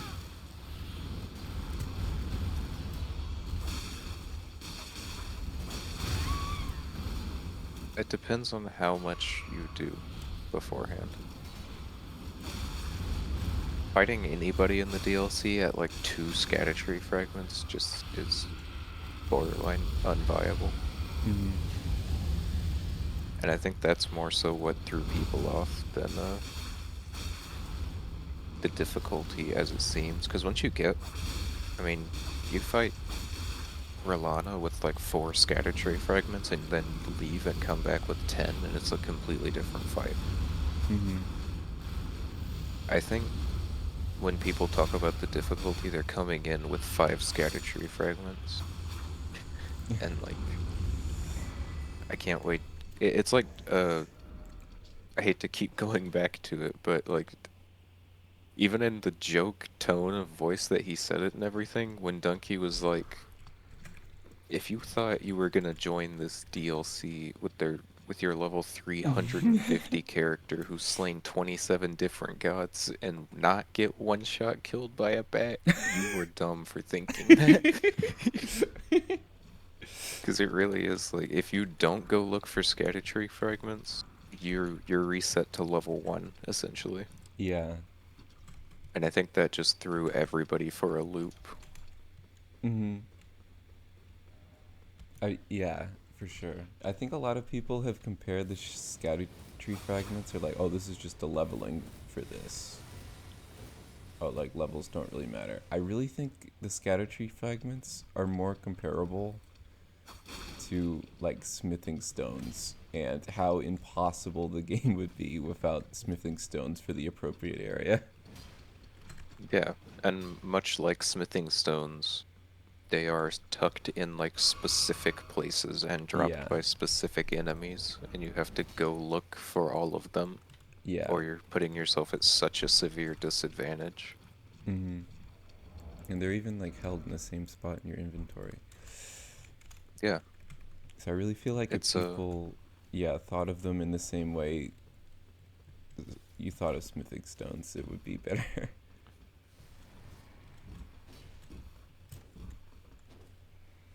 Well, you thought of smithing stones. I think scatter tree fragments, again, yeah, you come into a DLC with your level 1,000,000 character. Just like you do all the other DLCs they've ever made. And it all feels very linear. Like the scaling. Like, oh, these bosses are going to be just as hard as the endgame bosses I was just fighting. And that might be true. And say what you want about the design philosophy that went into it. But the movesets might be roughly the same. but the number scaling on those enemies is so ridiculously high, just because they want you to have to use the scatter tree fragments. Yeah.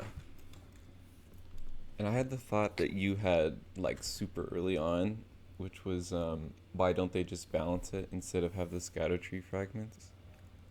And Yeah. I think I do like the idea that they give you the scatter tree fragments because they give you the option, right? They don't take the option away from you to fight whatever bosses and have it be really difficult for yourself, and then they give you the option to make it as easy as you want it to be.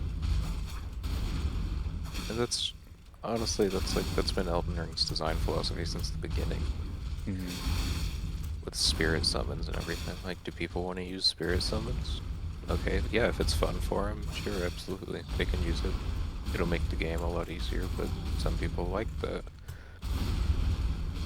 I think where the DLC also challenged a lot of people is that in the base game, you can tell they were still really working out how bosses were going to work with spirit summons, because so many of them in the base game just turn into... Like, you go from like an 8 out of 10 boss in difficulty to like a 2 out of 10 when you summon a Spirit Ash, because they're just so ill-equipped to deal with it. And you really get the feeling in the DLC with how they were designing bosses, they had spirits at the forefront of their mind. They were like, this boss needs to be able to deal with 2 to 3 enemies at once. And not just be a complete pushover. It's like, I mean, it happens in every DLC, more or less, except for Dark Souls 3, because the bosses in that game are perfect. But, in, like, the Dark Souls 1 DLC, it's like, yeah, we have this cool, methodical combat system. What if we upped the speed a little bit, now that everybody's figured out the base game? And in Bloodborne, it's like... we never really made bosses that matched the speed scale that we gave players, so let's fix that in the DLC. And I think they just looked at it and they were like, yeah, spirit summons make some of these like way too easy, so we need to fix that. And they did. But all those players who are used to just like, I'm tired of this boss, I'm gonna summon Mimic Tier and win, suddenly had to actually try after summoning Mimic Tier. Yeah. Which was a sentiment I saw on the subreddit, posted by a couple different people, where they were like, the DL... Everybody talking about the DLC difficulty just made me realize how few of y'all actually played the game. Is the way it was said. Yeah.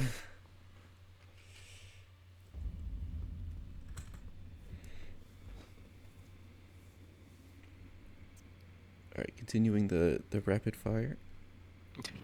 Yeah, now that we're 12 minutes in and one topic through, let's Well, keep going. you know, that's what we're here for. You know, I'm not here to just recite the things. I want to hear your thoughts.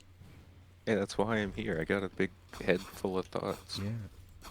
Maybe too full of thoughts. All my good ideas come from you. That's absolutely not the case. Sorry, I was waiting for Godot there. I had to sneak it in. It's been a few months.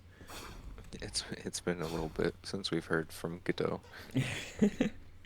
That's also from waiting from Godot. That's what he says. This is in retrospect, this is really like a nothing take. But the idea that Elden Ring's characters, like there's very important characters in the story, like the Glowmite Queen, Elden John, the Blue Dancer who teaches Melania. There are very important characters in this story. Dude, you are blowing my mind, But right, that we don't ever hear anything actually about them.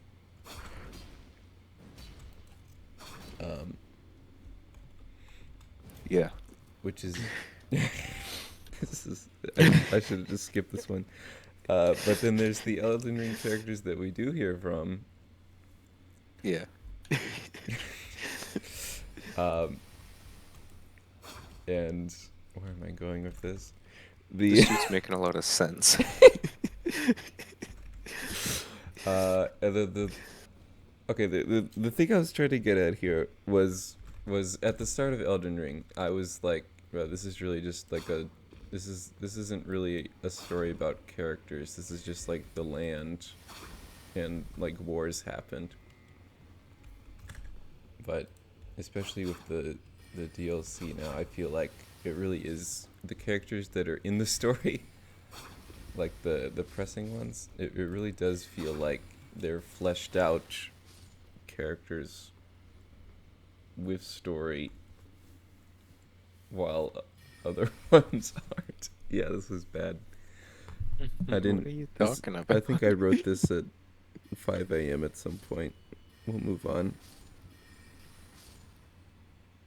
No, I want to know where this is going. What do you mean? What are you saying to me with your words right now? It was something about. I was thinking about Elden Ring not being like a story about characters, like being more of an history, war, abstracted. Like I think recently you said something about like Dark Souls being more of a story about the characters and emotion and philosophy and such thing. And Elden Ring being about power struggles and things. So, somehow I was connecting in my mind about how there are these like figures that played important roles in the history of the world. But there really are like characters like Marika and Mikola and such that are like actual impactful character stories about people and their actions and things. If that makes sense.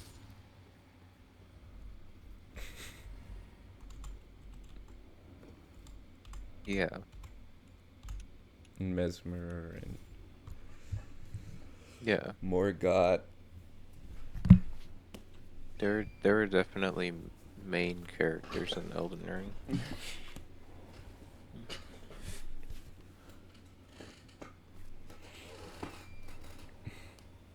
I'm confused where you were going with this topic. I don't mean to like bandwagon Yeah. onto you saying it's the worst thing ever, but It's just something about how the world, counterintuitive to how, bright and lively it felt. Like initially it felt kind of lifeless because it didn't really feel like there were any characters to latch onto besides a few minor NPCs that weren't associated with the major plot. But no, it definitely feels like we have like humans and not like stories of just gods doing god things, even though they are gods doing god things. There's something that feels more human and relatable about their actions. yeah. I'll agree with that. They're certainly less untouchable now that we know like America's origins and everything. Mm-hmm. Which was always, yeah. You have to set up a character well to get sympathy from it. You have to understand where they're coming from. You can't tell us to be sad for a character Mm-hmm. and expect us to be sad for a character. If you want us to feel sad for a character, tell us why we should. They did a good job with Marika. Yeah. They did a good job with Mikola and Melania both being cursed. Wretchedly, horridly cursed from childhood.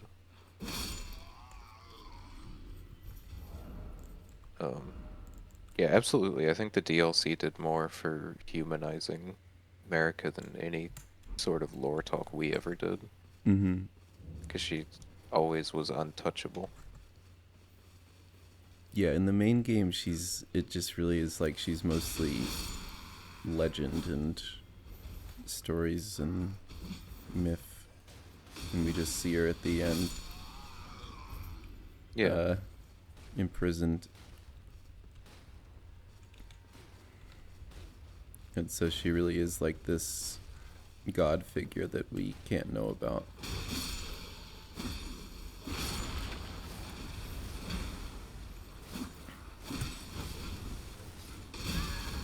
Yeah. I wish we got the same treatment with Radagon. Hmm. Yeah, yeah, he does. Yeah, Radagon feels like what America felt like, I guess, in a way where maybe, I guess, unsympathetic. Yeah, absolutely. I think Radagon, it's hard to find out where Radagon is coming from because we don't know where Radagon came from. Yeah. It's all supposed to be inferred, I guess.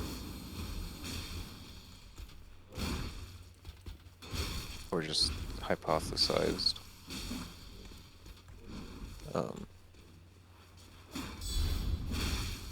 I wish we knew more about him. Yeah. Like, yeah, now it makes sense why America's like that, but Yeah, but why is Radagon? why is Radagon like that? And who is Radagon? Yeah, We're as in the dark as Muriel is, except we've played the whole game and we're still in the dark as Muriel is. Yeah. As to who Radagon is. Or not Muriel, Gold Mask. Gold Mask got it, though. He was like, oh, Radagon's America. Okay. Makes sense. This is insane, actually. This is gonna, like, ruin PvP for a while, I think. Because it even gives you a ton of poise. Oh, man. Look at that. Oh my gosh, and then 2 hollows palm bashed me in the face a couple times and all of my health is gone.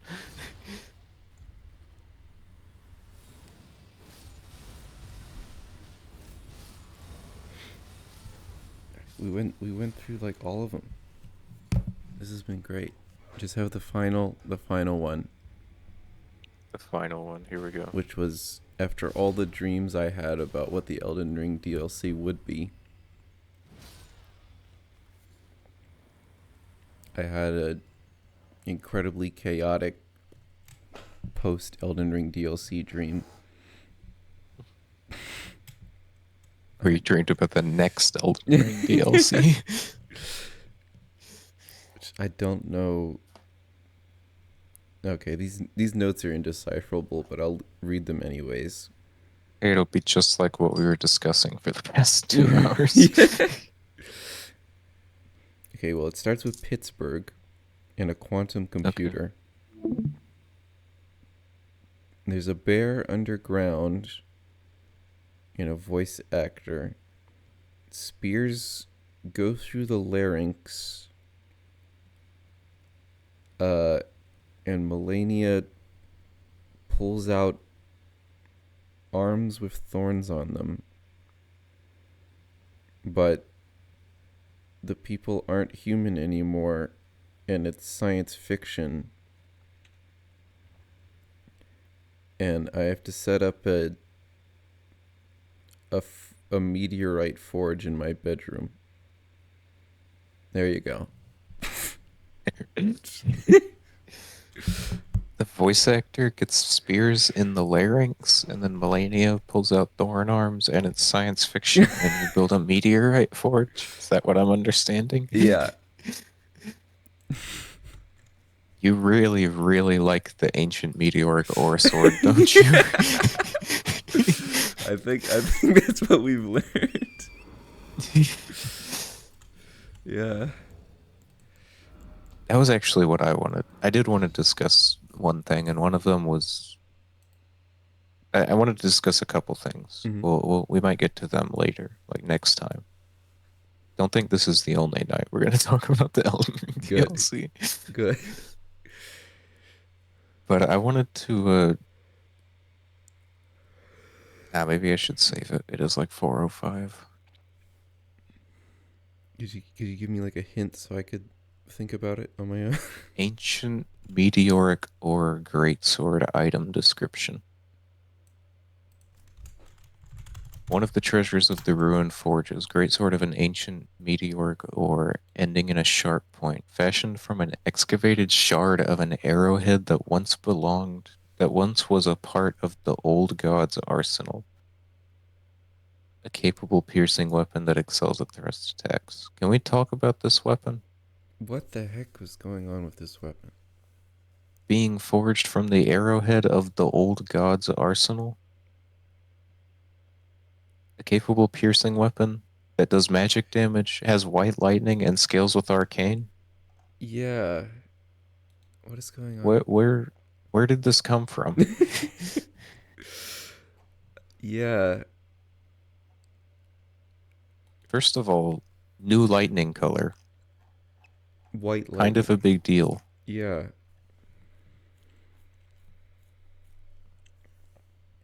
because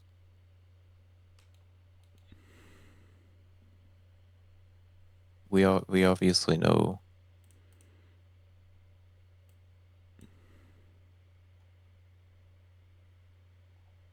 yellow lightning, dragon cult incantations, Hmm. red lightning, ancient dragons, blue lightning, dragon kin, and now suddenly there's white lightning that scales with arcane, which implies potentially dragon,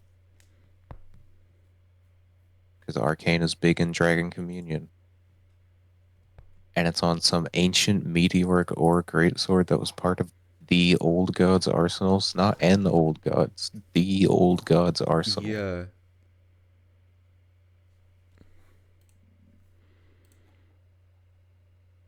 I was So look. I'm thinking this is some sort of dragon weapon, Yeah. but I don't get how any of it works. We know a meteorite broke off Farum Azula. This is what I'm saying. There's too much to cover with this. There's too Yeah. many There's too branching much things stuff. built off of just one item description that like an intern could have done while he was on triple overtime trying to get the DLC done. Yeah. It's just like, yeah, this sounds cool. Send it. Yeah, the old god. You like old gods, right, Miyazaki? Miyazaki's sitting there with his framed illustration of Cthulhu, like, yes. Yes, you're right. I do like the old gods. The only thing, there's only one other item in that location that I feel like could have anything remotely to do with it, and it's the smithing talisman. In ancient times, smithing was a divine act, and blacksmiths interpreted the script they perceived in the wrinkles of molten steel to imbue weapons with souls. Yeah, what does any of this mean? I don't know. Is it possible like the white lightning are souls, but this is like for the smithing script weapons? I don't know. Also, Telu? Telu? Telu, the golem smith? Ashen remains used to summon the spirit of Telu, the golem smith, the spirit of the stalwart stone golem. Telu was said to be the runt of the litter and first to stop moving, but it was him who became the guardian deity of smithery. What? What? It's on Telu the golem smith ashes.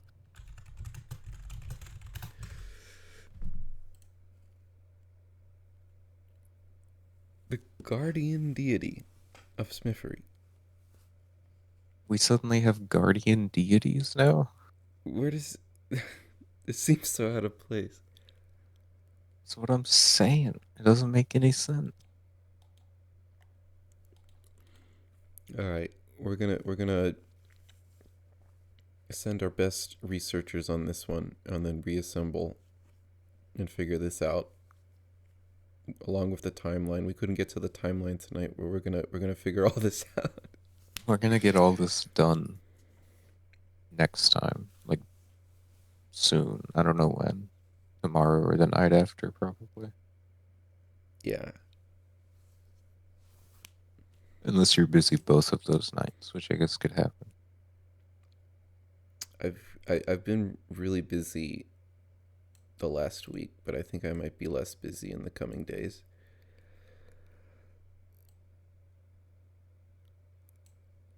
Only time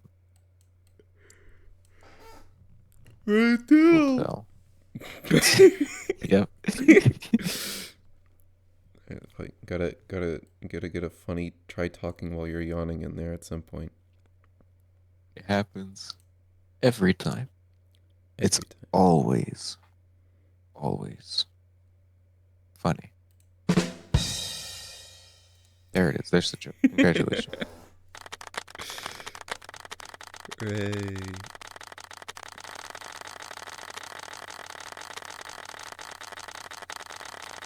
Ants.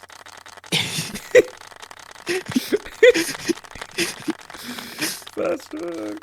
Faster.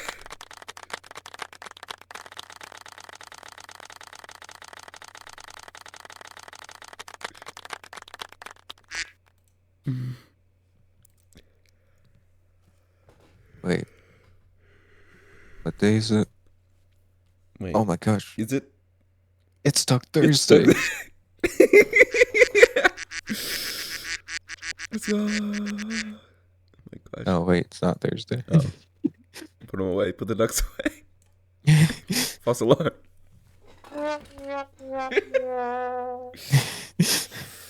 Oh man. So empty without Duck Thursday. Man. Wait a second. What day is it? It's Wednesday.